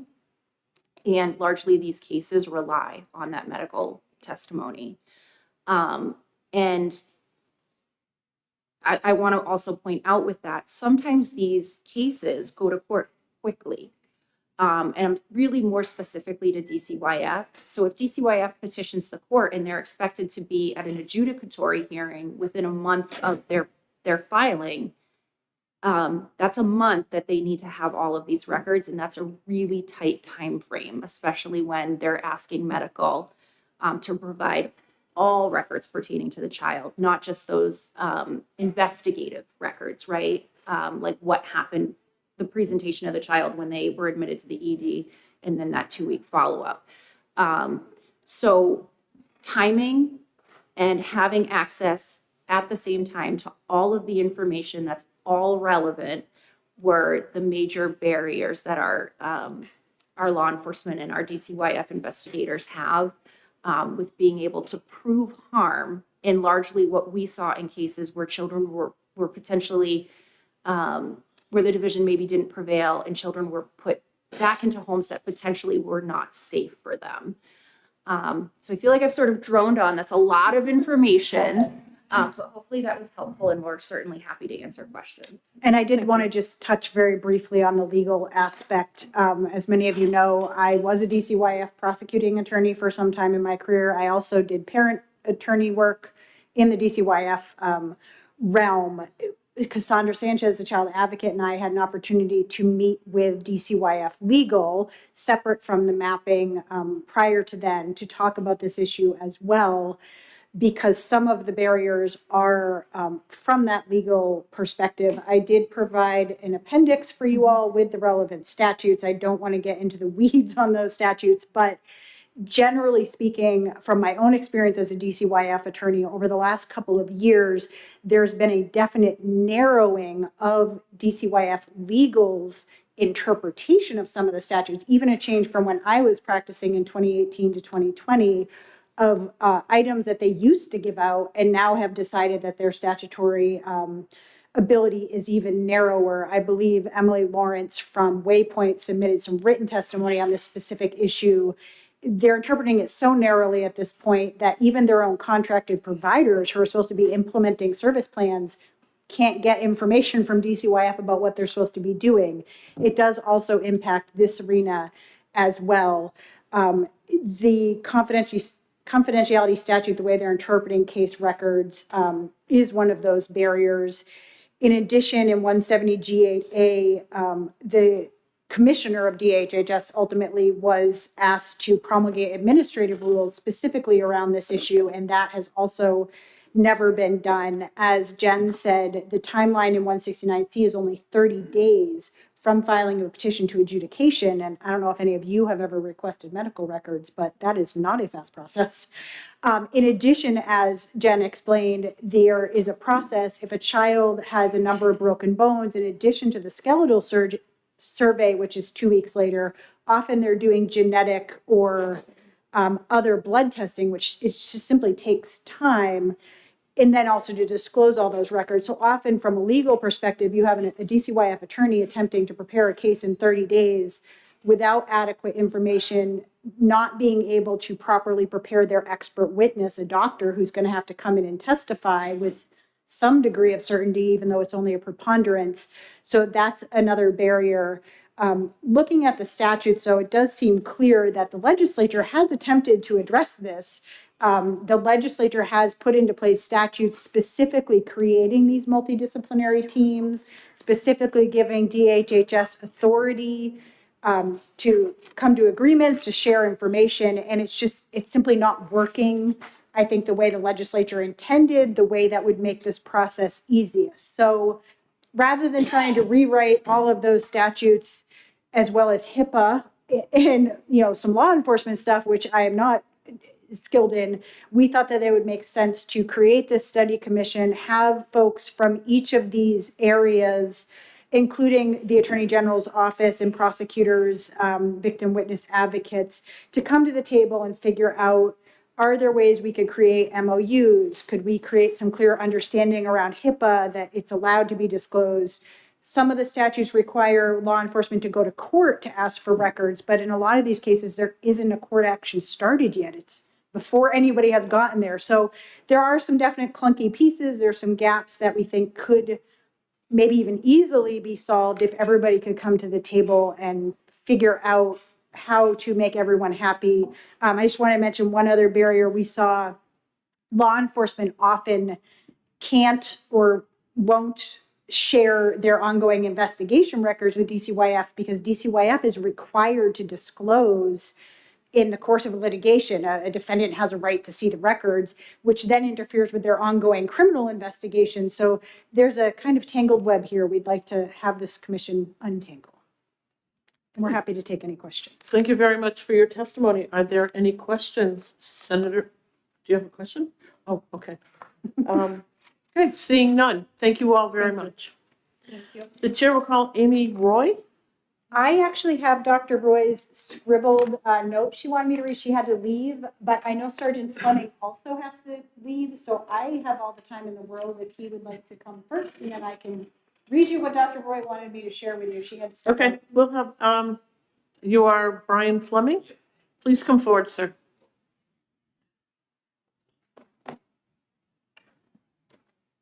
Thanks for your patience, Dick. Oh, anytime. I was just taking in the sights of the flags and everything. Again, my name is Brian Fleming. I'm the sergeant of the juvenile unit in Manchester. And prior to that, I did have experience. I was what we refer to as a chase investigator for the juvenile unit in Manchester, which we investigate child abuse and sexual exploitation type cases. So I have some background with this topic. A lot of the points I was going to make were already touched on, so I don't want to have to go over them again. But with these cases, specifically child abuse, the timing of us getting information is huge.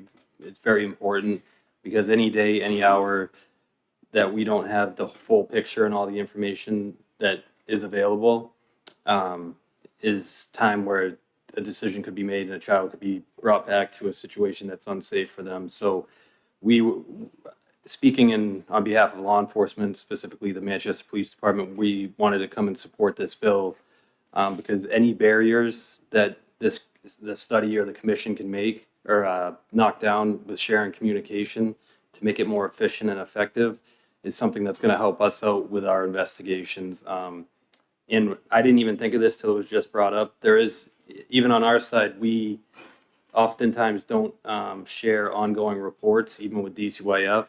And if that's something that the commission and the study could come up with ideas and change it so that we're allowed to do that, because obviously we need DCYF's information. They need all of our information to make an ultimate decision on, what's going to happen with the child.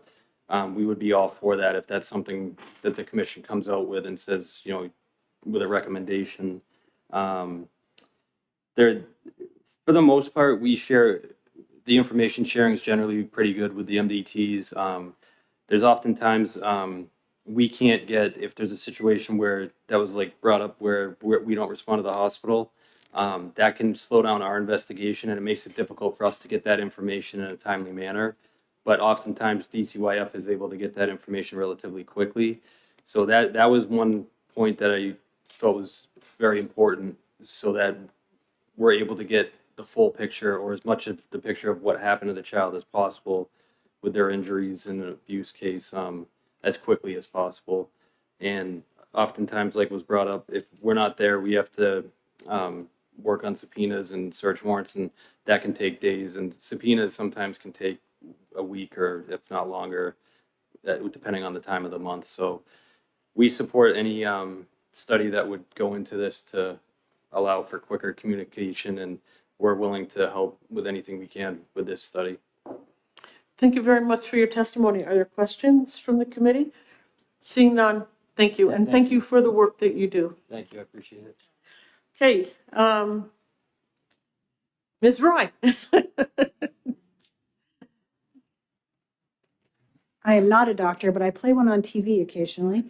Dr. Roy was here for a couple of hours. Unfortunately, she had to run out probably only 5 minutes before we started, but she did want me to share some thoughts from her. As many of you know, Dr. Amy Roy, she works at the Elliott. She is a pediatric child abuse specialist. We work closely with her.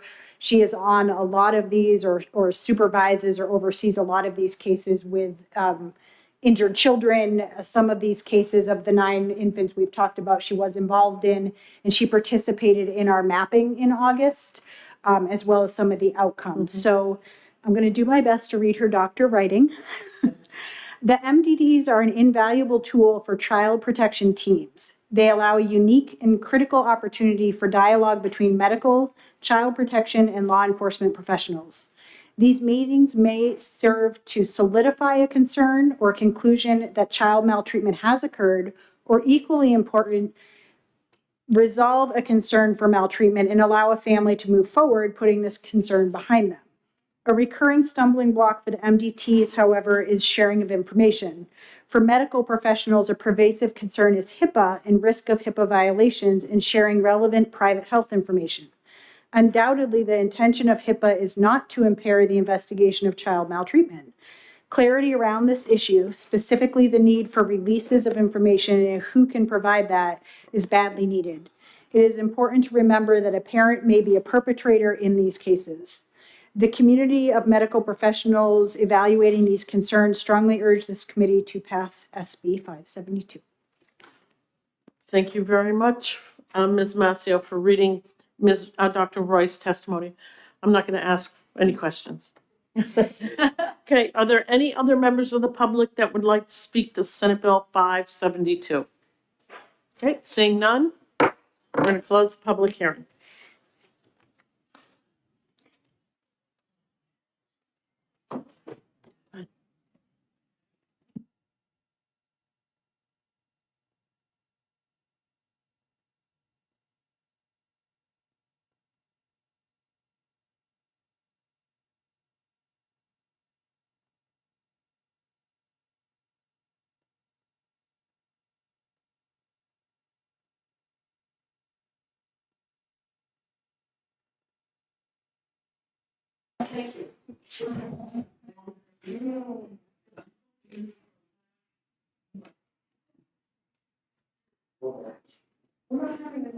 No.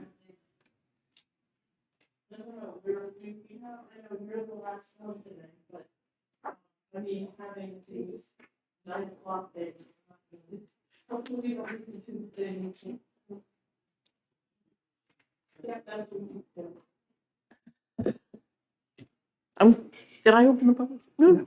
Going to go ahead and open the public hearing on Senate Bill 574 and recognize prime sponsor, our own Senator Chandler. Thank you very much, Madam Chair, members of the committee. For the second time today, I am here to introduce a bill. My name is Shannon Chandley.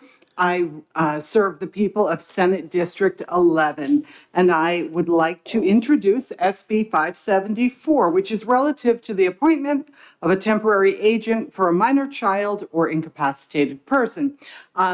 The language of this bill probably might have caused a little bit of concern, but I want to tell you a little bit about the inception. I received a phone call from one of my constituents who is here today and has sat through many of today's hearings. He suggested this, and I think it made quite a bit of sense. Many of us who are parents or who care for another, whether parents or guardians of another, we sometimes need to go away for a short time. This bill is intended to cover that kind of situation, a situation in which maybe you're going on vacation and leaving your children with their grandparents, with their aunt, with a neighbor, and you want to make sure that that child, that neighbor, grandparent, aunt could make certain decisions for your child.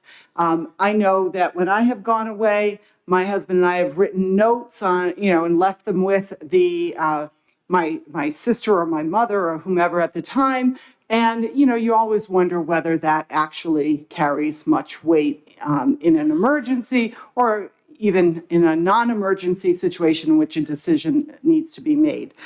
This is temporary. It is for 60 days as written, but I'm certainly open to considering a shorter period of 60 days seems too long to be considered temporary.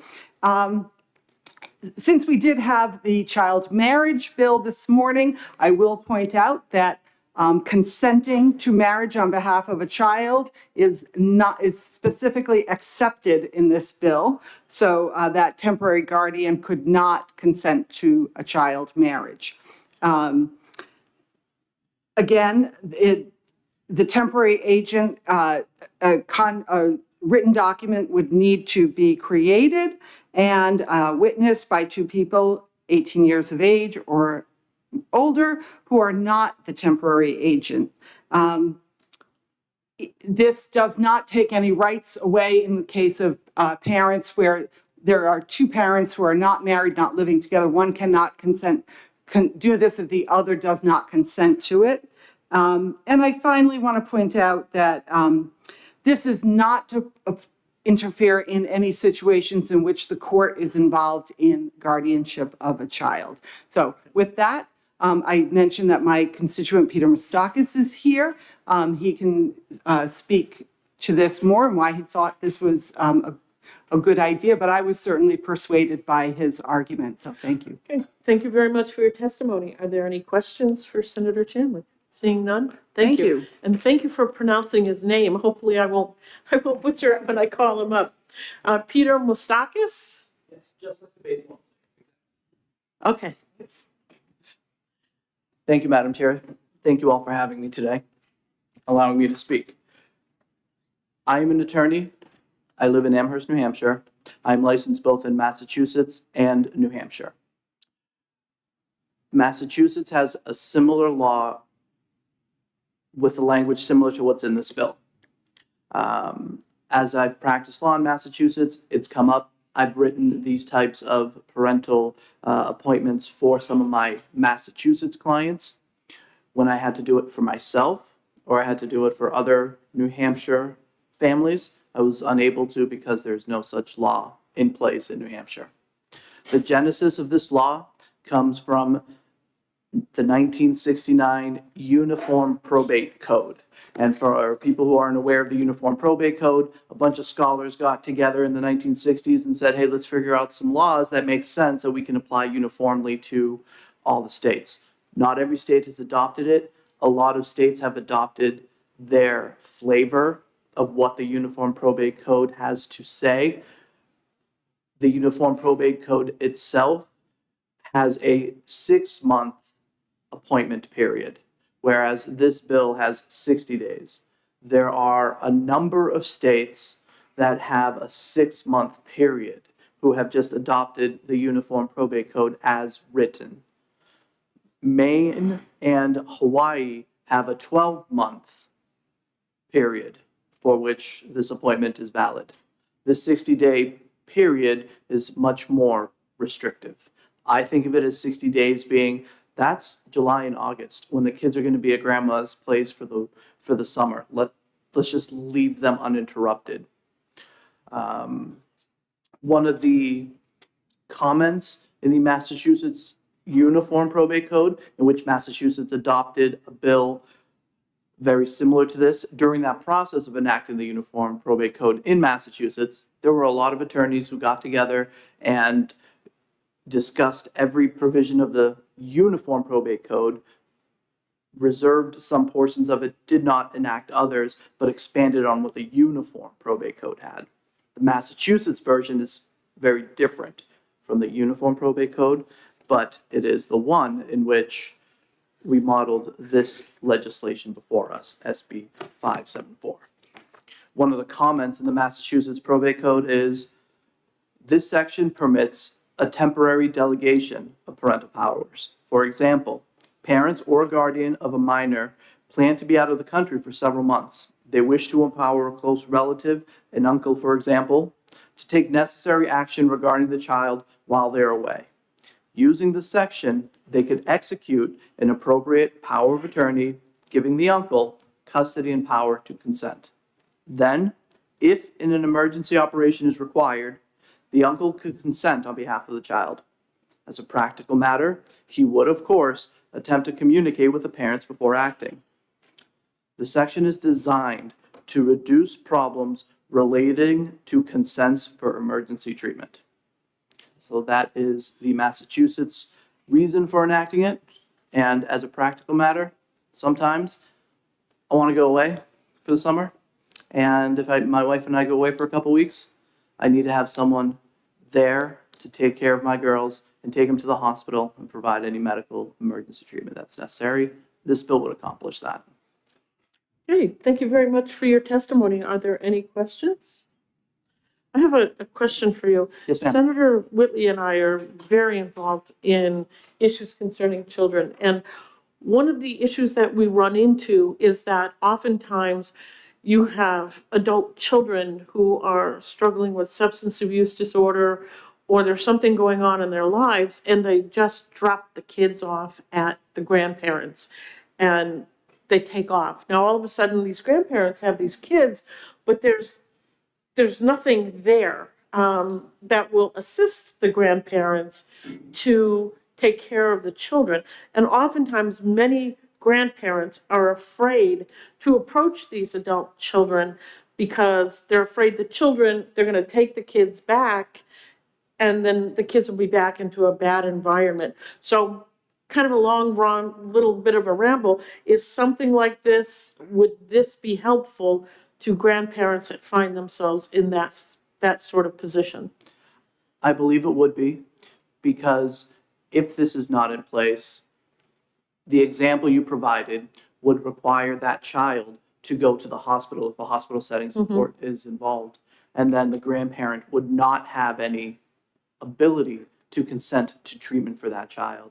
So therefore, or the grandchild in that example, therefore the child's parent would have to be found somewhere to make any life-saving decisions at that point. So I think it would benefit in that situation. Okay, thank you. Are there any questions? Seeing none, thank you very much. Thank you, everyone. Okay, are there any other members of the public who would like to speak to Senate Bill 574? I know you said you submitted written testimony, but do you want to come up and testify on anything, or?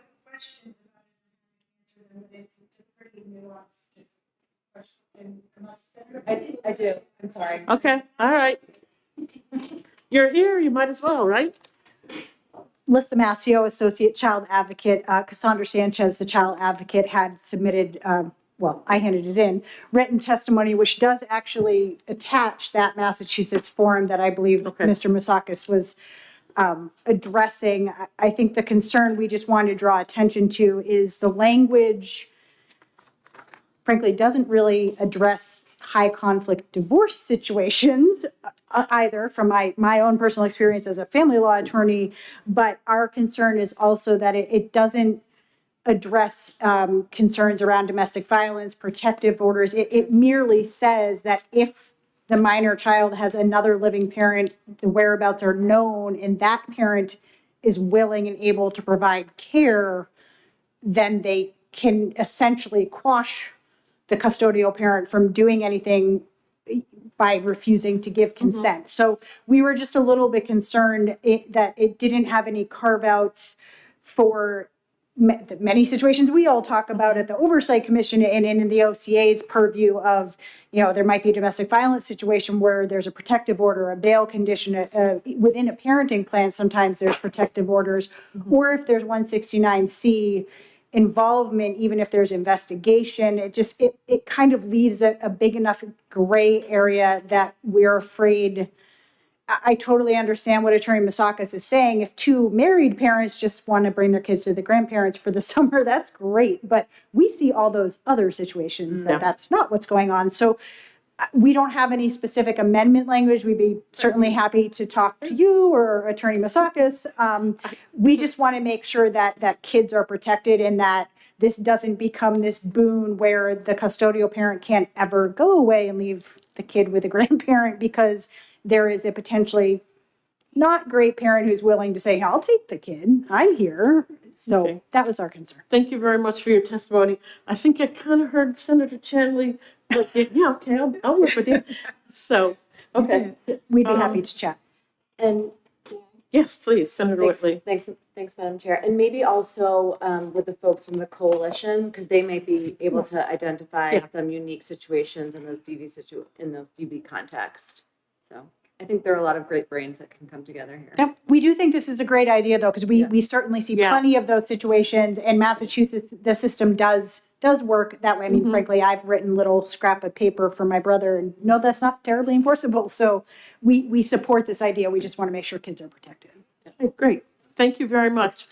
Okay, are there any other members of the public that would like to speak to Senate Bill 574? Mr. Moustakis, do you? Oh, okay, yes, please, but very quickly.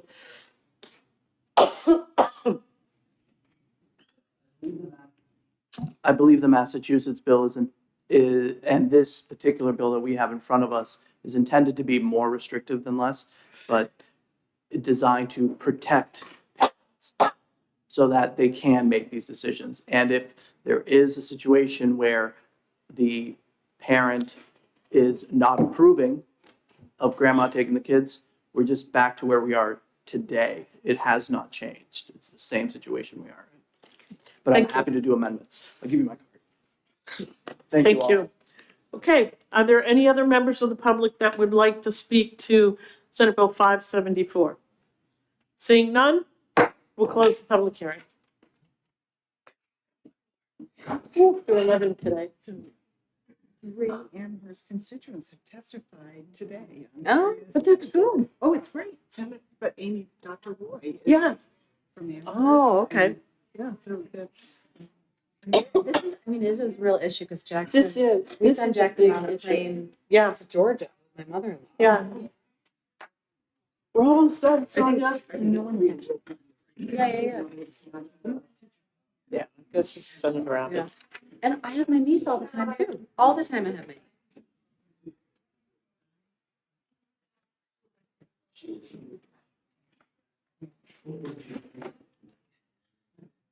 You ready? Are we all ready? So- Oh, my goodness. Okay, are you ready? Yes. Are you ready, Sonia? We're gonna go ahead and open our last bill today, Senate Bill 576, and recognize the prime sponsor, Senator Abbas. And good afternoon. My name is Senator Darrell Abbas. I represent District 22, serving the communities of Pelham, Salem, Atchison, and Plastow. This bill is very short, straightforward. It basically wants the executor of an estate to notify the town clerk of when someone passes. I understand this would speed up the process of where the supervisor of the checklist would be aware that someone has passed away when it comes to keeping the voter rolls as clean as possible.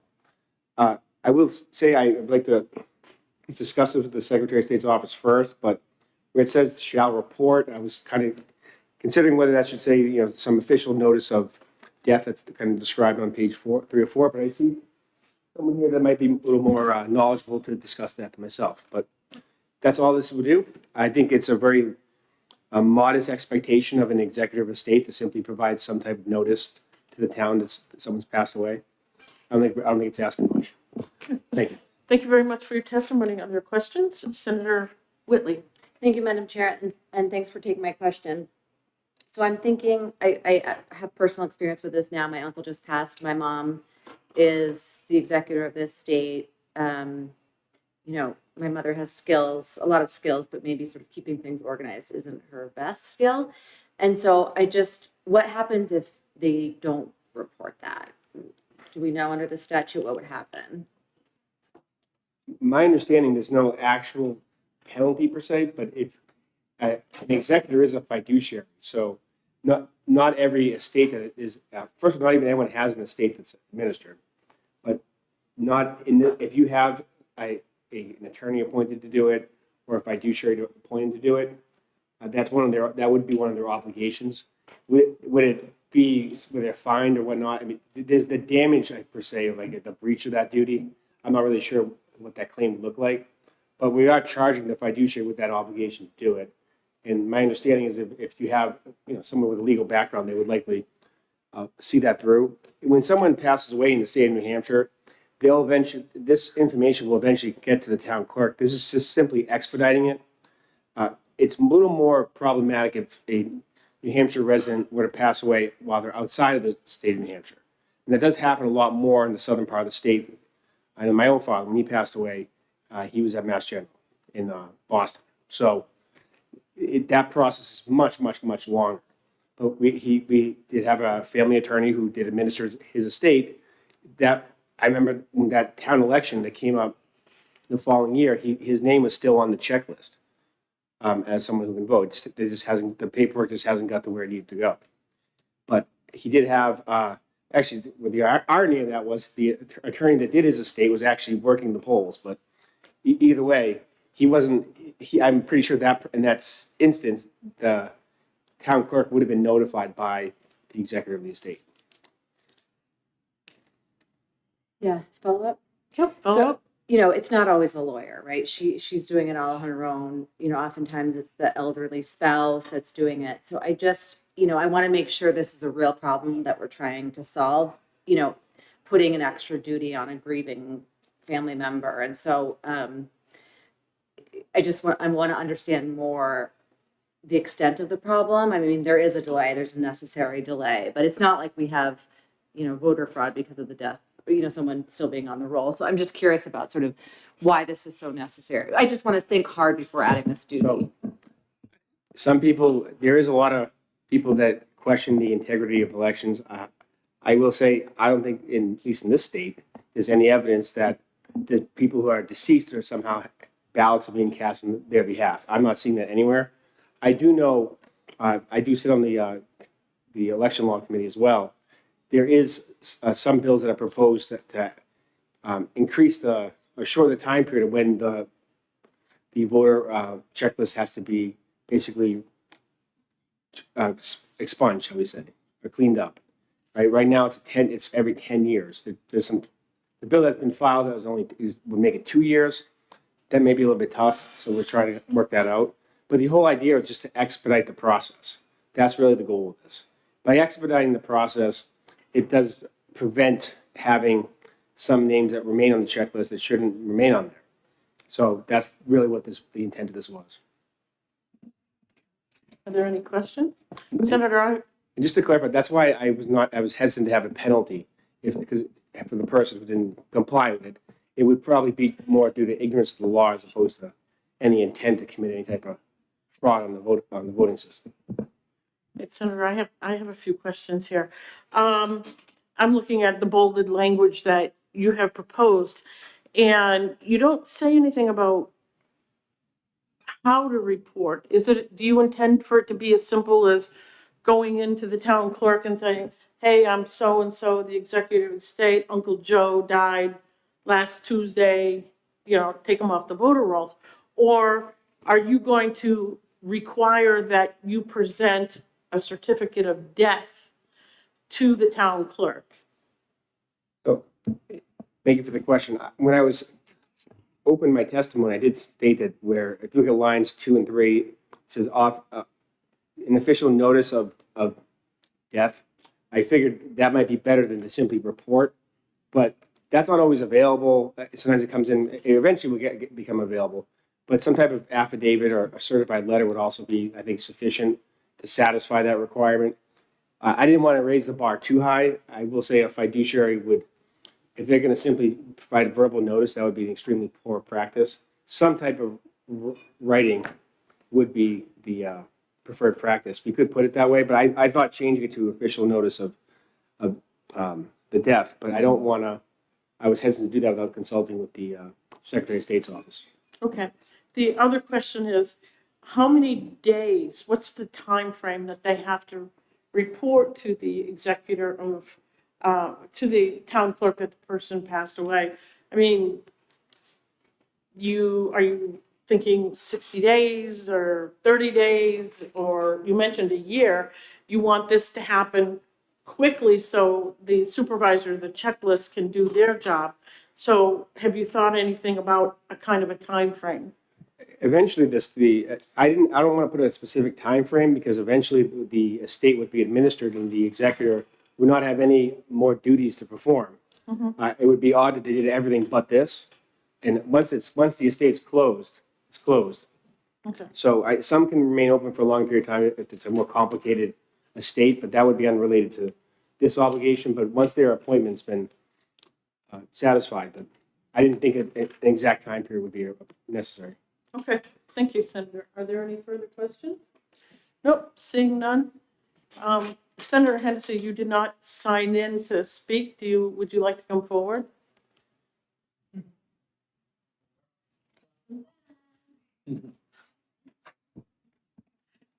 Thank Good you, Madam afternoon. Chair, members of the committee. My name is Erin Hennessy. I am the Deputy Secretary of the State. Good to see all of you. I was just here to listen and to understand what the intent of the bill was. I will say that to Senator Whitley's point and Senator Abbas's point, this type of notification would probably be more of a problem for people who have passed away out of state but are New Hampshire residents.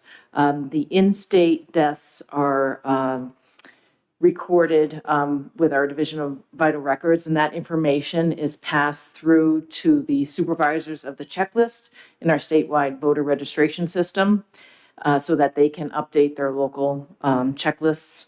This information passage is going to get much smoother and less clunky when our new statewide voter registration system is up and running in late spring.